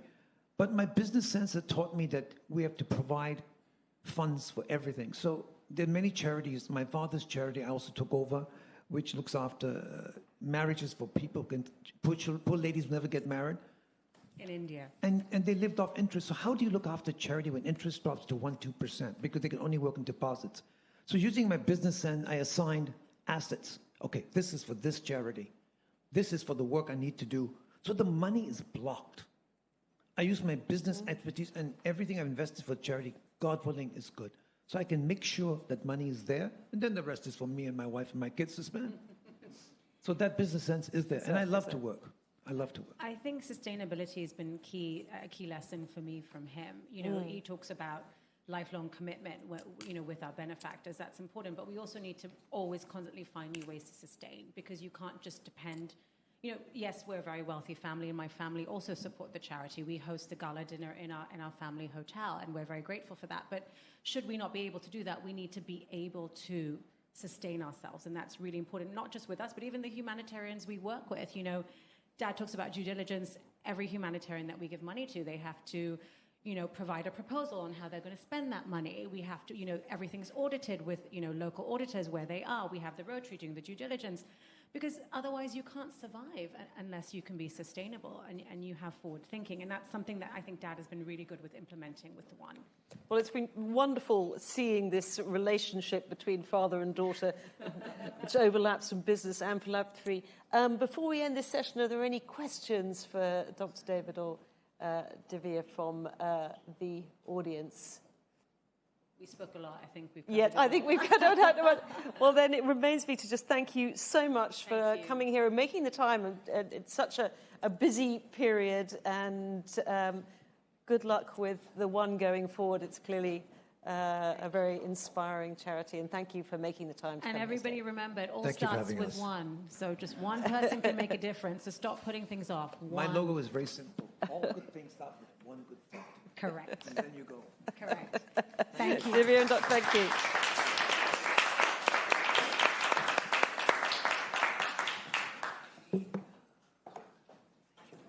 Thank you.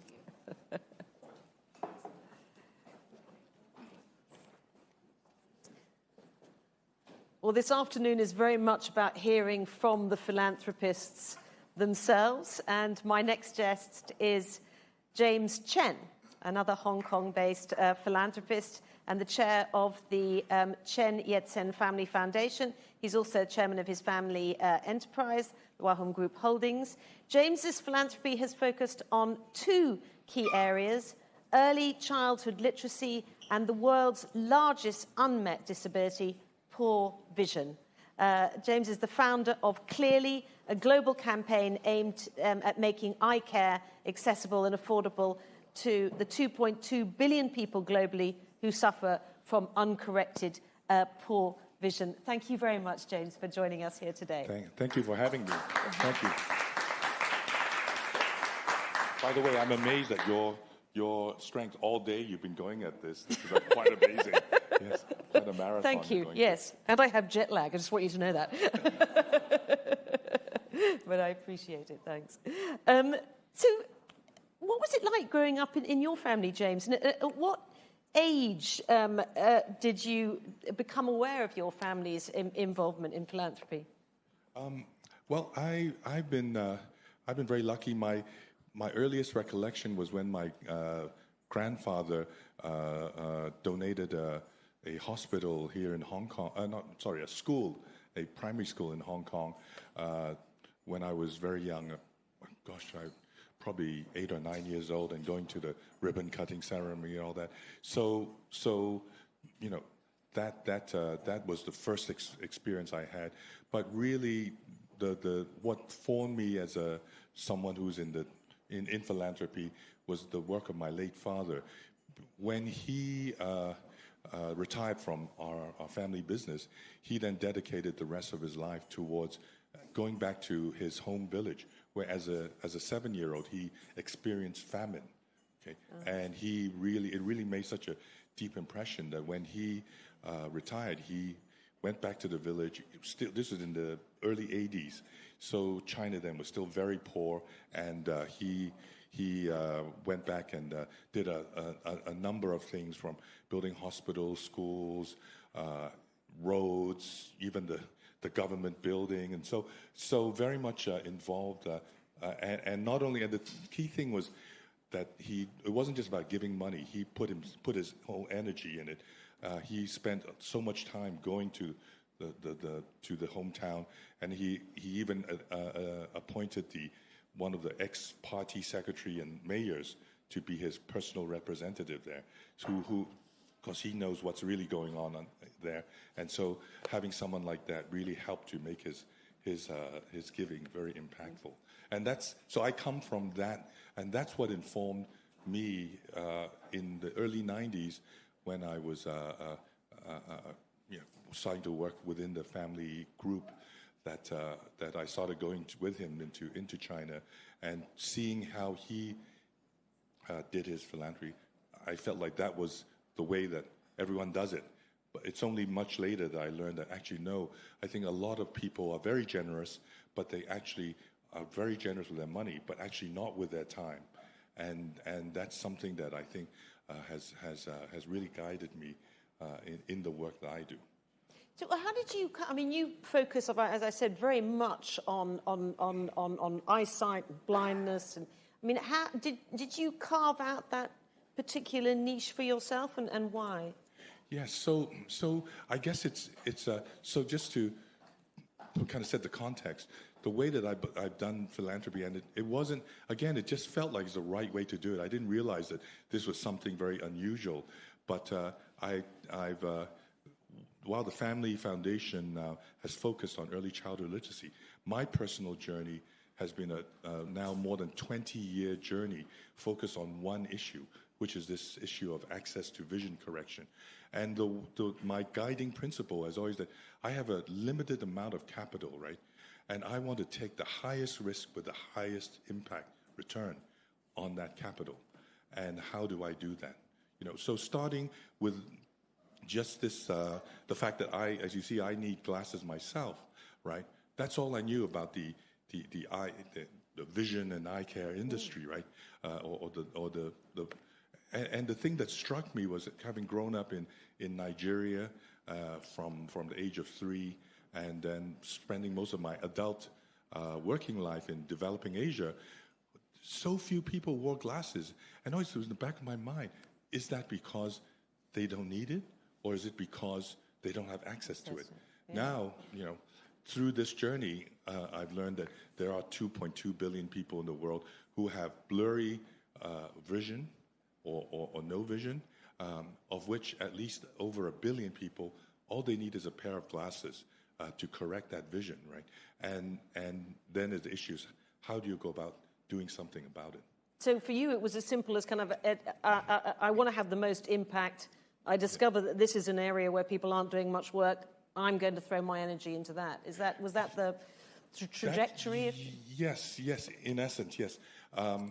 And I guess because my day job is to run the family office, so I have I'm always exposed to all different styles of investing.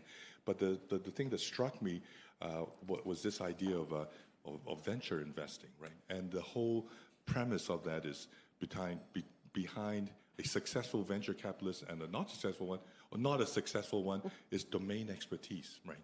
And so this journey that I've been on is as much to help me develop my domain expertise from being someone who all I knew was the idea that I needed glasses and why do other people not have it, and always asking, why not?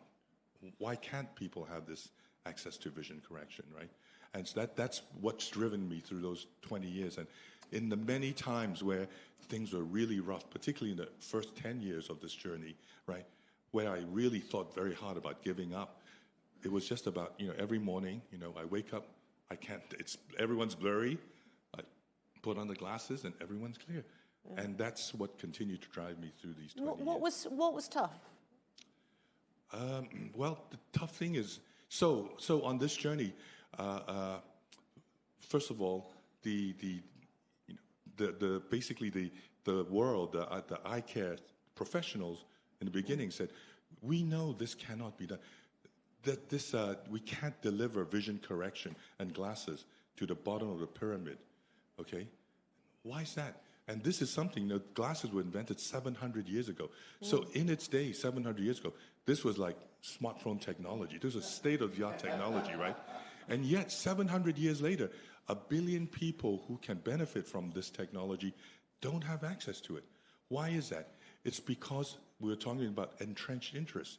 If you're an optometrist who's been trained for 4 years in university, and then you have a store in a shopping center in a developed world, right? Someone comes in, they get an eye test, right? And then they go outside, and get their lenses made, and you pay for the frame, and there's a lot of market in that exercise. I know. I mean, yes. They cost a lot, glasses. That's right. That's right. All of us who have prescription glasses know they cost a lot. That's right. But actually, it doesn't really cost that much. Right. Okay. So that's the quandary, right? How do you and so you were trying, as a philanthropist, you were trying to do that cheaper. Well, it's not necessarily about cheaper. It's about why can't you get vision correction and glasses to the bottom of the pyramid? Yeah. So while we were getting, the professional sector saying, no, it can't be done, we said, okay, you know what? I can't accept that. And so we took a country, said, we'll just focus on one country. Very luckily, we chose Rwanda, and then went in there, and we had to solve two basic problems. One is, how do you give someone an eye test, right? And then the other one, how do you deliver glasses to them? And to cut a long story short, we managed to do something that the professional says couldn't be done. What did we do? We were able to develop a program to train nurses, okay, to do a good enough, not perfect screening in just 3 days, right? Not 4 years. At the time when we did this training, the professional was saying, you know what we should do? Instead of training optometrists from the developing world, giving them scholarships to come to London or Boston to train them for 4 years, let's do that for 18 months, because then they can't stay in the developed world. They have to go back to practice, right? But for us, that was still not good enough. And so we managed to really boil it down to a 3-day training. And then we were able to work with the Ministry of Health and train over 2,700 nurses in 500 health centers covering the entire country, right? To do this screening, and then those who needed it to give them glasses. So then I thought, okay, great, then that's done. It's this field of dreams, right? If you build it, they will come. But then we realized that actually people in the villages didn't come. Why? Because they had no idea that they had a vision problem. They just couldn't accept that this was the natural state of things, right? Yeah. You get older, you get blurry vision, and that you just deal with it, okay? Didn't realize that you can correct this, right? And so what we did then was we had to send all our nurses to every one of the 15,000 villages in Rwanda and to screen. We ended up screening 2.5 million of the 11 or 12 million population in Rwanda, and we did so in 5 years. Actually, in 2 years. The whole program was 5 years. Wow. Right.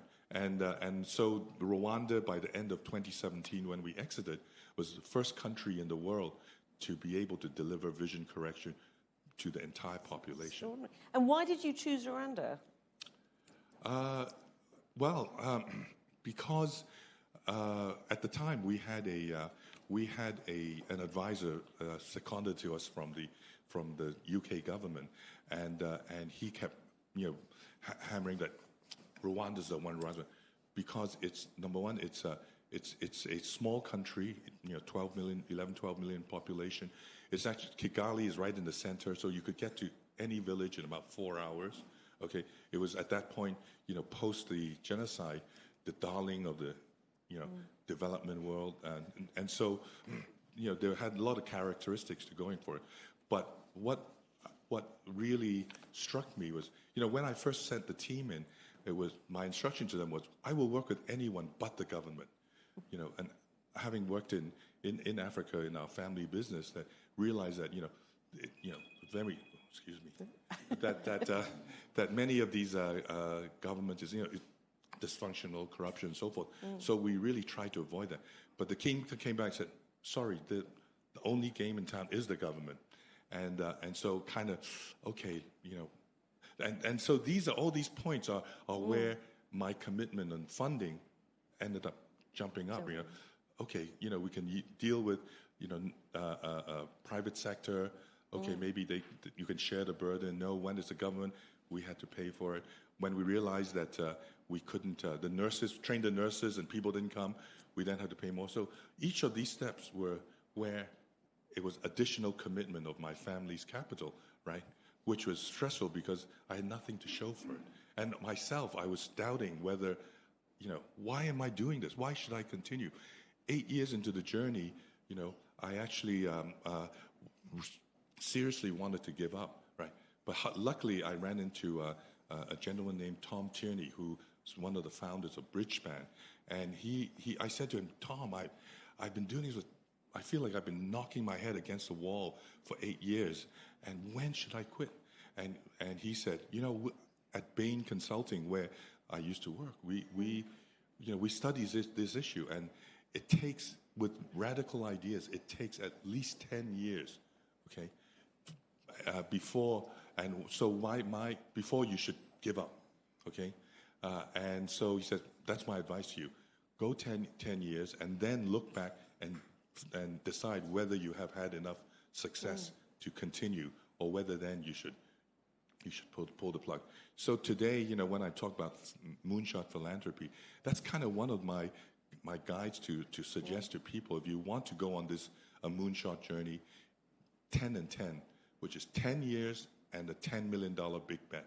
Those are kind of two. If you're not able or willing to do that, then really this is not for you.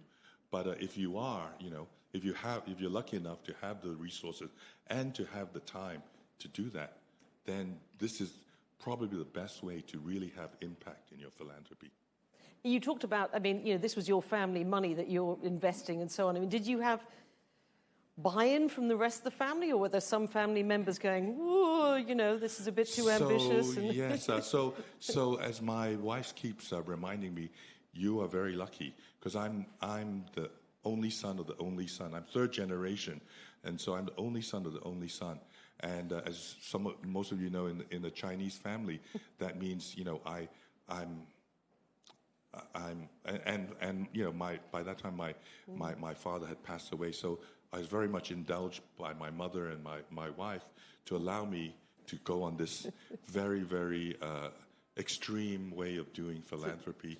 Had you had some brothers, it might have been more problematic. Yes, very much. I think brothers, cousins, so forth. Do you have sisters? I had my sister sadly passed away early, and so again, I'm the kind of only living child, and so that gave me a lot of leeway to pursue something that, again, realizing that with family dynamics, it would be difficult. And that's why I'm now going on this, what I call the moonshot of the moonshot, which is to really go out and talk to the particularly the high net worth community, right? To encourage them to consider this idea of high risk taking philanthropy, right? And we call it moonshot philanthropy because it is high, the potential for impact is there. we are very lucky in the high net worth community in that, and it's been brought up kind of tangentially, I think, during the day, which is this idea of risk-taking and risk capital, right? Because we are the ones who, unlike governments or even corporates, right, we are the owners of capital. And so we're the principals. And so when I make a decision to do something, however crazy or outrageous it might seem, right? At the end of the day, if it fails, it's my or my family's capital, right? If it succeeds, it's for the good of society. So for Moonshot Philanthropy, the phrase I've coined is that we privatize failure and we socialize success. And we're in that very unique position to be able to do that, okay? Because people who work for governments or for corporates, they're agents of capital. They are responsible to taxpayers or to shareholders, right? Ultimately, they're spending their money, right? Whereas for us, we're spending our own money. However crazy or outrageous that idea that you're backing may be, right? And presumably also by Moonshot Philanthropy, you're picking, if you like, gaps in the market, perhaps in the philanthropy market, causes that might be not so popular. And I'm thinking about, eyesight's not an obvious one. Edwina's prison reform, these kind of things that some of the are not necessarily big popular causes. Yes, in fact, I think that to me is the role of family philanthropy, right? We are in that lucky position to be there to say we are part of society, but we see many inequities, and that we're actually in the position with the wealth and the time to be able to do something about it, right? And this is earlier. Satrijo was talking about collaboration, right? And I think that is important. If you're dealing with in a local situation, you really do need to collaborate with government, as we did in Rwanda. But we also have to challenge them, right? They're not, bureaucrats. Apologies to anyone who has, but the way you're trained, is a certain amount of risk adversity, right? Yeah. It's much easier to maintain the status quo than to go out and try something different that may fail, and then it's your career risk. Well, it's more difficult to lose taxpayers' money than it is to lose your own money. Exactly. You've got a certain responsibility, I suppose. And throughout history, actually, that's why there's, I'm commissioning some research about this, but throughout history, it's always been about things that today we take for granted as government-provided services, right? Were all started by private initiatives. I'll give you an example. In street lights, okay? That was invented in London, right? And the idea was before street light in London, at nighttime it was dark, the streets were dark, and crime, just people coming up and knocking you over and stealing and so forth, right? It was so rampant. And someone came out and said, hey, we just put some lamps on the street. And that significantly reduced crime, right? Street crime. Another example, more recent, is, the white line on the side of the road. We don't even think twice about it, right? But that was invented by a gentleman, I think his name was John Doerr, in the 1950s, when he was driving a car in New Jersey one night with his wife. It was a bit hazy, and he drove off the side and hit a tree, right? And then he's like, wow, luckily he survived. He said, how do we solve this problem? And he came out, just draw this white line. And then, luckily, he was a protege of Thomas Edison and had made a lot of money. So he then used his own money to try to advocate for that, right?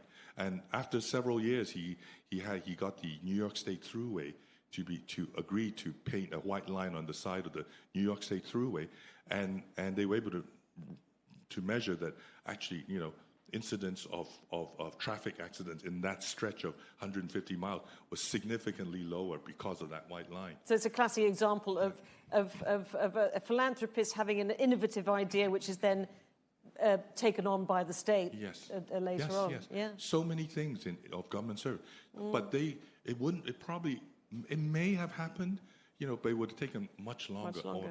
Yeah. But I think we as the private citizens and with high net worth, we're in a position to be able to drive these innovations forward. Right? Now, you have 3 children. Have you introduced them to philanthropy? Well, yes. So my children are now in their late teens and early 20s. And so when they were very young, we involved them. And this was, at that point, more about early childhood literacy. And we would involve them in our work then. In their teenage years, my wife and I decided to kind of step away from that because we think that they have a lot to deal with being teenagers to kind of really find themselves. So when they were very identity. young, what sort of things would you do with them? So, for example, we started a foundation here in Hong Kong called Bring Me a Book, and we would put bookcase libraries with picture books into clinics, community centers, hospitals, and so forth, right? And so one year we decided my wife and I said to our then the 2 elder kids, and they were still very young, and we said, hey, we're coming back from Australia, and instead of sitting with mom and dad in business class, what if you sat in economy, and that difference we'll make a donation and put a book bag library into one of the community centers, and not sure whether they actually really agree, but they acquiesced. And when we went to when we put the book bag library in, there was a ceremony. They got to cut the ribbon. It was exciting. And then they read to they saw that we read to the children, and they could see how excited all these children were to have access to books that they had at home, right, just for themselves, right. And so that was something. And for shortly thereafter, my eldest son went off to boarding school in the UK, and when he came back for Christmas, he came up to me. He said, I get £1 a week to go to the tuck shop, right? And he said, Dad, I haven't spent any of it, and I want to give that all to Bring Me a Book. Oh. Even today, I get really emotional because that's exactly how I feel like that really does make a difference. But we don't really want to impose it on them, but I feel like, and I think just now David was mentioning, it's about instilling those values early on. By your own example, right, that we are doing it, this American term, right, you got to not just talk the talk, but you got to walk the walk. And so that's what my wife and I really try to do, is to say, they've seen throughout their lives that we were not just, in philanthropy, we really live philanthropy, right? Yeah. And we think that that's enough, that they will, in the right time, they will find their way to find the things that they can do for society. We don't want to, it's not about them following me on vision. I would love, well done, David. But it's okay if it's not for them. It's not. But whatever it is to for every one of us to have, that passion to do something, right? Is more important than what particular cause it might be, right? Now, one of the key policies of this government is for Hong Kong to be a hub for philanthropy in Asia. What, in your view, are the key obstacles to people giving more? I think there are many I guess issues behind that, and again, this is one of the reasons why I'm now talking about this concept of moonshot philanthropy. Basically, this idea of moonshot is not even about that everyone should go. Very few people really would go on their moonshot, because it is really, really tough, right? But those who do, they should be supported, right, in doing that. But really, it's really to encourage the high net worth to really think about, your giving, your family's giving, right? To look at the range of things that you give to, and look at it from the lens of how much risk is there in your giving, right? And I think if you look at it from that angle, most of the families would say, actually, very little, very small amount, if any, of our giving is risk-taking. And if we can encourage those families to say, hey, we must set aside 2%, 5%, 10%, okay, of our annual giving, right? And identify these high-risk causes that will generate, outsized But how do you impact. do that? How do you encourage them? You don't have to go. I think you can identify others who are on their moonshots and say, hey, if you're doing this, I can support. How do I support you on that? And it's not just fellow peers, right, who are on moonshot journeys. There are many talented and very passionate, as you would call them, social entrepreneurs, right, who are on those journeys. The key is to help them through their journeys over the long period. Too often in giving, in donations today, when we think of giving, supporting a group for 3 or 5 years, that's considered long term, right? But what I would argue for is to really support these social entrepreneurs on their journeys over 10 years, 20 years or more, right? So think long term. That's very important. Yeah. But the key there is then you have to go on a journey with them. You're not doing the journey, but you're there to support them and slowly to build that trust. You start small. I love this. And recently I was in Canada with some of the most wealthy families, and a story that illustrates this was a gentleman who made a donation to a church for an organ, and because his mother was an organist, right? And that led to this organist at the church, delivered, and he was very happy. And then next thing you know, he's doing more donations of organs. Then next thing you know, they're organizing the world's largest organist festival in Calgary. And then after that, then they started to acquire keyboards. So now they have the world's largest collection of keyboards of every description. Then the next thing is he starts collecting memorabilia. Apparently they have the first Rolling Stones tour caravan or something like that. For those in music, apparently this is a big deal, right?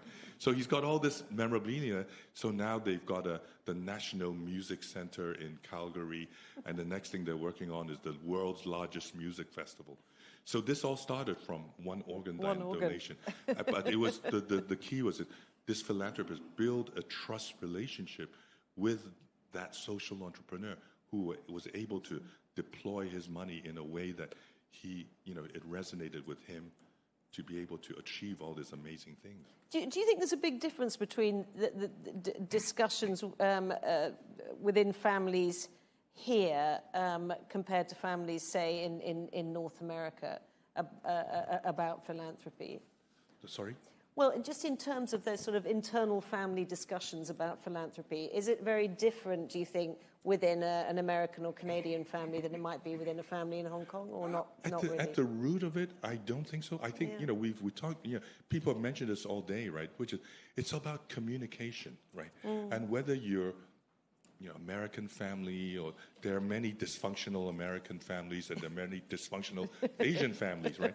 But those families that communicate well with each other, right, are actually the ones who are going to, survive or perpetuate, I would say, and as someone mentioned earlier, I do think that philanthropy is a way to allow, it's just allowing families to have different conversations, right? And through that, learn about each other and communication. So whether you're talking about business or investments or philanthropy, right? Just the opportunities for others to engage and learn both our similarities, our passions, our differences, and be able to negotiate all of that, right? In a way that is for the greater good, for our own personal good, as well as for the family.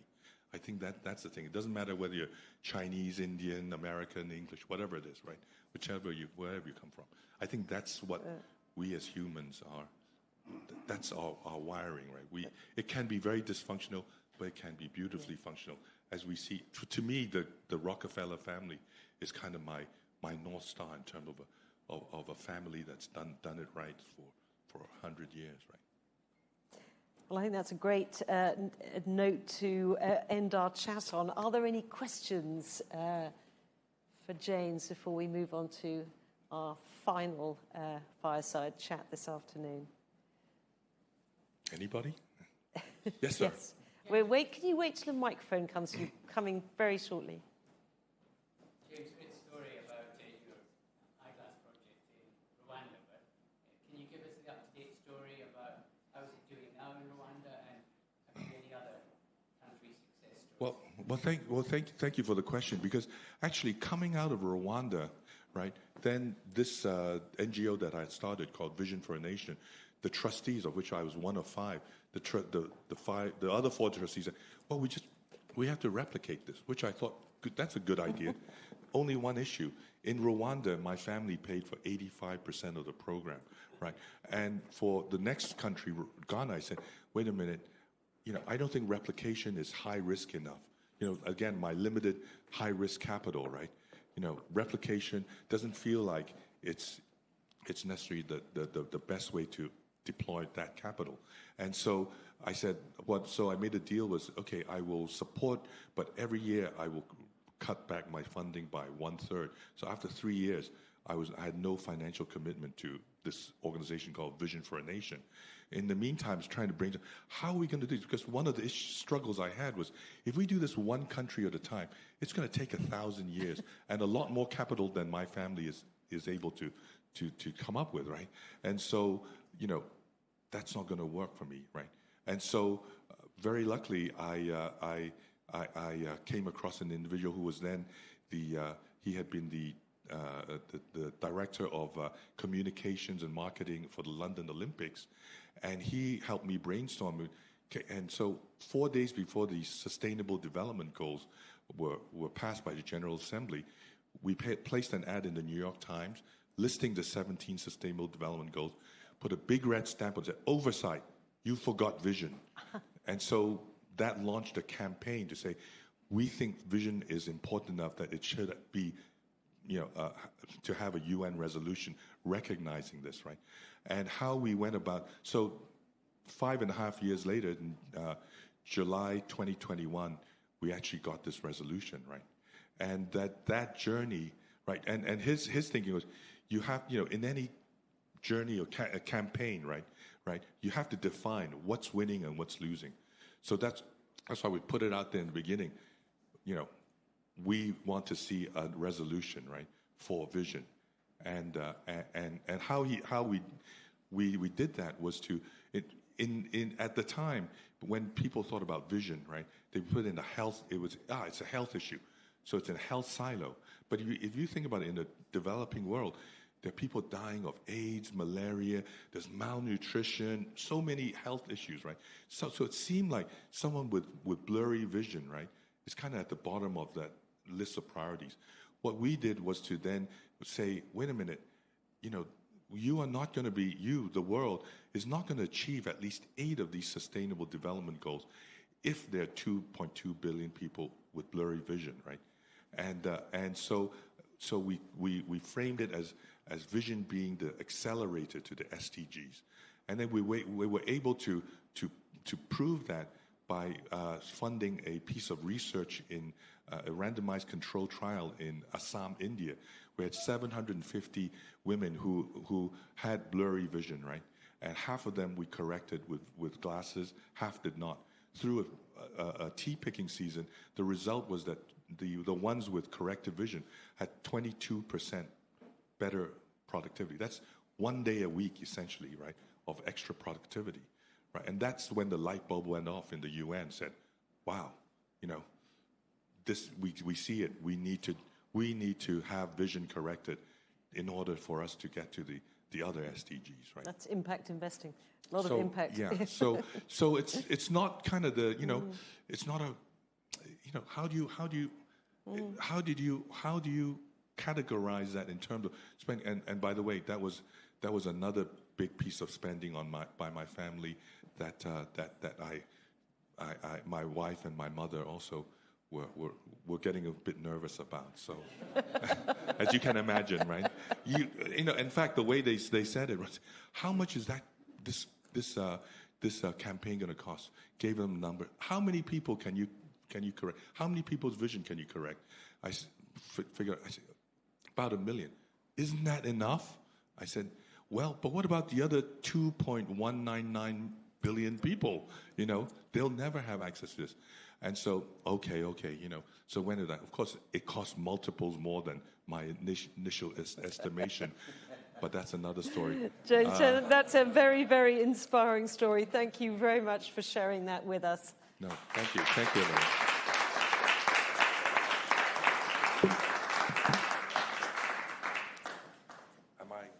May I leave? You may leave. Could we bring another chair forward, please? And this is for our final discussion. I would like to welcome back to the stage Lady Edwina Grosvenor and with her Vasser Seydel, the daughter of Ted Turner, for a conversation about what it means to be part of the next gen. We're extremely fortunate to have both of them here today. They've kindly agreed to share some personal insights on their philanthropic journeys and family dynamics. So yet more insights. Thank you, ladies. Thank you. So Edwina, let me start with you. What was it like growing up in shh, please, can we have some quiet? What was it like growing up in your family? I mean, as a child, were you encouraged to experience the world of philanthropy? Yeah, so I'm one of 4 siblings. My mother and father, again, this has sort of been said throughout the day, but it wasn't a sort of sit down, this is a conversation about philanthropy. It wasn't orchestrated at all. My mother was always philanthropically minded, as was my father, and it was just really in the conversations that we had. I was at a co-ed day school. I'd always come home in the evening. I'd always be talking with my parents and my siblings, and you just pick up through the conversations, you know, the people who worked for us. You know, my parents cared deeply for them, and, you know, there was ways that they were helping members of staff. So it wasn't sort of like that traditional philanthropic thing. It was just, how do you look after other people?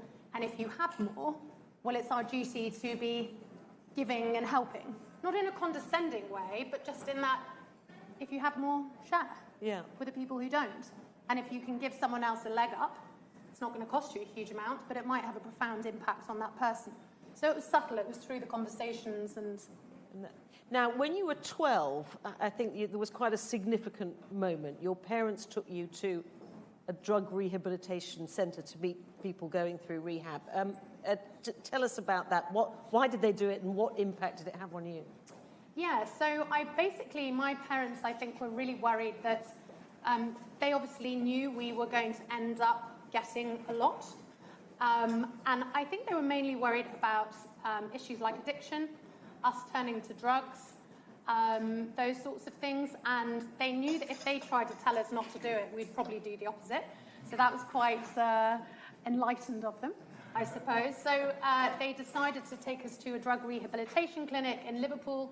There was myself and my older sister. We sat in a room with 2 heroin addicts, a man and a woman. They were a couple. And that 1 hour of my life on Hope Street in Liverpool was profound. It was a case of ask them whatever you want. They're perfectly happy to answer any of your questions. Don't be scared, and just roll with it. And we did. And it was at that moment, at the very young age of 12 or 13, that I think it clicked for me. You don't end up taking drugs because you're leading your best life. They were masking trauma and things that had happened to them. I was suddenly aware of sort of my life and what I had. They didn't have it. So all these things sort of came together. But it was nice because it wasn't my parents sitting me down, sort of almost, I would have seen it as them preaching to me about something, even if they had, you know, my best intentions at heart. So yeah, and without me knowing it at the time, that shaped the rest of my life. And then when you were 18, in your gap year, you went to work in a prison in Kathmandu. Tell us about that. That's a very brave thing to do. It's an 18-year-old English girl. And my friends were sort of going up the Gold Coast in Australia in camper vans, and I was like, I'm going to Kathmandu to work in a prison. Does anyone want to come with me? And no one did. So I went by myself. And yeah, it's the cliche to say that I went on my gap year and found myself. But I went into a prison. I was in Central Jail in Kathmandu, and I came out, and it was literally, again, sort of this ridiculous light bulb moment. I was like, that was amazing. Prisons are places that everyone has an opinion on, no matter what country you're in. Very few people know what they're talking about, because very few people have been in them. And it's usually the people who really haven't been in them have the biggest opinions. They're usually ill-informed. And I just thought, that's me for the rest of my life. My poor parents, I came home. Like, right, I know what I'm going to do for the rest of my life, and that was 25 years ago. And I still work in prisons. I've got 2 degrees in criminology, and I know I'll be doing it for the rest of my life. Well, explain a little bit more about why was that a light bulb moment? Why? I mean, did you sort of feel that prisoners are a sector of the population who are ignored and overlooked and who need a voice, and you were going to help give them a voice, or what? So it's lots of different things, and I think, again, I've noticed with the work that I do in prisons all around the world, people just think you're working in prisons and it's about the prisoners.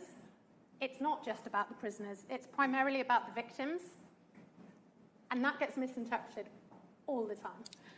It's about the victims, it's about the friends and the family, it's about the fact that actually justice is part of the fabric of our society. So everyone cares about crime on the streets and being safe. They care about justice and things being just and equal. But I don't want to talk about prisoners. I don't want to talk about prisons. It's like, do we not realize these two things are inextricably linked? And that's what I'm interested in. And sort of making that concept of prisons more mainstream and not just, oh, they're bad people who've done bad things. You know, that's actually not good enough. And of course, part of that is rehabilitation. Of course, because, you know, in England, we've seen a massive sentencing inflation. So we lock up more people in England than anywhere in sort of Western Europe. Our crime hasn't dropped as a result, by the way. So much so, a sentencing review has just been announced by our government this month. And it's about the quality of the sentence, not the quantity, because people are going to come out. And even the lifers in England, out of a population of about 87,000, only around 60 are going to stay in prison for life. Life meaning life inside. Without getting too technical, you know, lifers can be different. So therefore, if they come out, do we want them to be less violent, less likely to attack us? Well, yes, I think we could all agree that we do. So in which case, even if it's unpalatable to people, we need to be doing the work in the prisons to make sure we get the result that we want to see, because, of course, we pay for it. You know, our taxes go towards it. And at the moment, certainly in our country, it's a catastrophically expensive mistake. Let's talk about the moment when you come of age into your family and you inherit this very large sum of money. What was that like, and how did your life change at that moment? So there wasn't this sort of big moment. It was sort of always sort of weaved in. We sort of knew that we were going to, I guess, become wealthy. But our parents had always kept us on, like, no pocket money. We did not buy expensive anything. We were very much kept sort of feet on the ground, know your place type of thing. So, and it annoys my mother. My father sadly passed away about 8 years ago. But I remember when my mother would be like, God, will you just buy some smart shoes? It's about as smart as I get, some fancy trainers. But that's the way we had sort of been brought up. So there wasn't this sort of big bang moment. There were sort of people, trustees maybe, who sort of occasionally came in and sort of had a bit of a conversation with us about something. But, you know, I was young. I was a teenager. I was like, God, let's get this meeting over and done with because I've got friends to see. So I sort of knew it was there. It was like the big thing that was there. But I didn't really understand what it meant for me, if I'm going to be honest. Vasser, let me bring you in at this point. I mean, how was it for you? Was there a particular moment when you realized that you were part of this kind of extraordinary, very powerful, but also very philanthropic family?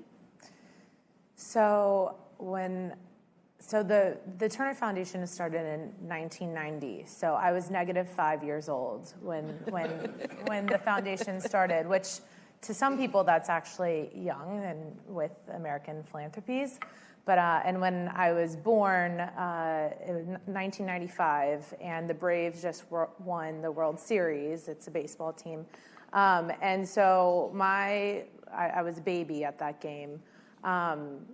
So I came into this world with a very public family, and I don't actually ever really remember a certain moment, and just always was. And even philanthropy, because philanthropy is such a big part of who my grandfather is, and the spirit of generosity, which we heard about this morning, or the value of generosity. It was the conversations that we were having. It was what I was witnessing, not only in my grandpa, but my mother exhibits that very well. My dad, who married into the family, him and my mom started the Chattahoochee Riverkeeper in Georgia. That was the first $1 billion lawsuit against a municipality to clean up our waterways. So, and I can go on and on. Both of my grandmothers, Jane Fonda and Pat Mitchell, in their own rights, are women who have been fighting for women's rights in the U.S. and around the world, for that matter, alongside climate justice and many other issues. So in my family, philanthropy, generosity, activism, and really having more so a global mentality just was what was exhibited, and I didn't really ever know anything different. But what I found extraordinary, talking to you yesterday, was you said your grandfather, Ted Turner, actually started taking you on trips when you were 12 or 13 to see some of his philanthropy in action and see the world. Tell us about that. It actually started younger than that. Yeah? Okay. I actually don't, I think it just, my parents always had the mentality of our kids are coming with us everywhere. For example, the Goodwill Games, I believe it was my first Goodwill game that my grandpa put on when there were boycotts for the Olympics. I was 5 years old in Brisbane, and so very much, talking about the Cold War and peace through sport. And we also traveled around with the United Nations Foundation. My first time in Asia was going to Japan and meeting survivors of Hiroshima, alongside, traveling around the world to whether it was Ghana or Shanghai and Beijing, or just all of these extraordinary places with vastly different cultures than growing up in Atlanta, Georgia, as you could imagine, and seeing the world through this lens where we were seeing issues that took many different forms, but oftentimes when you see the humanity, it's actually very similar to many of the issues that happen at home. But really getting to, once again, with the United Nations Foundation in particular, getting to see these issues being vocalized by people like Muhammad Yunus, or Kofi Annan, or Gro Bretland of Norway. So you're meeting these people at a very formative age, people who've done extraordinary things in their own lifetime. That must be quite inspirational. Yeah. Because at that age, it imprints on you quite a lot, doesn't it? You're like a sponge. Exactly. And so it wasn't just my grandpa, who obviously was the reason why I was there, but really just because of who my grandpa was, getting to meet and grow up with extraordinary people who did extraordinary and are doing extraordinary things with their lives, true visionaries, and people and leaders that we could actually learn a lot from in today's day and age. Yeah, so... But also quite bonding, I imagine, with your grandfather. Mm-hmm. I mean, doing all these trips and traveling with him and seeing what he did. I mean, that must have been quite nice for your relationship. Mm-hmm. Yes, and while I think the global context is really unique of an experience and really important, it actually is more about the consistency of who he was at home. He has 2 million acres in the United States, which he converted from degraded cattle land, went through some learning processes of you can't just take down cattle guards and just restore ecosystems back to how they were with the balance of Native American people.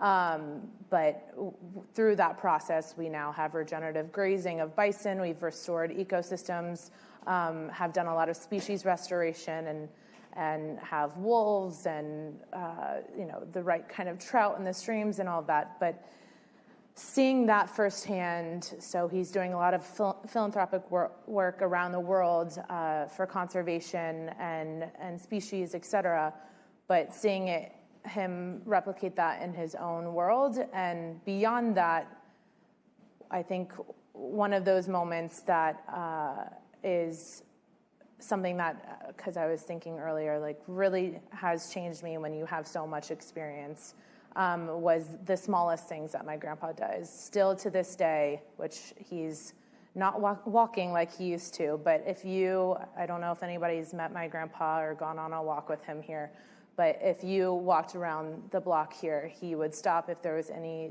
piece of trash on the ground and pick it up and throw it away. And even though like he's done so much with systems change and so much in big ways because he's had the ability to do so, he has never felt like he's above walking past a piece of trash on the ground and picking it up. And so even in the smallest moments of you do that? Me and all of my cousins, by the way.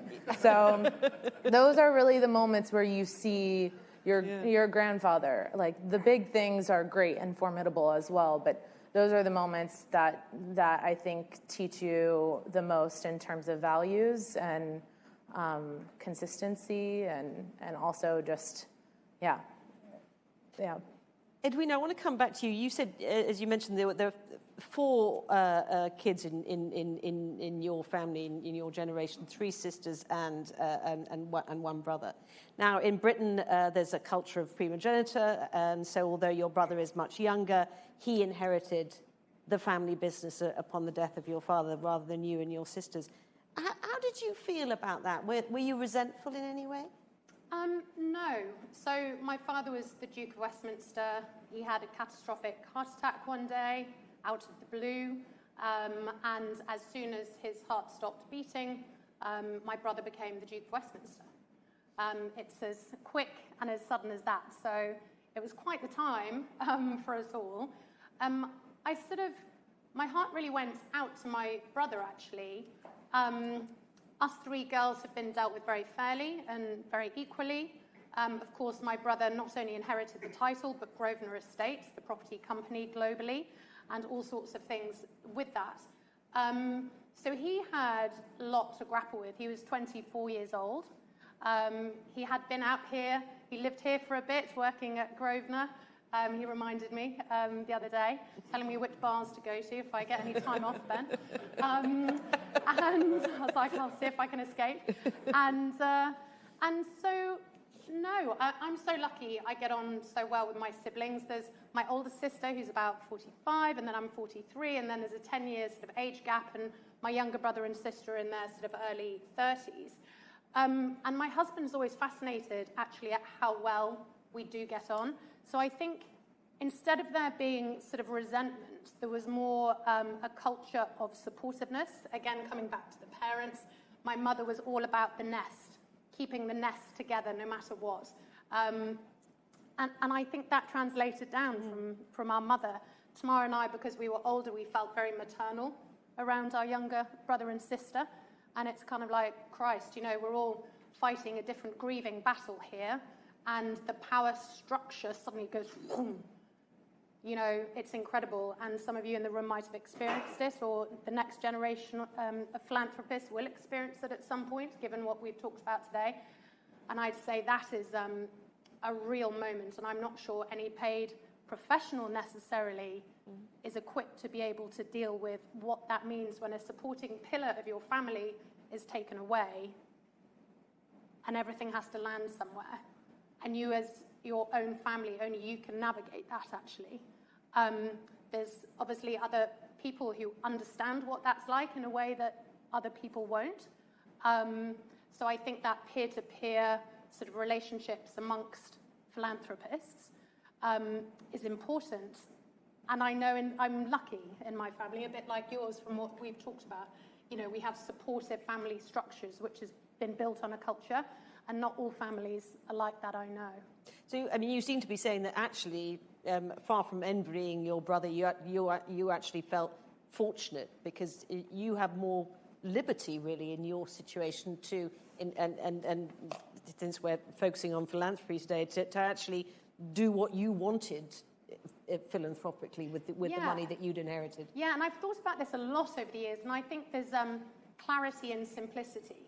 So think about whatever anyone wants to feel about primogeniture is, of course, down to the individual. But, you know, we knew as us girls, we were going to get sort of X amount. Thank you very much. That's lovely. We don't need to work in life, but that comes with its own risks. But my mother was very much like, you create your own orbit. Live where you want. Do what you want. You don't need to come with your begging bowl because, you know, you've been looked after. And actually, I was like, great. I'm going to buy a house on the sea. I'm going to do this. I'm going to carry on working in prisons. And I sort of had my own little roadmap. But that's down to the character of me. I sort of knew I had to make my own plan. You know, the plan was set for my brother. It's very rigid. It's very da-da-da-da-da. There's your plan because you're the boy.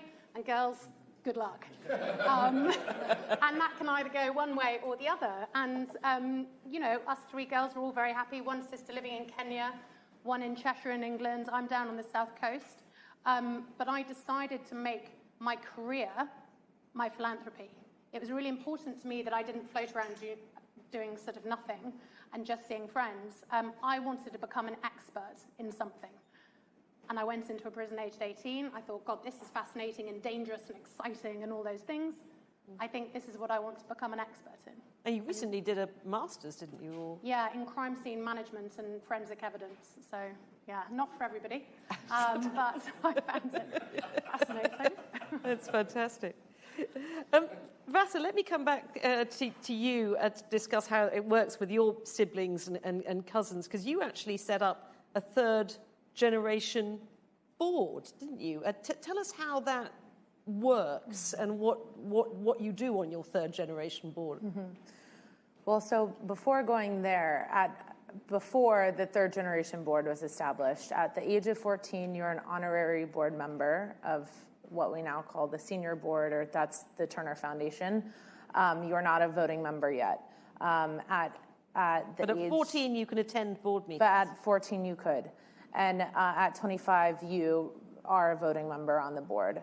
When I was in college, I worked with our staff to create a third generation board.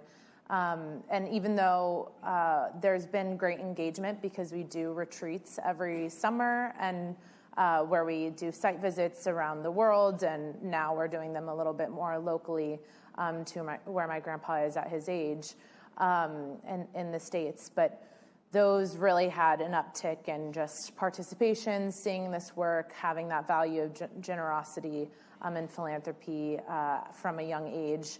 And then creating the third generation board really was more of a way to, okay, you're 13 years old, you can come onto the board if you so choose. We have a 100% uptake in that thus far. We only have 2 cousins to go, but we feel confident because they're too young.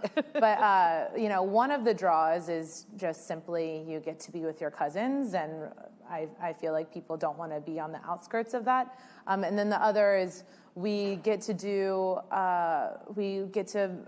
allocate money how we would like to, and we have our own discretionary and own giving. So we created our mission, we created our vision, we created our board terms as a unit, so it also gave us agency. And yeah, so what sort of causes have the third generation board given to? Yeah, we largely, we started with kind of putting everything that we personally wanted to do on sticky notes and putting it on the wall, and we found where our intersection is. And to my grandfather's, joy, we landed on something very similar in terms of the environment, but the difference is the connection of youth and the environment. So that's our main giving focus, but we do giving as well in communities around where my grandpa has property. And we've actually given to a lot of different things because we recognize that actually the communities know, especially in these rural communities, what they need, more so than fitting just a priority area that we would love to see. So sometimes we hit that sweet spot where it overlaps, but sometimes these small communities, need things that we've never even thought about before. So we tend to give all over the place, which is very different than kind of more structured of the senior board, but we've been able to find our own agency in that, which really also has created such a great context for when you do get to sit on the Turner Foundation board. We have a voice, we've known how to exercise it, and we've also found ourselves in a little bit of this giving journey, so that we're really excited and prepared to be on the board. To start training the next gen as early as 13. That's absolutely wonderful. Edwina, as we've heard, you've chose to invest your philanthropy in reforming the prison system in the UK.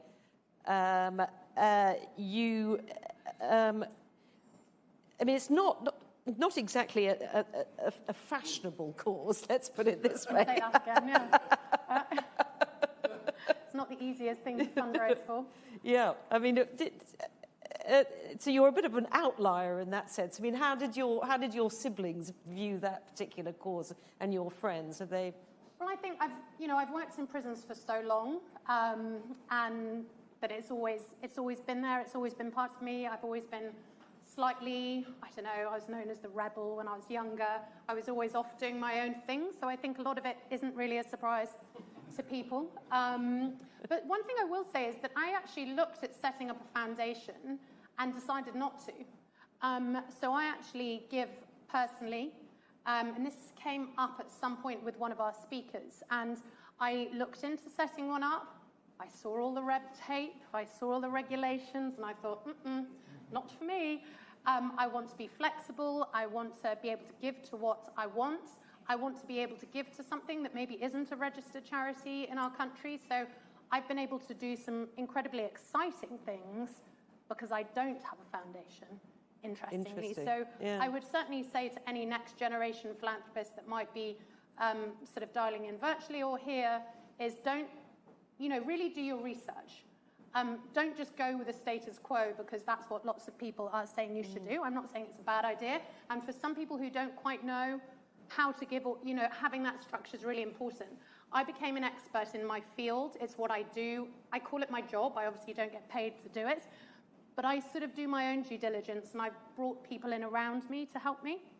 But no, it's not a sexy area. It's a very misunderstood area. But there's a lot of work to do. But I think it's also crucial to say, though, that it can be fun, and philanthropy should be fun. We were talking about this yesterday. You brought it up. And it reminded me to get that over. What a privilege that we have to be able to do this.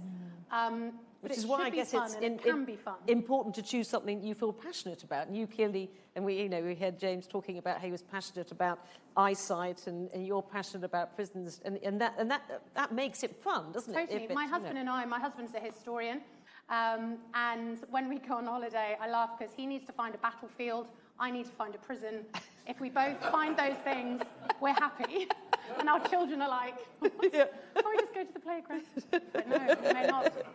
Now, another thing we've talked a lot about today is working with government, which brings me on to my next question. You recently built and opened a new residential facility which offers an alternative to prison for women with children in the UK. It's called Hope Street.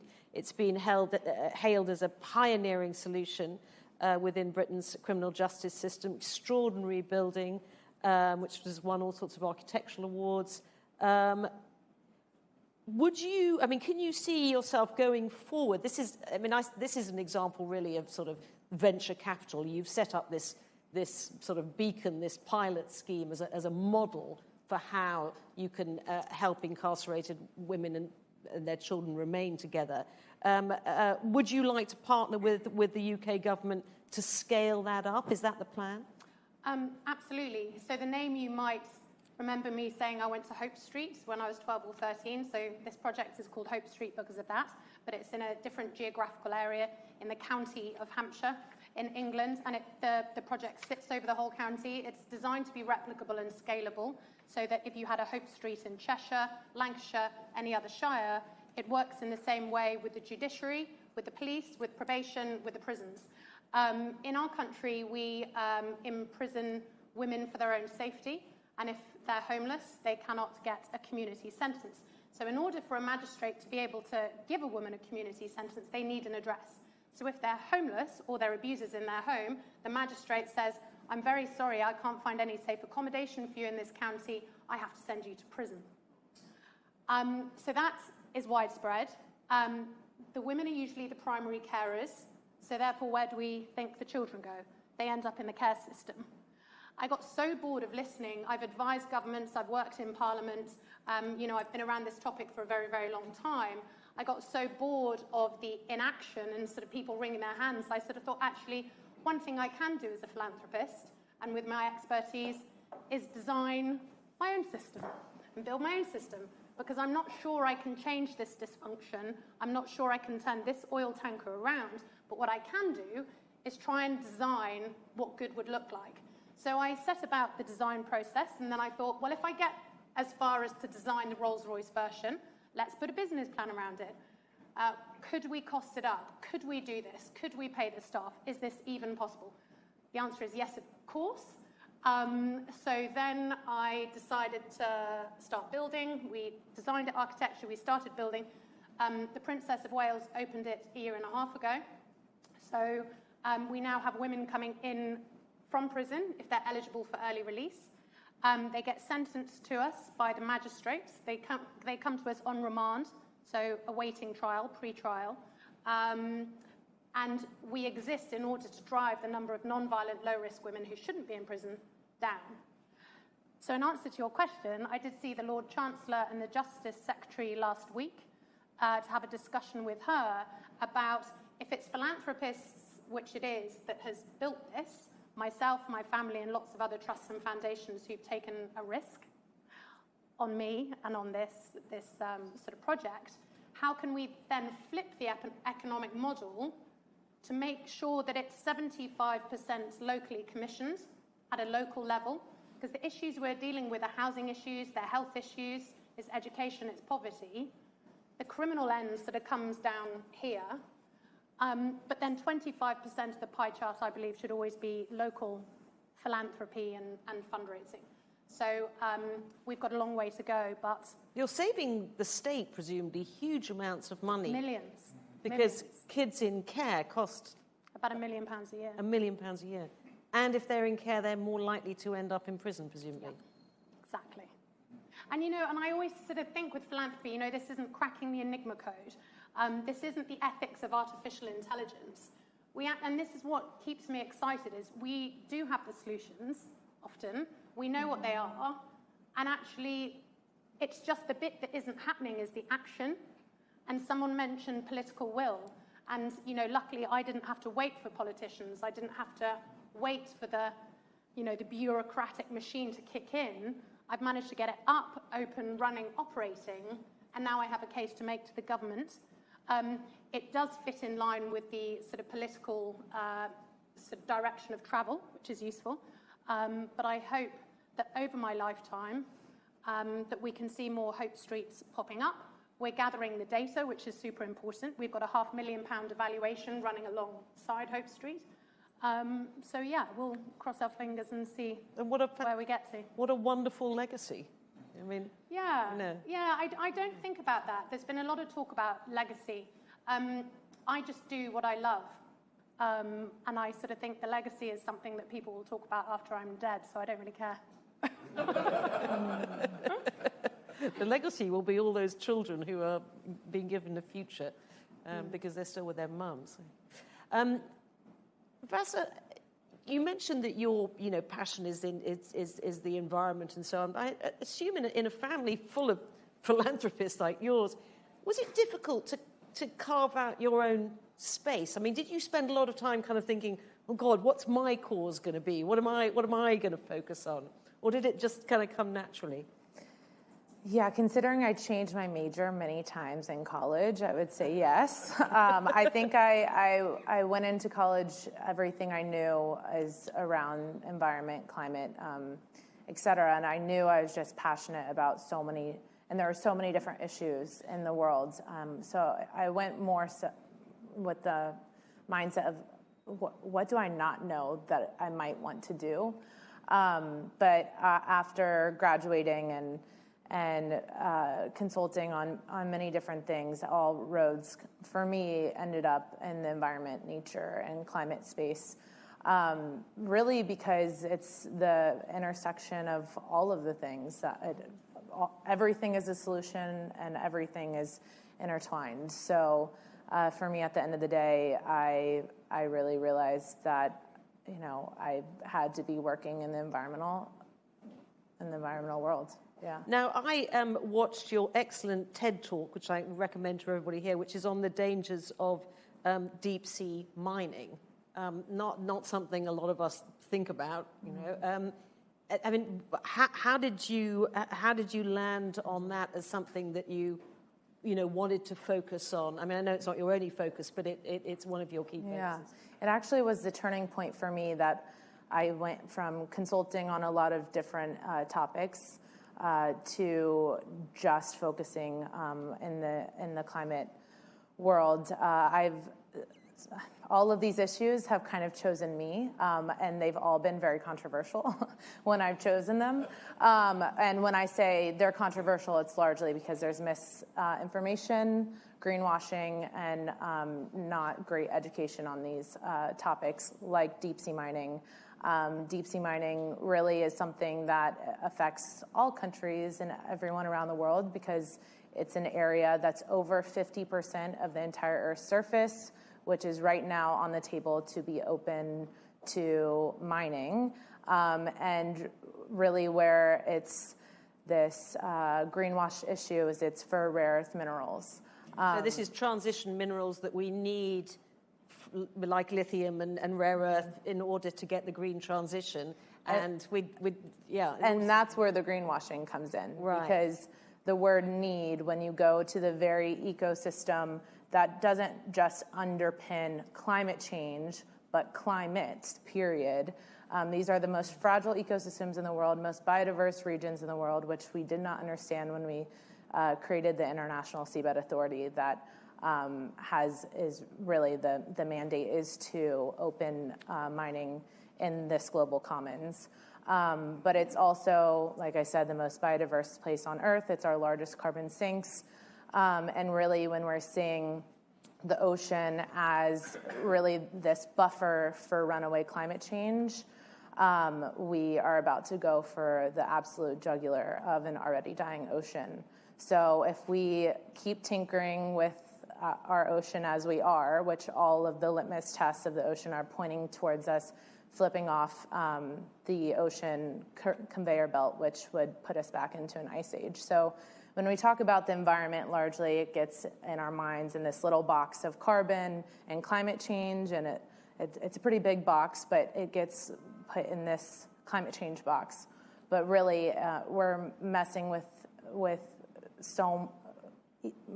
ecosystem services that actually potentially have far greater cascading effects that aren't just about carbon in our atmosphere. But yeah, so that actually sent me onto this campaign to stop deep sea mining and to educate the world about the issue before it was too late. And now I run an organization called the Oxygen Project. We work on underrepresented issues, like deep sea mining was our first one. We do a lot of protecting ecosystems. I was told when I first picked the issue of deep sea mining, an advisor said, I would be very careful about getting in the business of stopping things. That's a certain energy that I don't know you will get burnt out on, might not experience success with.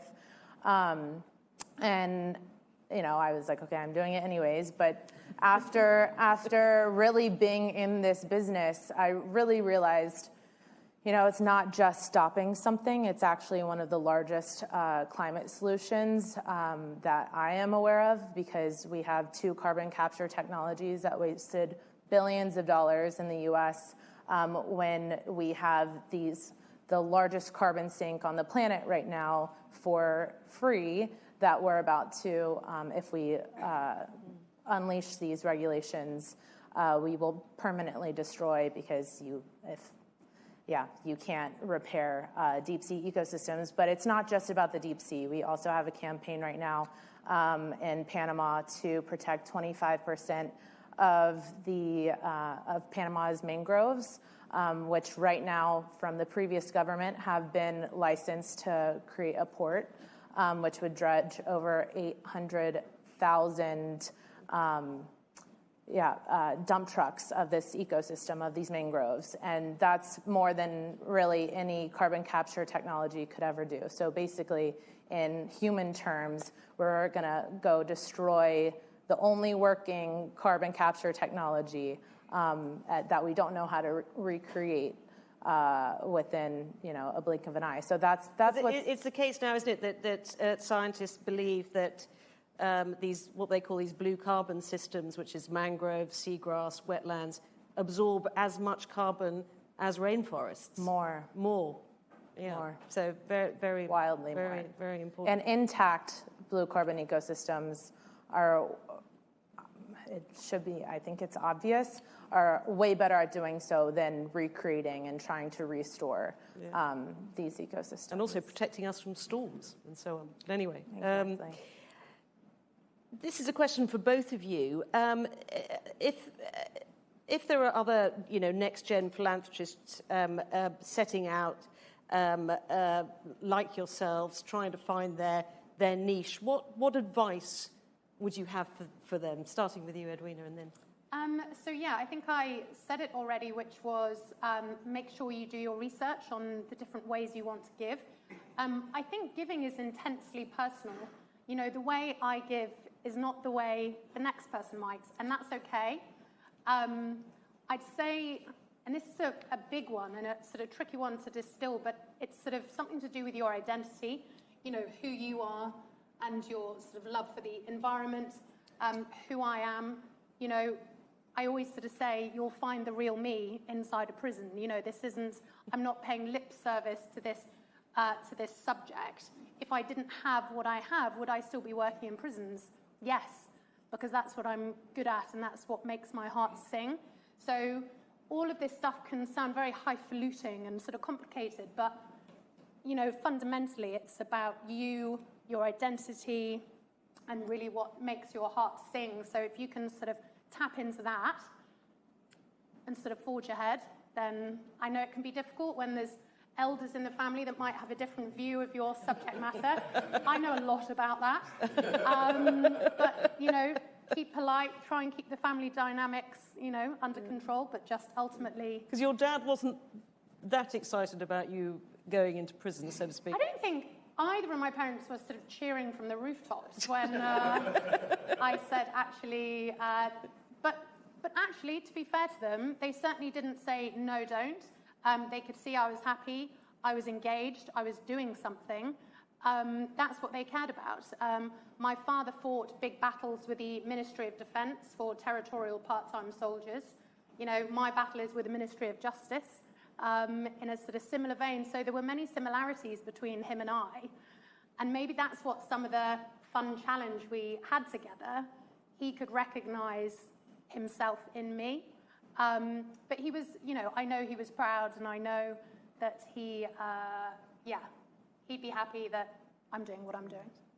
And Vasser, your advice to others setting on this journey? Yeah, I have a lot of advice, so which I can't all give right now. But the riskier thing I will say, and I'm more called to use this time to say, is that we have 4 years, 244 days by today till we experience runaway climate change, where it's too late where we've surpassed tipping points. We have over 1.5 degrees Celsius of warming, and we lose the opportunity to put the cat back in the bag with climate change. I say that because not everybody's passion is going to be to work on solutions within climate, but most everybody's passion does dovetail in some way, whether it's vision. I mean, if you can't see, how can you be, you know, the next solutionist in your community? And I really do think everything's interconnected. So I say that time, it's called the climate clock, you can look it up. I say that not to incite fear. I say that to incite agency and urgency. And I think especially as unpopular as it might be to say in the philanthropic sector, I hope it also inspires people to be more bold, ask tougher questions, bring up hard conversations, and push for more progress and more giving at this time. Because if you have kids, or if you potentially want to have kids, or you have nieces, or you love nature, really there's never been a better time to do these things than now, and we do have a ticking clock. Edwina, you've got young children. Are you passing on this sense of giving back to your kids? Yeah, absolutely. But again, it comes in the small conversations. You know, my kids will be like, why is our garden so big? And the conversations they have at school, and it's sort of saying, well, we sort of have more because of this and that, and trying to sort of put it into context for them can be quite difficult. They're 9, 10, and my daughter's 13. So there's those sorts of conversations that come up about, you know, what you have and why someone might not have, and how do you deal delicately and sensitively with your peer group. And then there is the sort of, we're just going to the food bank to wrap parcels in a couple of weeks' time, so I'm going to take the kids after school. I'm not going to particularly sit them down and give them a lecture about it, but we're going to go along, we're going to do it and just let it be. We have a coffee shop open to the public at Hope Street, so that's an environment where my children, so there was a lady who was about to be released from prison homeless, but she was a week off giving birth. She came to Hope Street instead, and she had her baby with us, but on her due date, she was in the coffee shop. I was having lunch with my husband and my children, so I said, come over and meet so-and-so. I won't say her name, but come over and meet her. And she was sort of sitting there with her big belly, and the children were like, oh, are you excited about having your baby? So again, sort of one of those moments. You can't take a child under the age of 18 into a prison, and arguably you wouldn't want to, but I'm just glad now that I've created a space where not only my children can have these interactions, but actually other members of the public, when they come to Hope Street, they can have those interactions without it being a big, strange thing. And just finally, Vasser, Edwina talked earlier about kind of when looking for, at a certain moment, looking for a mentor who was also in a similar situation, a next-gen philanthropist, and how you cope with that. How useful is it having conversations with other next-gen and being part of that community and swapping stories and looking for ideas?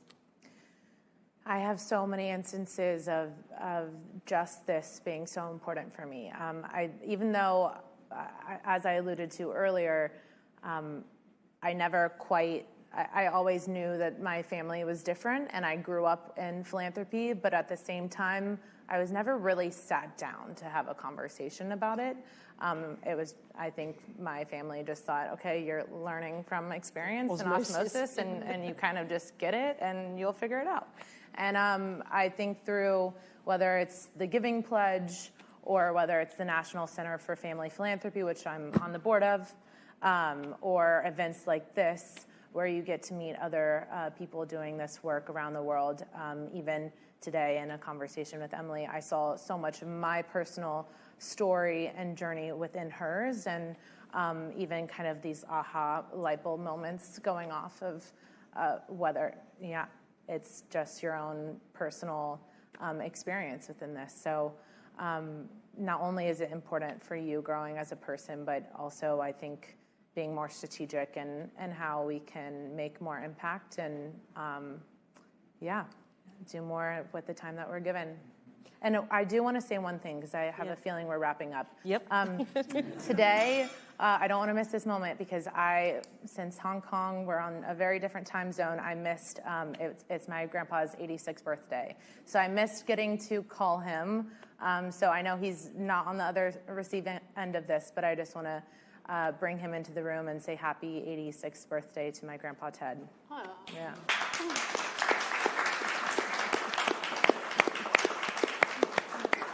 That's a fantastic note to end on. Vasser Seydel and Edwina Grosvenor, thank you so much for sharing your stories with us. It's a really great ending to an insightful day. And I am now going to hand over the floor for some concluding remarks, I think to Ben Morton Wright first, the founder and CEO of Global Philanthropic. Thank you.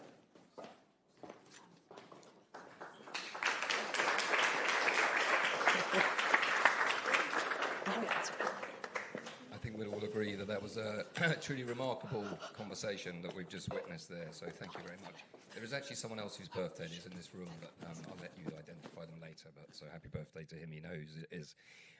I just wanted to say a few words. We're coming to the end to reflect. Edwina's going to say a few words, and also the Gates Foundation representative here is also going to say a few words, but I wanted to just feed back a few thoughts. And before I do that, I also wanted to thank Kirsty, actually, who's just trying to nip out because she hasn't had a break for about 8 hours.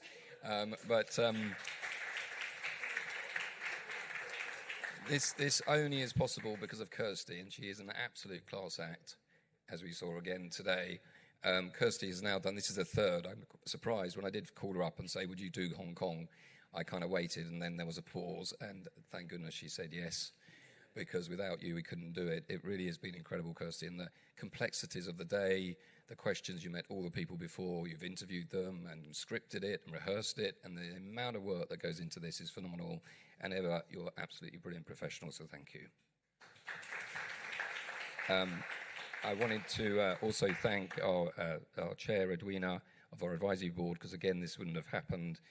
Obviously, Vasser as well, and Emily as well, who's been mentioned, who has been enormously helpful. So thank you very much as well for all your amazing support. Before I hand over to Rushi from the Gates Foundation, I just thought there was 3 words that I think really sum up reflections of what we've seen over today. And I think it is, today what we try to do is something pretty remarkable, I think, in terms of challenging. So we've had, obviously, online, all around the world, over 50 countries have dialed in, hundreds of people have been watching this, and yet we've had a live audience. So we've had to mix in, we're rushing off for lunch with some videos. So forgive those that didn't have the lunch and those that bore with us for the whole day.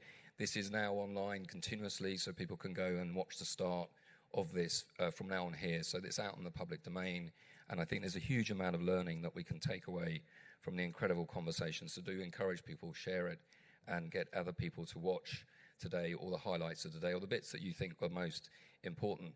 But I think there's 3 words for me that kind of sum up what I've seen today, and I put it down. So I started with opportunity. The second word, I think, is dialogue, and the third word is hope. And let me just try and elaborate a little bit. So when we started on this venture about the transfer of wealth, I don't think we fully understood just what an opportunity this presents for the world, and we do need these opportunities given the sorts of challenges we have around climate, social justice, and many other issues. That trillions of dollars has been mentioned in passing by one of the speakers really is a lifetime moment. What is for certain is that transfer is going to happen. Unfortunately, we're not on this planet forever. That transfer will happen. There's no debating that. Whether or not the transfer is as large as it is at the moment, maybe that's a matter of a debate. Maybe it's bigger, but it's going to happen. And I think that's one thing that we need to focus on. This is a huge opportunity for the world, like we've not seen before. The next word is dialogue. So I think, and there's sort of macro and micro levels to the dialogue story. And I'm really pleased that we've done an East-West dialogue. It's not easy, logistically, trust me. Time zones, speakers, jet lag, you name it. It gets quite tricky when you try and do this. And I think this has been one of the first dialogues on philanthropy, truly global dialogues, that's happened, certainly for a few years. So I'm really pleased that we brought the East and the West, because there's so much more that we need to learn. And again, at a time when maybe we're not so good at this stuff, dialogue, I think, between the East and the West is critical. And that's why I'm so pleased that all our supporters and funders came to the table and made all this happen based on this dialogue between the East and the West. But also the big profound moment is the dialogue within the families, which I think we've seen. How important the discussions are. All the speakers have talked about, I think it was a very profound moment. You know, if you have a dialogue, you're going to end up probably with a stronger family, and you're certainly going to end up with better philanthropy. And I think we've just seen some fantastic examples of how dialogue on the micro level is as important as the macro, which is what we're into at the moment. And then finally on hope, we don't have a lot of hope at the moment in many ways. We've heard about the climate. There's all sorts of political risks in the world that we won't need to get into at the moment. I think we're all aware of the need for hope at the moment. And I think, today, to me, has shown that if we link these things, there is actually hope, because it is literally down to percentages. I think the Giving Pledge was totally inspirational in terms of a very simple idea of committing to give. And when I'm coming away from this, I think maybe there's something here, certainly talking with some of the leaders that we've talked about in the last few days, the idea that perhaps we could develop a kind of a simple way of describing this transfer, and a simple way of describing how the families need to have that dialogue and think about, what percentage? Because if we did 1% of that transfer to charitable causes, it would be phenomenal. If we did 2%, it literally could change the world. If you did 3 or 4%, the entire infrastructure of our world would literally change because of the amounts of trillions that would be pushed into environment, social causes. So I really think there's maybe the takeaway is sometimes these things aren't that complex. They're very simple. There's a transfer that's happening. We can't avoid that.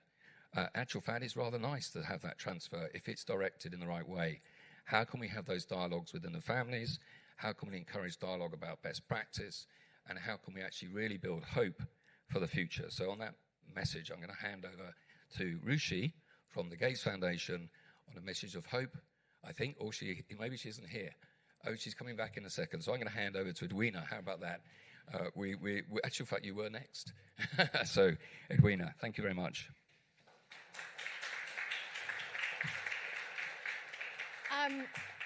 To Global Philanthropics partners in bringing about this important event, the Gates Foundation, the UN Foundation, the University of Cambridge's Institute for Sustainable Leadership, the Hong Kong Academy for Wealth Legacy, the University of London, the Roger King Business Center, Hong Kong University of Science and Technology. I managed to get all of that out. To Emily and Vasser for your friendship and your support, thank you so much. I look forward to working with you both again in the future. To the hotel, thank you. You did an incredible job at lunch, being sort of told to sort of hurry up and all the rest of it. It's been a beautiful setting for our day, even if the view has been slightly marred by the rain. To the film crew, thank you so much for your patience and doing such a great job. To Global Philanthropic, because they won't thank themselves, well done. It's been a Herculean effort to get us all here, a bit like herding cats, I should imagine. But thank you for opening the dialogue up and for giving us I like to call myself a young philanthropist. I think now I'm a middle-aged philanthropist, but I'm just going to embrace that. But really today is just the beginning. We need to build on this moment and use it as a catalyst for change. We're all used to warm words at conferences, so let's make sure that today, as Ban Ki-moon said, it's about collectivism, not just here in Hong Kong, but a global collectivism. A global philanthropic collectivism, in fact. So we must all do our bit no matter how big or how small. And I look forward to seeing you again at the next Talking Philanthropy. It had to be the last word, didn't it? I've done so well all day. And I'll hand over to Rishi from the Gates Foundation. Thank you very much.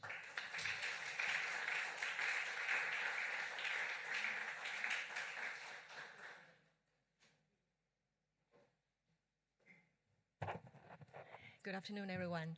I'm very honored to be here and with all of you, and it's been such a rich discussion throughout the day. I'm the Senior Program Officer with the Gates Foundation at the Philanthropic Partnership Team. It's amazing to see that and thank you, lots of appreciation goes to Ben's team, and appreciation to Lady Edwina and all of your presence. Gates Foundation, we as a philanthropic team, we believe that philanthropy has a very unique role in this world, and our today's discussion and exchanges have all provided all the evidences of how philanthropy can be a solution between challenges and the community. And philanthropy can be a very unique catalytic investment to this very challenging world. And we see many, many dear friends and long friends and partners, and I know we together are investing in this. As a philanthropic partnership team, we believe, number one, the power of network and peer network learning, because like today, philanthropy is both public and personal. It's public because we go out to community, but also it's personal because it from every family's heart and very company's value and family's value that the challenges you can share in a private, personal condition is very different. So that's very needed. And thank you for Ben and Global Philanthropic to create this space for all of us. And second, we believe the power of research and knowledge sharing. And today we appreciate all the institutions from today to share your brilliant insights and ideas, because that is needed around the world, and people need to understand the theory and the practice and best practices around the world. So that's how we also work with institutions. And lastly, we believe in collaboration and partnership, because even with the Gates Foundation, we cannot tackle the challenges that we chose on our own. So we work with partners from private sector, public sector. So I think today we've been together for a day, and it's the beginning of many new partnerships. And I hope to see more coming out of our session today, and look forward to more convenience like this. Thank you for your time again. Thanks.